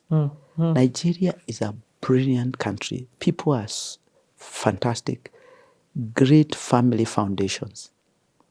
Yeah. Great family foundations. Family foundations. And also intensely competitive. You think they're aggressive, but actually intensely competitive. One of the guy I took over in Ghana, I asked him, so why are you guys like this? He told me, you're taught by your mother, you need to look after yourself. We are 200 million of us. If you don't look after yourself, you might not get food. It's actually a survival piece also. But at an underlying level, a fantastic group of people, and then they keep relationships. The girl who used to work for us, the house help, still sends my wife messages today. Happy birthday, mom. Wow. Up to now. And we left in 2018, which is many years back. Yeah. And then who do you and people can't see me, so I'm doing in quotes. Who do you cry to when you're at that level? So, because you can't go complaining to yes, the guys under you. Yes. So in a way, as I said, you need to see what help is available. So Diageo had a lot of leadership development. So there is access to help. Like I had a coach who also used to support my team. Okay. Which is very, very good, because the coach tells you the truth about how you are leading, but also how the team is working. So there's a coach. You always have to have one or two mentors who are outside of the business and the industry. Yeah, like when I was trying to make a decision whether I should go to Australia or Nigeria, yes. Yeah. So that's very, very important. So you keep a set of trusted people, and for me, I play that role to people. Yeah, because they know I'll tell them the truth, and it's people you trust. They may not be friends, they could be business people you came across during your business relationships, and so on and so forth. So mentors. And then the third is seek help. The organizations always have ways of supporting. And then one of the other things that I learned in West Africa, because that's when I became CEO, we had a CEO forum. So we would meet every two months. And in fact, we increased it to monthly, which is just sharing war stories, issues that we are facing, some of the things. Because it's these are not CEOs within Diageo. These are CEOs. No, CEOs across the industry. Okay. Yeah, because you are facing similar issues. Currency is the same issue. People issues. Are you able to recruit talent? What is going on? Oh. It's the same issue. It's like politicians meeting. Yes, they are sharing the same experiences. So this CEO forum within the country. So within the CEOs, country. Within the industries. country. Even here, we do a lot of that. Okay. We have different groupings. So making sure that you have groups of people or individuals that you are attached to that are different, because you can't rely on one, because they won't see the whole problem. There's no one who will see the whole problem, and then people will understand you differently, and you'll get different items. And then the other one is your spouse. Your spouse actually knows a lot more about you than you ever think. So generally, instinctively, especially from an advice perspective, they'll always give advice. And my wife has always been, you need to be aware, you need to watch for this, or even sometimes you need to look after yourself. Wow. That could be just thrown in there. Then you kind of, bloody hell, I'm actually pushing it too much. And so but roles like this, and I just want to be frank with you. And sometimes also your ordinary people like your PA give you very, very nice advice. Like, no, that's not a good thing to do. Wow. So some ability to listen for intent rather than who the person who is telling you. So it's not about who is telling you, it's actually this person owns me enough to tell me the truth, because a lot of times CEOs are not told the truth. They are just managed, and actually you kind of, by the time you realize you are being managed, you've been managed enough. And then many times, I'm very good at it. Many times I know I'm being managed, and I play along. You play along. I still remember that when we landed in Nigeria, and when I went for one of the CEOs forum, they told me, your business, you need to watch your suppliers. I think you're getting not a very good set. Then I listened to the team internally and so on and so forth, what they were telling me, because we had contracts. When you're in consumer goods and in drinks, you send product long distances. You can imagine 1,000 kilometers away. So logistics is a very big thing. So we used to have lots of trucks. And I listened in the room and I kind of thought, what's going on here? And what I realized, employees had trucks. I figured it out. And based on the behavior that I was seeing in the room, depending on the decisions that I wanted to make. So then I said, okay, I'm going to remove this type of contract. And then everyone, there was an outcry, and I said, the last time I checked, I'm the one who is assessed if we deliver performance. So if we miss it, it's fine. I'm happy to. And we delivered performance without any problem. So sometimes you have to use you're a sharp one. Wisdom rather than analysis. By the way, all the numbers will look very nice. The business cases are very good. But sometimes it's behavior that tells you, why is this person creating a crisis? When I hear someone come tell you have to approve now, I usually say, no, I'm not approving. Unless you tell me why I should approve now. Wow. Because usually you create a crisis so you approve something. But that's when I refuse to approve. I say, no, I'm not going to approve. If I knew and we were already working on the matter and it was just urgency, that's fine. But when it's out of the blue and I'm being told, I don't know, the crisis is going to come. Yes, will come and yes, actually that was the other rookie. You panic. There's a crisis and you panic. But all those things I described, I came across them. Fatalities, wow. Big problems with, and actually Diageo, to be honest, was very good on safety. But there's a time we had an incident that really changed the way that I look at safety. And but basically all those elements that were being described, I come across. So you kind of say, well, if I had more stripes, I would add. But the problem with those things is when it does happen, despite the experience, it's still emotionally draining.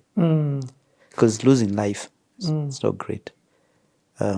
But you can see the signs from very far with experience. And you become much more honest with yourself. I want to ask this one. I think this one is important. And you can share to the level at which you want to. Roles like this break up families. How have you been able to keep yours intact? So as you succeed in career, business, how are you also succeeding in family? It's not easy. By the way, it's actually not easy. The reason I say that, first of all, by moving family, you're already disrupting spouses' careers. That's first. You have to understand that. Secondly, you have to have a conversation and say, what are the kind of priorities? And I remember we had a conversation with my wife about she can still work, so she started working on this with the same company in Ghana, which was good. But then when we went to Nigeria, she decided to study. So she's done a PhD as a result of. So when we were in Nigeria and also in Amsterdam, so because my next role was continental Europe, so at least she was able to utilize the time that she had to study. But there's a lot of personal sacrifice on the spouse, and also to also understand. Also understand that the family always has to be comfortable and it has to work. If it doesn't work, then there's a problem. When we were coming back from Amsterdam, it was very good because my wife was very happy. She was about to finish her PhD. She was going to come and do her thesis here in Kenya, which was great. Also Amsterdam, then Safaricom. Yes, and then our son was going to come here and feel he can experience. So he spent a few years here. He hadn't been here. He hadn't been here. He was born in this country. And then you are left 2.5 years when he was 2.5 years. So really, had seen Ghana, Nigeria, Europe, or Netherlands, and the rest of Europe, whatever it is. So actually bringing him here back was very important. So now he can say I'm Kenyan. And I have Kenyan friends, not just Kenyan relatives. Do you get what I mean? Yeah. So it's actually not easy, and it's not easy for two reasons. One is on the individual, like me. So you go through ups and downs in terms of, and this is why I've said you learn how to look after yourself, because you push yourself to. So like today, I had booked gym. Yes, yes. The reason why you see that is I book physical exercises in my diary. And I have learned that if you don't do that, the diary will be occupied. And also, if the diary is occupied and you don't have time, you shouldn't think life and work. You think one life. Because work is part of life. Because you spend it 70% of your time working or interacting with people during work. So family is a delicate thing, and it's always tuning in and understanding where the pressures are. Because actually, even when you were living Netherlands, coming back to Kenya, I remember because a son told me, why are we going back to Kenya? Because I've gotten a job in Kenya. And then, but Diageo has been very nice to us. We went, I don't know where, because it's actually a good employer. And why can't you decline the job? And the reason for that is because he was also, remember that stage of life for kids, he was also getting to a stage where he was starting to develop his friends. So kids also move at a certain time. Yeah. So beyond, if you uproot them, so like when they are young, it's okay, it's very easy. When they become teenagers, that's a problem, because then they start developing relationships and so on and so forth. And so family is not easy, but also the advantage of also being away is that you are together, and also you can travel. Like we traveled around the world to many places. We would never have gone if we had not been away. And also I started also getting things I could do with my son, like golf. Stuff we could train together. One time we did taekwondo together for many years, actually, for a few years. And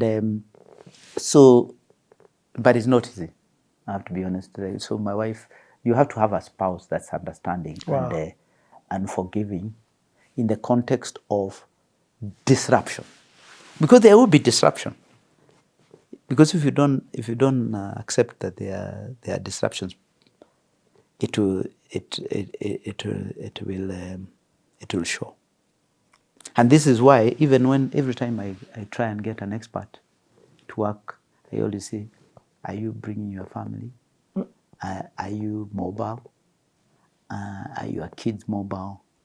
And are you comfortable? Wow. Because if you don't, there's no that secondment is not going to go the right way. But it's not easy. It's actually not easy. And including coming back to your home country, it's still a transition. Because remember, even for your family, but wait. Before I went, we're coming back. Let's change this battery. Yeah. 7 o'clock. No. Let's just change his battery. Then he does Safaricom. You shouldn't have told him it's 7. Okay. Timekeeping.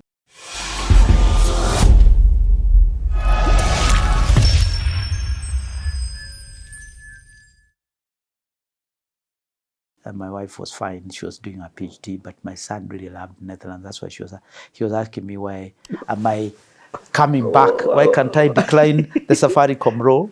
And I told him that there are some roles you don't decline. So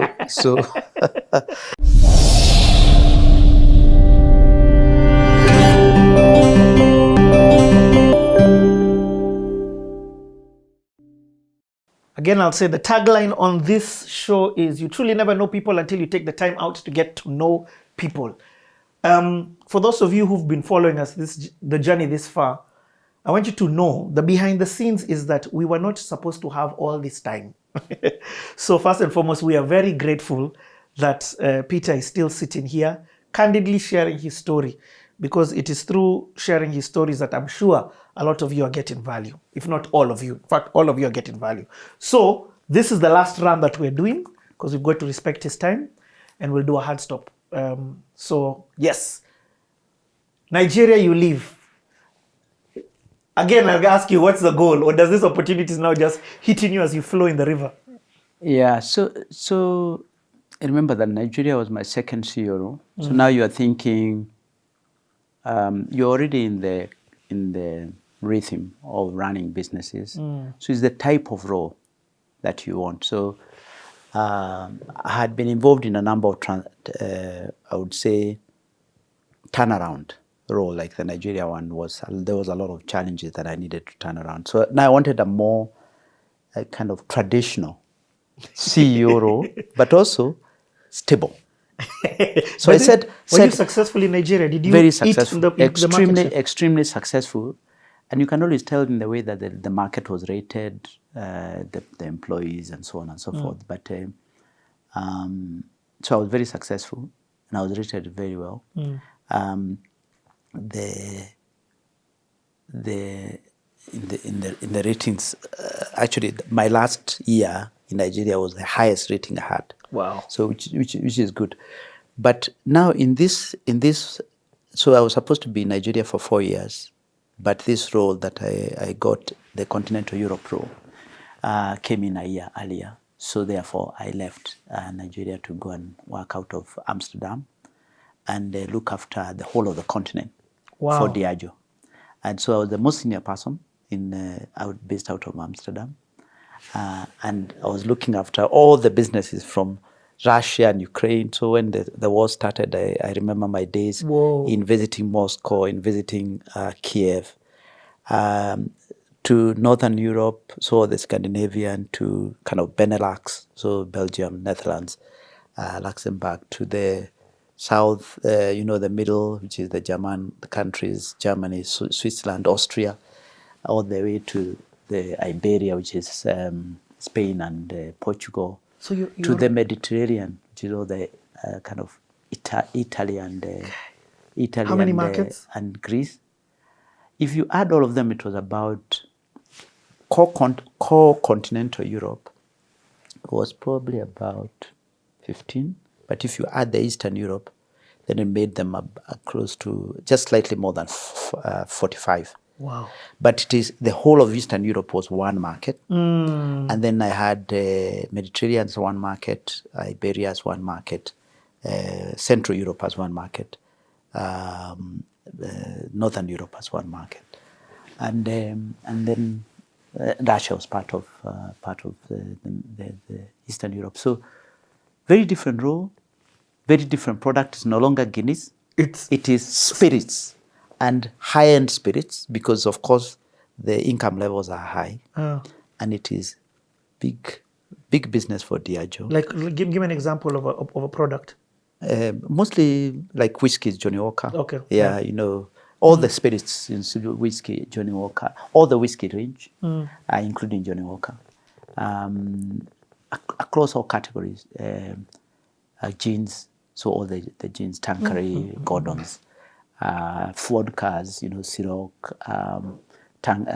Ketel One, Smirnoff, all the categories. Wow. The Diageo is a leader other than in cognac. Yeah. And then also Guinness. Guinness was about 10% of the business, and whiskey was about a third of the business. So it was a very different experience, because it's an internal business, so it wasn't a listed business. It is owned directly by within through the Diageo channels, and therefore it was although it was a large business, it was a more commercial business. And then you kind of work with the rest of the European. You kind of source the whiskey from Scotland, and then Guinness from Ireland. You are used to producing. Now you are only marketing and distribution, but you have end-to-end accountability, which was good. And this is the time I'm saying, look, I was still a minority in a large European market. So by that time, it was no longer kind of conscious in my consciousness. And I remember, actually, Diageo was very good in doing all this diversity and inclusion and dealing with, and it started even earlier, even with PwC, we did a lot of work around unconscious bias. And a lot of the large organizations have actually done that. But nowadays it doesn't bother me in terms of being different or actually being the only African or whatever. I was the first African to be appointed to run a business out of Africa, and that large business, because it was a massive That is business. massive. Yeah, and then that allowed us to travel. So family, so my son was we were living in Den Haag, in The Hague, in an international school. So it's a very nice, Netherlands is a very nice country for families, for expats. It's very welcoming. The Dutch don't worry about what you're up to. The system works, the trains work. It was a very good experience, and my son loved it. And my wife was fine. She was doing her PhD, but my son really loved Netherlands. That's why he was asking me, why am I coming back? Why can't I decline the Safaricom role? And I told him that there are some roles you don't decline. But I think it was when now the kind of headhunting, and I eventually worked through the headhunter to get the Safaricom role, an interview, and Okay, hey, yeah. When you got a phone call, Yes. or an email or whatever communication, I know this one probably came as a vocal, Yes, voice yes, call. yes. And it was telling you are being considered for the Safaricom role as CEO. What did you think? So let me be a bit more kind of what's called practical. Okay. These roles don't just show up. Yes. Okay. So first, the headhunter will come to you and say, "There's a role that I'm looking at that I think could be of interest to you." And this is a headhunter who knew me. I mean, generally, headhunters will not come for those types of roles if they don't know the candidate. Yes. But knew me for different reasons, and also knew me because I was running businesses that he had been involved in, that kind of thing. And so now you start the process. These processes don't take a month; they take a long time. So it isn't one of those. Oh yeah, you are now called. And Yeah, of course. And then there are some markers that tell you whether you're on the right track. They come in to see the board, all that stuff. So the board interview happens, but also physically coming to see the board. But how do you feel when you first hear this? Are you... So eventually when it lands that now you have the role, of course, you now know that it's no longer theory now. It's now, and frankly, if you ask me, given the types of roles that I have had been involved in, if I was to come back, otherwise I would have gone to probably another Diageo role. If I was to come back, probably Safaricom would have been one of the very few roles that I would have come to. Given the level that you're risen yeah, to. given the level that I was already operating in, but still, Safaricom is a special business and a special company that, regardless of whether you have gone through the interviews, once you get the role, now you realize, although probably you realize now. In fact, I remember telling the headhunter, now I just go and I'll drive myself and all these things. Telling me, just drive yourself as much as you want in Europe, because you are likely your driving yourself will end at the airport. And actually, and I remember my wife telling me, you need to sort out your social media. And I tell this to them. Sometimes she doesn't like it, but I'll tell it on this one. I never tell it externally. I tell it in private, but I'll tell it. She told me, because I'm always on LinkedIn, I was on Facebook, I was on all these things. She told me, you need to deal with this thing. When this thing is announced, you'll have a problem. And I was wondering, why is my wife disturbing me about this stuff? The way sometimes men are stubborn. Yeah. So then one time I was traveling from Germany, and I was coming from visiting the market, and I was sitting, and I think our flight was delayed. And I said, Peter, let's stop being stubborn. Just deal with this thing that you are being told. That's why I told you, spouses can advise you. So I took myself out of that, made them either private or actually there are some I exited. So on the day that I was announced, and it was the headline, and I think I remember the headline was Starehe Boy becomes CEO of Safaricom. You know, there's this strip that happened at the top here. So the headline is there. And of course, there's a picture. The strip up here, the picture that was there was my wife's picture for her 40th birthday, which was many years ago in Ghana. And me, I was nowhere. I was not in any social media. I went to her and I laughed at her. I said, now, look, you advised me, but you didn't advise yourself. Up to now, I still make fun of her. But that was very good advice because it allowed the papers to focus on not stuff they will find, but actually that they are focusing on me as a person. You get what I mean? And actually, luckily, the picture they took was a fantastic picture. One of her best. So she said, at least they have gotten a good picture. You know, so it was... Did you understand the magnitude of the company? Listen, you were continental in Europe. Yeah, I was in Nigeria. Yes, you were in Nigeria. You were... But the way you've said Safaricom is a special company, and maybe I'm biased because I'm in Kenya. Maybe I see it very differently. The magnitude and the size and the impact of the company. Did you feel that way? So I knew this was a big appointment.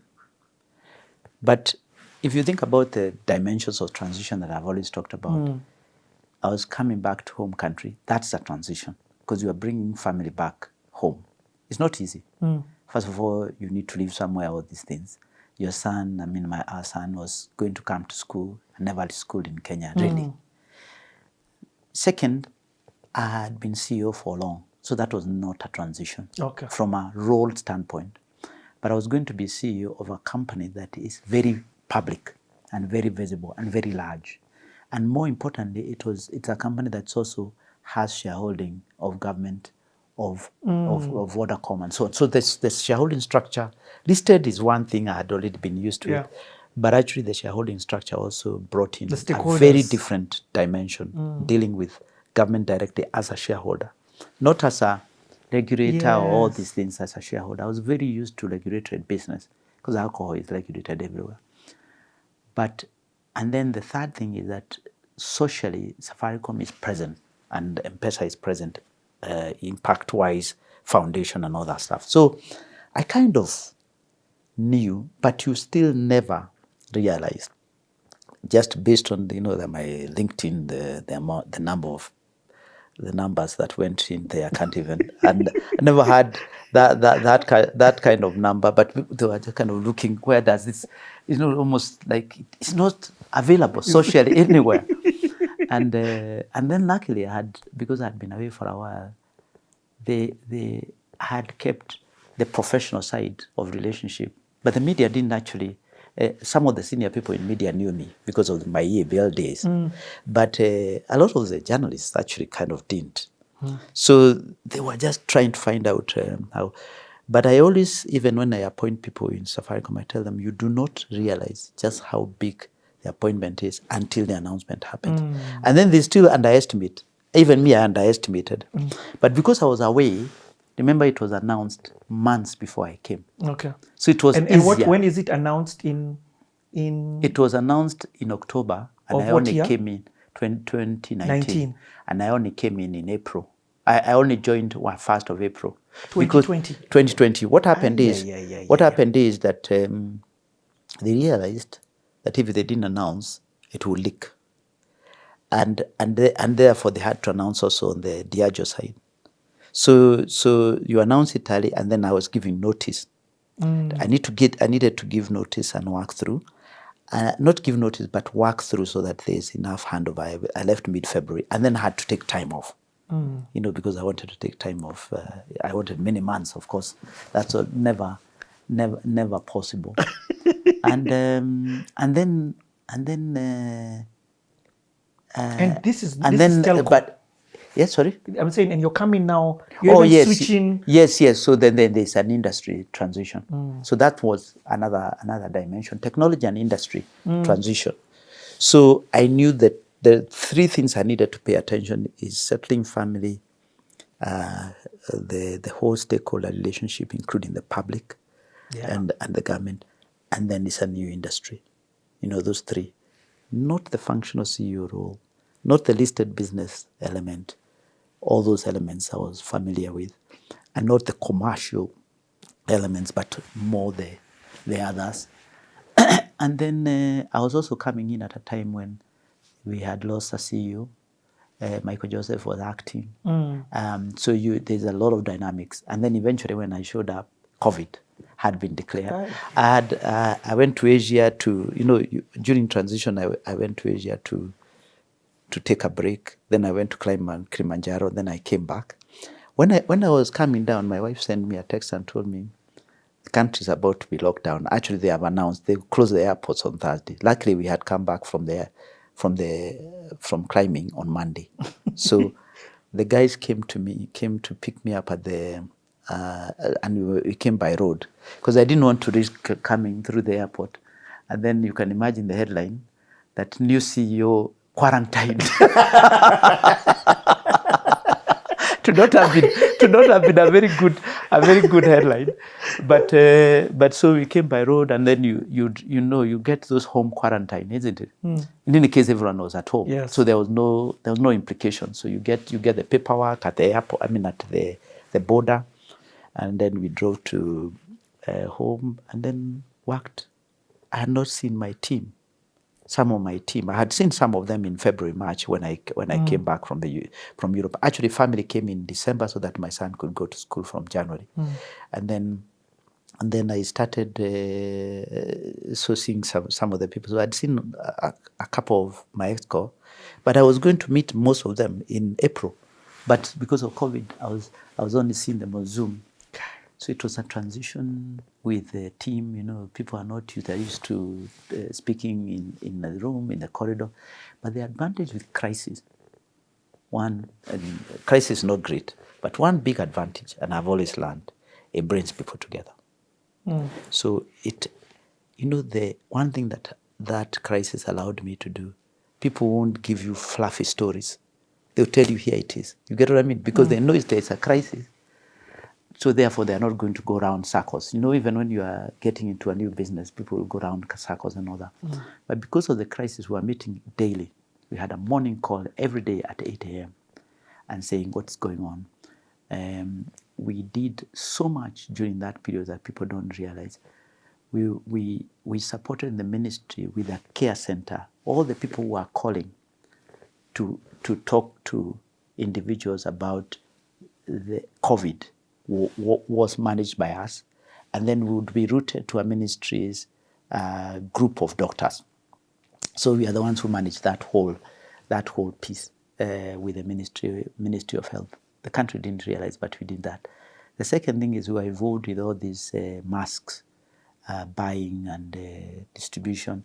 Remember, the third thing is we had zero rating of transactions for M-PESA for almost 9 months. And then one of the other things we realized is people are at home, they want connectivity. So we upgraded our network during 2020. We had about 50% coverage of 4G at the beginning of 2020. By the end of the year, we had more than 90%.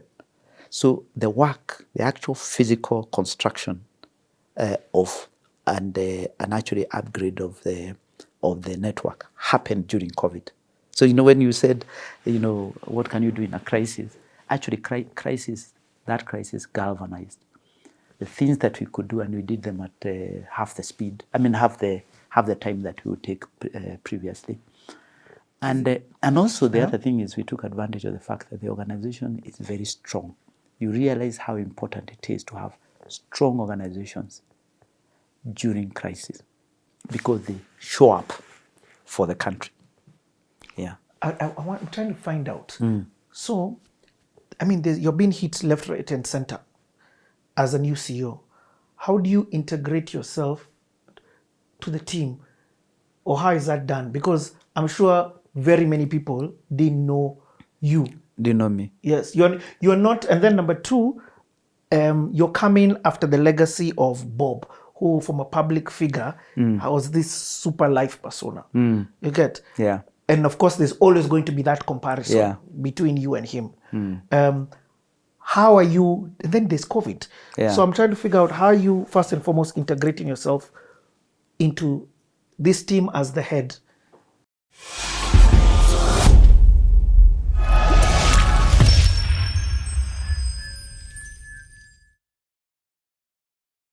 People complaining comes with the territory. You have to accept that people have a right to tell you. Like, for example, when we had a problem with the internet, when we had a problem, we know all these things. The fact that people complain is good. You know why? Because it means they care. They find this company theirs. And therefore, you have a real responsibility to respond.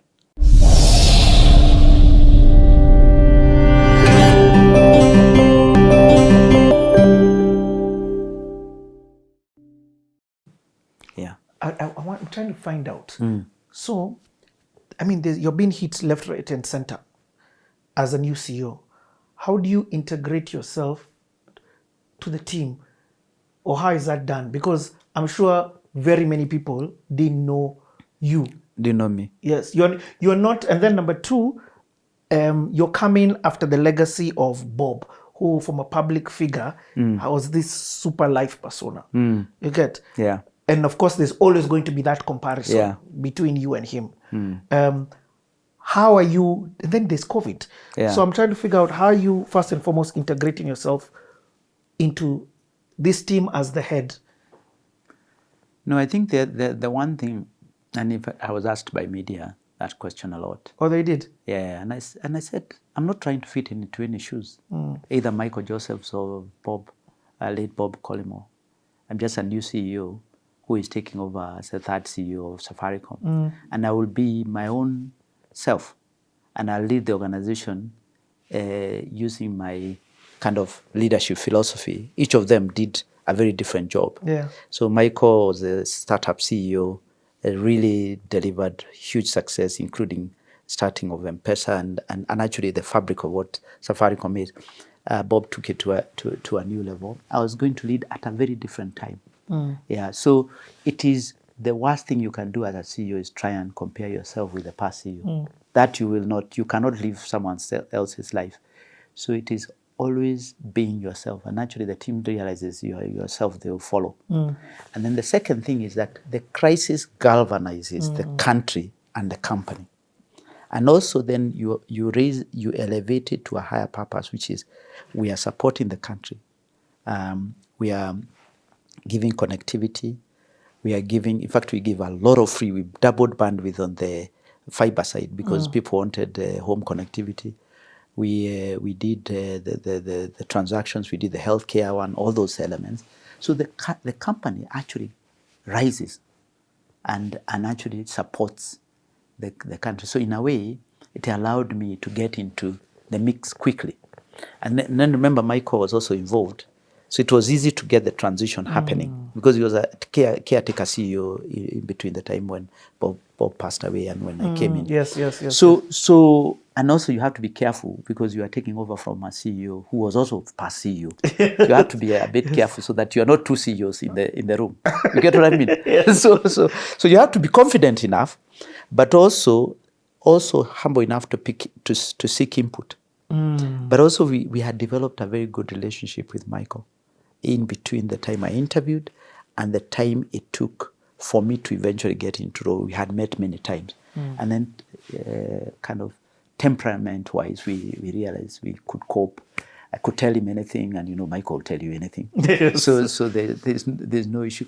The issue was the team, because the team is always nervous with this new guy. I'm sure they had researched to death. And they had done all this. They had spoken to tens of breweries people, but that was many years back. Do you remember? Because I left East Africa Breweries in 2011. Yeah, but probably they had spoken to people in Diageo and so on, East Africa and all that. Then you let people do their homework, but focus on actually saying, how do you then enroll? But actually, the key is the crisis allowed the organization to focus on a higher purpose, which is actually emotionally a very good place to start from. Because if you are dealing with people at a rational level, it's much more difficult when it is on video. But when it is, we are supporting the country, we are expanding network, we are doing XYZ, we are meeting every day. So the intensity of communication. We used to send an employee survey every 5 weeks, and then we would come back. Are you enabled to work from home? Are you able to collaborate with others? Are we supporting customers in this time of need? Those are the only things, and underneath each of them would have questions. So the employees found that the time we engaged them most, and we had some of the highest engagement as far as the business is concerned. Then in terms of the relationship building with my team, I had to take my time, eventually get personal one-on-ones outside of the office when the masks thing was allowed, and so on and so forth. But it was not easy. Yeah? I remember interviewing with Jeff Koinange from my home because it was over the line. Yeah. And I still remember. I think one of the PR guys sent me an image which they came across of that interview. I think it was in April 2020, and in the heart of it, at the beginning, and I had just landed. And I still remember that the line, because people, I mean, even journalists were also learning how do we interview, because they were also, it was also remote interviewing, and previously they were used to having the person in front of them. So even the technology had not been set up to handle this. So they had to set equipment to my house and come and set up, and it was interesting. But I think in a way, a number of the roles that I had done helped me, prepared me to be calm enough. The fact that you have a large organization that is supporting the country was great, and the fact that you have a transition in CEO was also very good. But it took time. I had to be patient enough and actually learn from my past that you can't do everything in one go. And actually, the first quarter, our M-PESA revenue was down like 20% because we were giving free transaction. And I had to be comfortable with that, you know.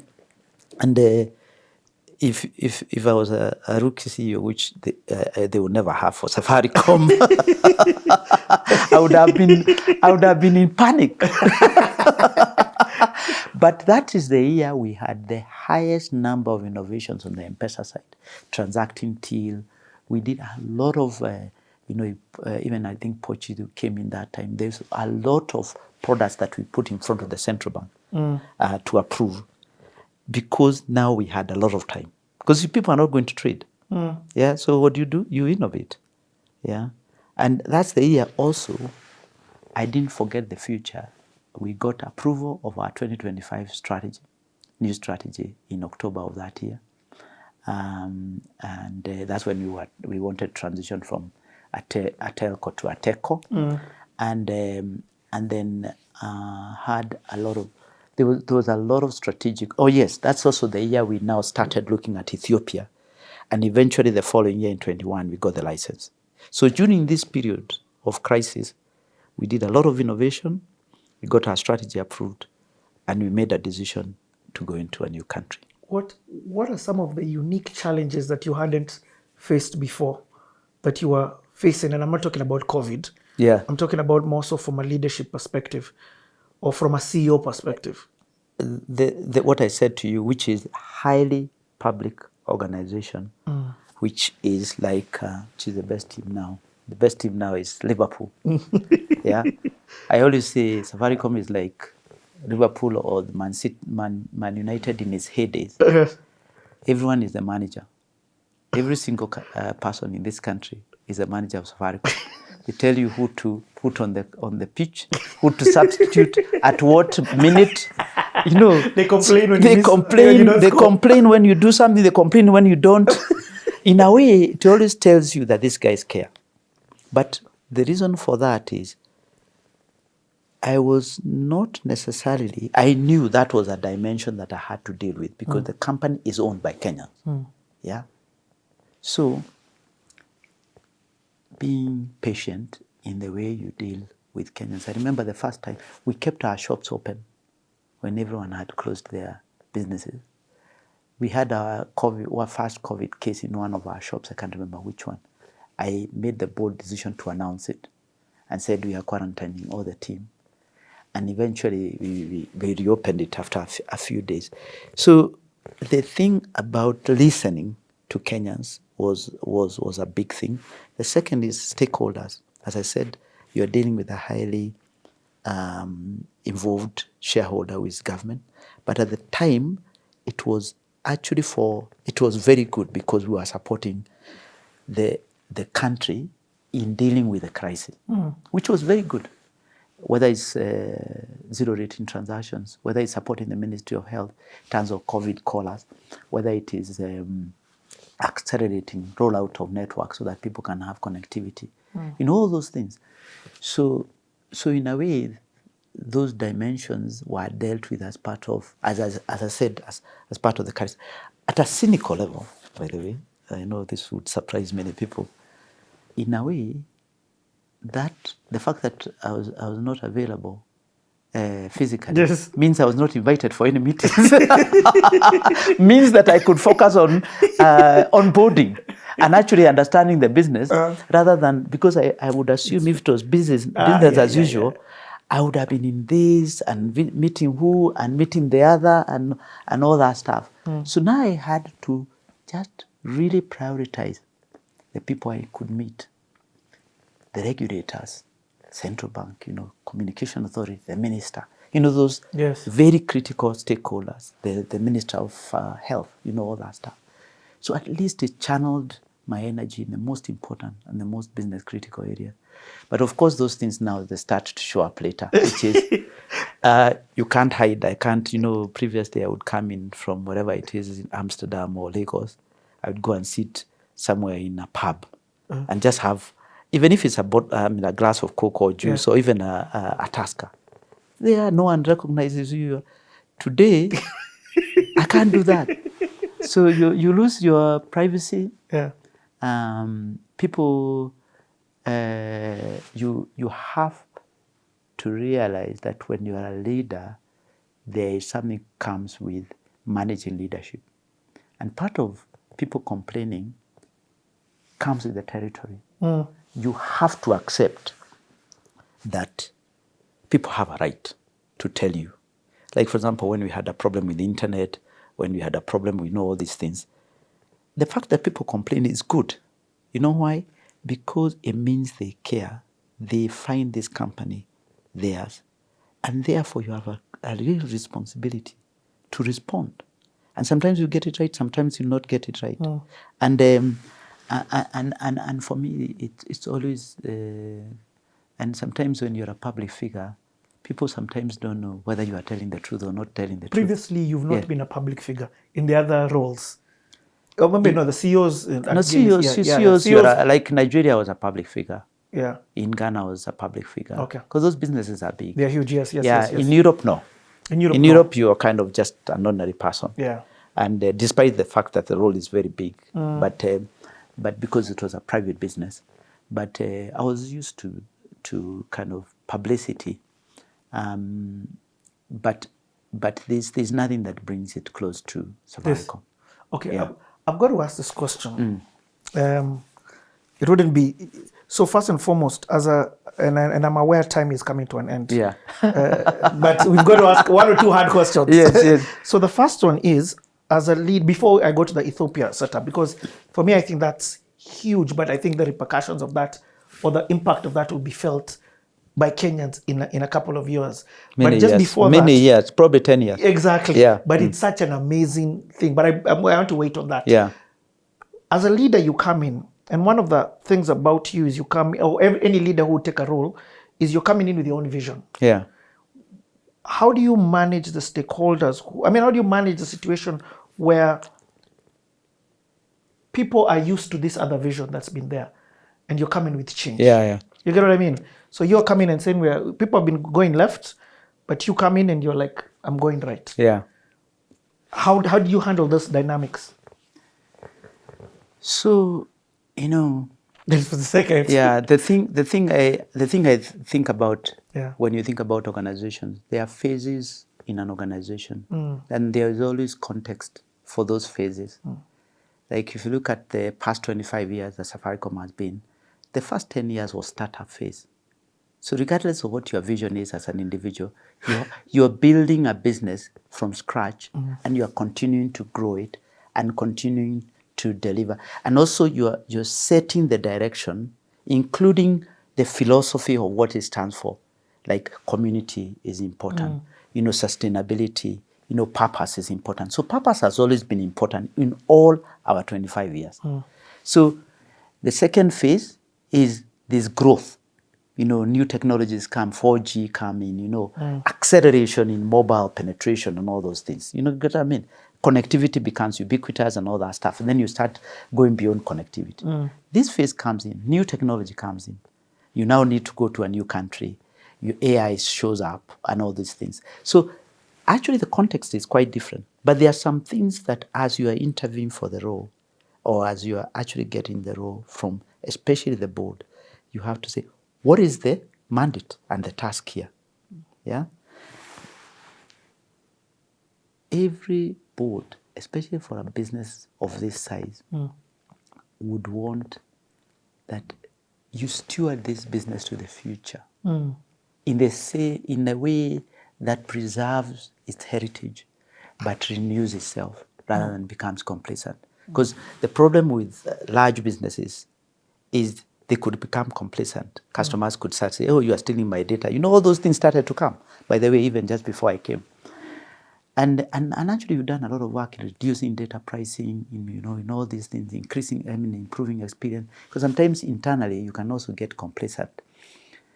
But you preserve the essence of what the company stands for, like purpose, like doing good, like connecting to society and all that.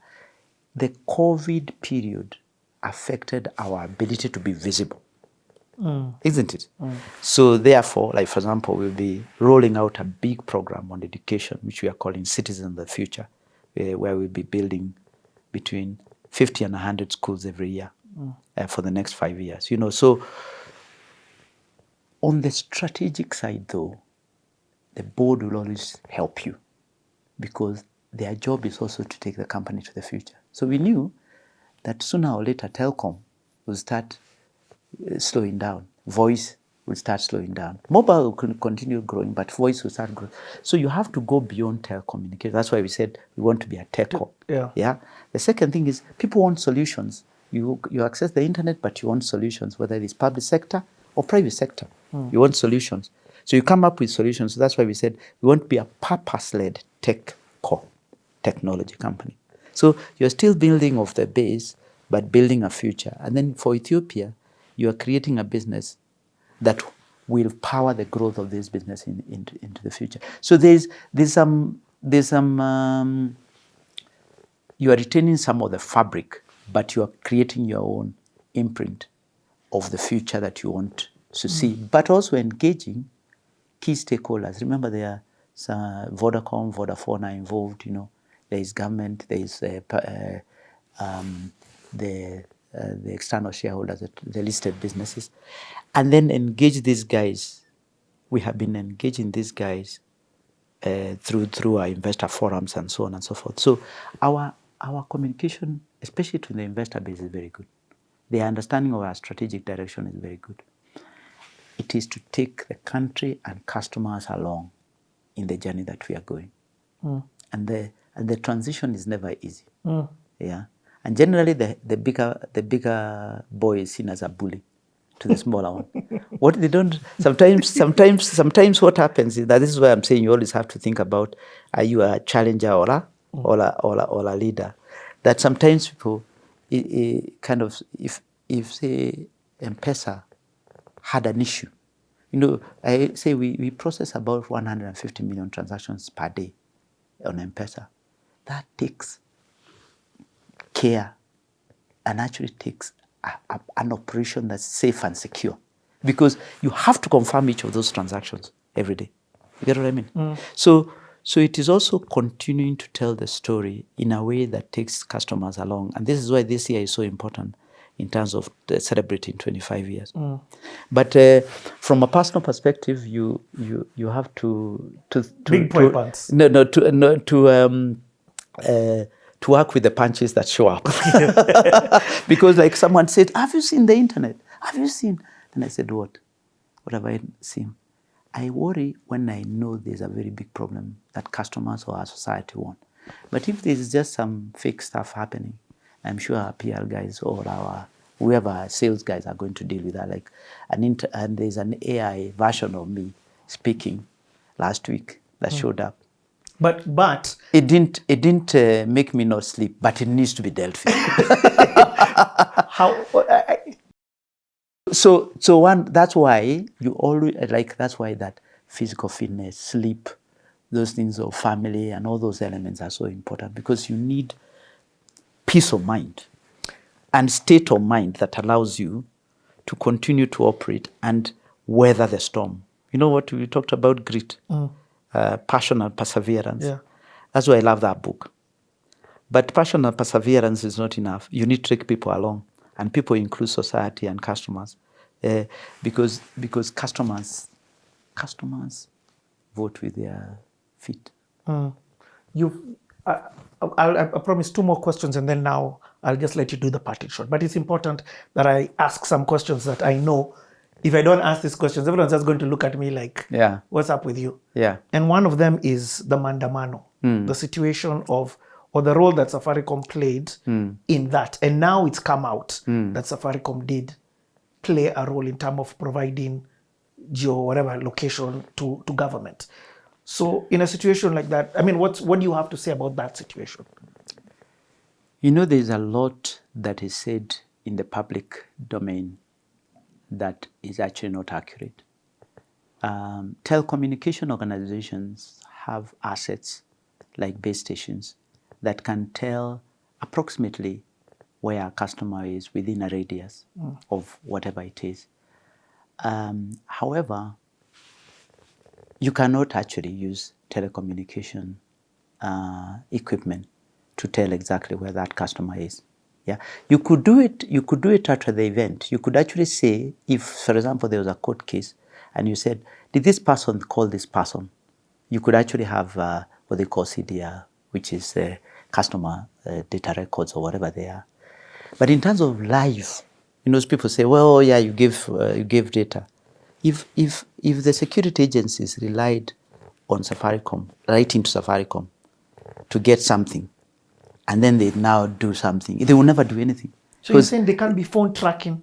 Am I hearing you saying that? No. What I'm saying is that, you know, the information that we have on our network is so that you are able to complete the call. So it says, where is this person? It's within a certain radius based on the radio site that they are calling from. So therefore, you are able to complete the call. Now, security agencies, even before mobile phones, had their own ways of dealing with all these things. And that's why they arrest terrorists and all that stuff. A lot of people don't realize you don't need very much to know people's location.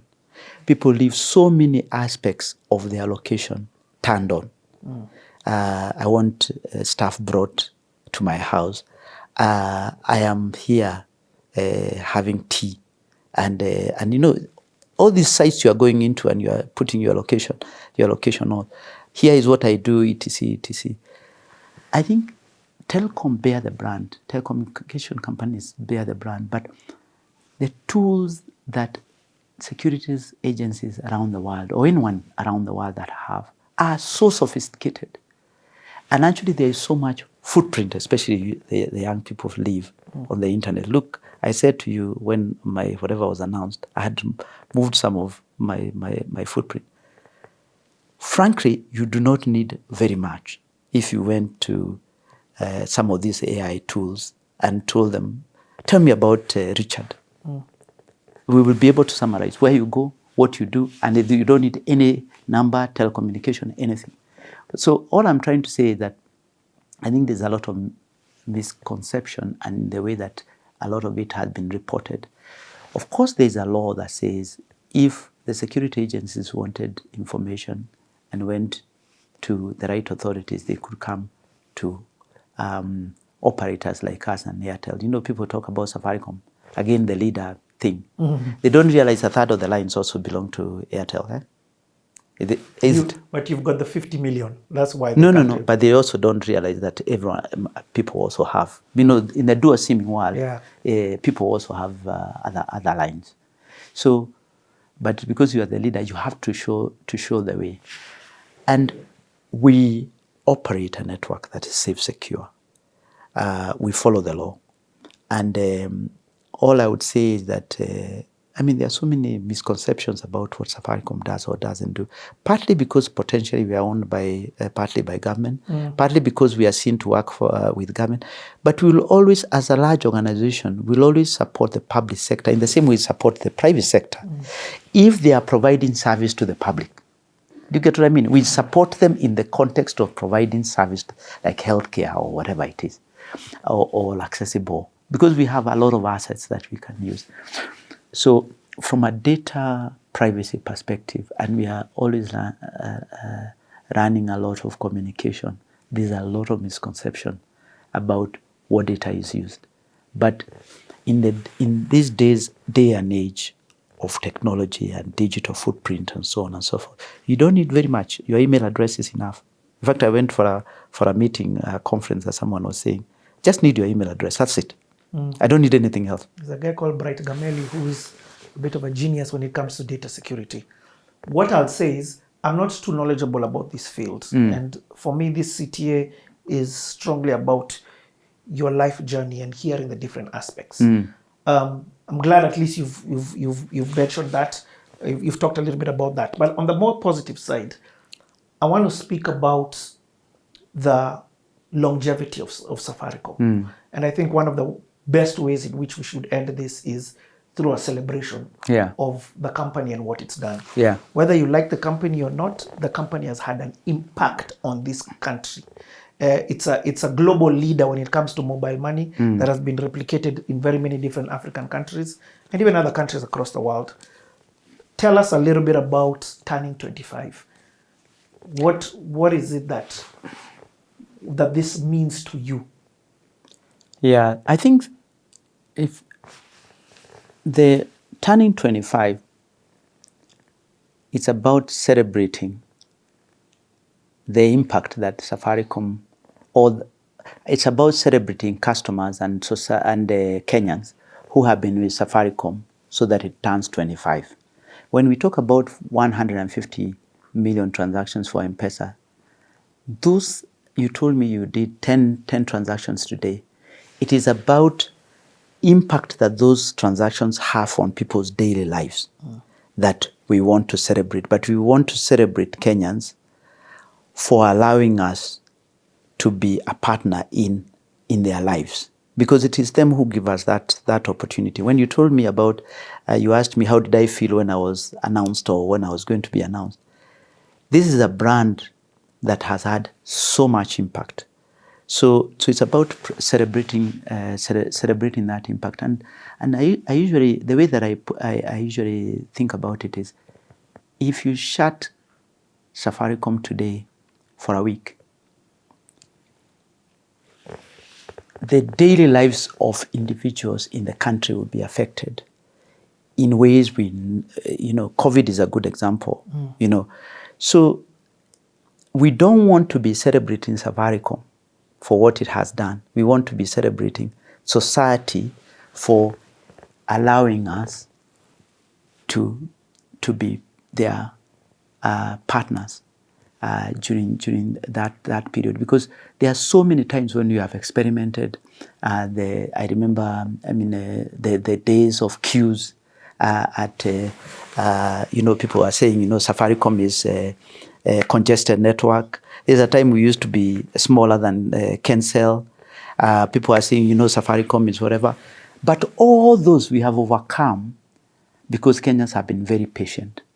And M-PESA came, they tried, how do you use M-PESA? Many people, our dealers did not believe that M-PESA could work. But Kenyans trusted. The trust piece is probably the most fundamental celebration aspect that we want to drive. Kenyans trusted. There's a Kenyan company that has put Kenya on the global map, that is in the daily lives of Kenyans. And we want to also reinforce that we listen to Kenyans and we are here to serve Kenyans, not to do anything that would affect in a negative way their lives. So all the perceptions about data, we protect data, because if we were handling that much data every day, then we must have an ability to protect that data. Yeah. So, but it is the impact stories that we want to celebrate, of the impact of the network in people's lives, the impact of M-PESA in people's lives, the impact of the reason why those 50 million customers are with us is because it adds value to their lives every day. And it is to say thank you, but also to promise in the future that this company will only get stronger. Because 25 years is we are only a Gen Z. So we've learned many things. And so Ethiopia will help for the corporate, and it's good that we are already 10 million customers. But 10 million? Yeah, 10 million customers. What's the market potential? What's the market size? We in probably 6 years will be Ethiopia could be bigger than Kenya in customer numbers, not necessarily in profitability, but in customer numbers. But the most important is to recommit to Kenyans about to continue to serve customers in a digital era. Customers will want, and society wants, trusted brands like us, but we cannot take that trust for granted, and we cannot take Kenyans for granted. And for me, I've told my story, and it's about resilience, and it's about always renewing, and always doing more and improving, and incremental change that allows one to grow. So if we can have 5 to 10 Safaricoms, Kenya will be better off. So I know even for big teams, if I may use the analogy of football, when a team is not doing well, there's always kind of the fans bash it a bit. But eventually they come back to the stadium and then they watch their team and they love their team. And we believe that's what Safaricom is. And we don't take it for granted. As a CEO, certainly, I am not arrogant to take that for granted. But that's why we want to use this moment to really celebrate the special relationship and trust that has been there between Safaricom and Kenyans. And I'm very privileged to be able to lead a company of this nature and a global, what is called a pioneer. Because when you go to Harvard and all these INSEAD and all these big universities, the M-PESA story has been written and the Safaricom story has been written. And we want in 10 years, it continues to be written in a way that still preserves the essence of purpose, but continues to grow in leaps and bounds, including in Ethiopia and many more countries. This is my final question. And I think it's also maybe an amazing parting shot because time is up. This story was not about Safaricom. The whole reason why I brought you here was about you. Yes. And it was about to find out your journey to Safaricom. And you're still in Safaricom, so it'd be premature for me to allow you to end this conversation. Yeah. Because you're still in and you're still doing stuff there. But despite the surprises, because you've told me about surprises. Yes. What would you like your legacy to be? Yeah. I'm the first Kenyan to lead Safaricom. And, people say, well, how do you succeed Bob and late Bob and also Michael Joseph?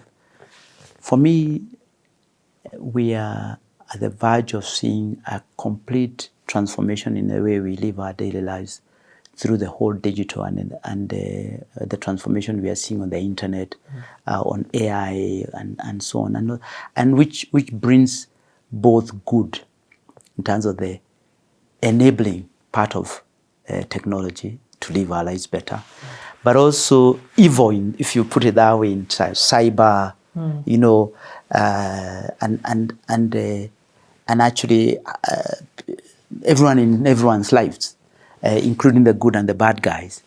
But so it is to use Safaricom to create solutions that allow people to unleash their potential in this digital era, but also empower enterprise to feel that they can use technology in the most versatile way to actually drive their business. And even public sector, to make sure no one is left behind. Because one of the reasons why we are involved with the government and public sector is if healthcare, agriculture, education is not digitized, there are many parts of our population that are going to be left behind if you think about the future. So it's about continuing to leave the legacy of purpose, ensuring no one is left behind and is included, but fully leveraging the power of technology to improve lives, to grow business, but also to empower society. So for me, that is the legacy that I want to leave, and also to feel that young people can also use technology to empower themselves and to use their skills and sell their skills from here to the global stage. I went on a secondment. In the future, probably people don't need to go on secondments. No, you can work from here or you work from wherever it is, because the power of technology allows us to do that. But at the same time, we need to manage the downside, especially on AI. But it's in our gift to do that, and we need to shape the future in the same way we brought M-PESA to life.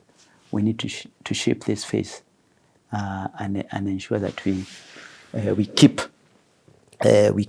the society thriving, because I think technology and what technology can do can help us deliver a thriving society, and it's probably the biggest unlock to jobs, employment, actually even how we live, the quality of living. Like AI will liberate us in terms of what we can do, and in the future, you will be able to prepare your speech in 2 minutes, and you won't need 5 hours of storytelling, because you'll just go and search on the chat GPT version 10, and then it will summarize but Peter's story. You know where ChatGPT is going to get that raw data from? Yes. This 5-hour conversation. That is true. That is actually true. So I want to end this by firstly saying thank you so much. Yes. I am not... I'm aware of the sacrifice that you have made in extending the time even that you had given us. Yeah. So thank you so much for that, because you've honored the platform. Thank you so much for coming. Thank you so much for sharing your story candidly. Yeah. The motto on this platform is you truly never know people until you take the time to know people. I feel like my biases towards you because of not knowing you or what I've read on social media, or maybe it was the AI I saw. Whatever it is, I am glad that I now can say that I know you. You're a hard worker. You are diligent. You have experience. And I honestly speaking think you're the right man for the job. I think we need to give you a chance to actually do what it is that you're doing. But you'll still do it whether or not we're giving you the chance. But yes. But you have what it takes.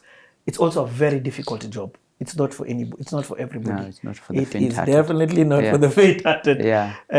May God give you a lot of strength as you continue to do this. And actually, let me pray for you and we end. Heavenly Father, thank you so much for your son, Peter Ndegwa, who's here, who has shared his life story. I thank you for the journey that he has walked with us. We've walked with you. I thank you for the journey of his life. I thank you for the responsibility that you've given him. Not an easy responsibility at all, but with you, all is possible. For his decisions touch and affect lives, not just in this country, but even in other countries. So thank you so much for him and for equipping him for what needs to be done. Continue to work with him, give him wisdom, give him strength as he walks his journey. In the mighty name we pray. Amen. What did Griffin say? What did Griffin? Wait. What did Griffin say? I want you to say it at the end there. That motto, the charge. Yeah. That is our parting shot. Yeah. A big thank you to Aizo. Yeah. For who's been behind the camera. For Viv, who's been in the room and ensured all is well. And also for our hosts for today. So look in the camera and just do that charge. Yeah. So I will end by actually really quoting G.W. Griffin in his charge to anyone who left Starehe. I charge you never to forget the great things that you have received from this institution, and in time to come, according to your means, to do for others what you have, what has been done to you. May God bless everyone, and thank you for listening. It's been a fantastic interview. Thank you very much. And cut.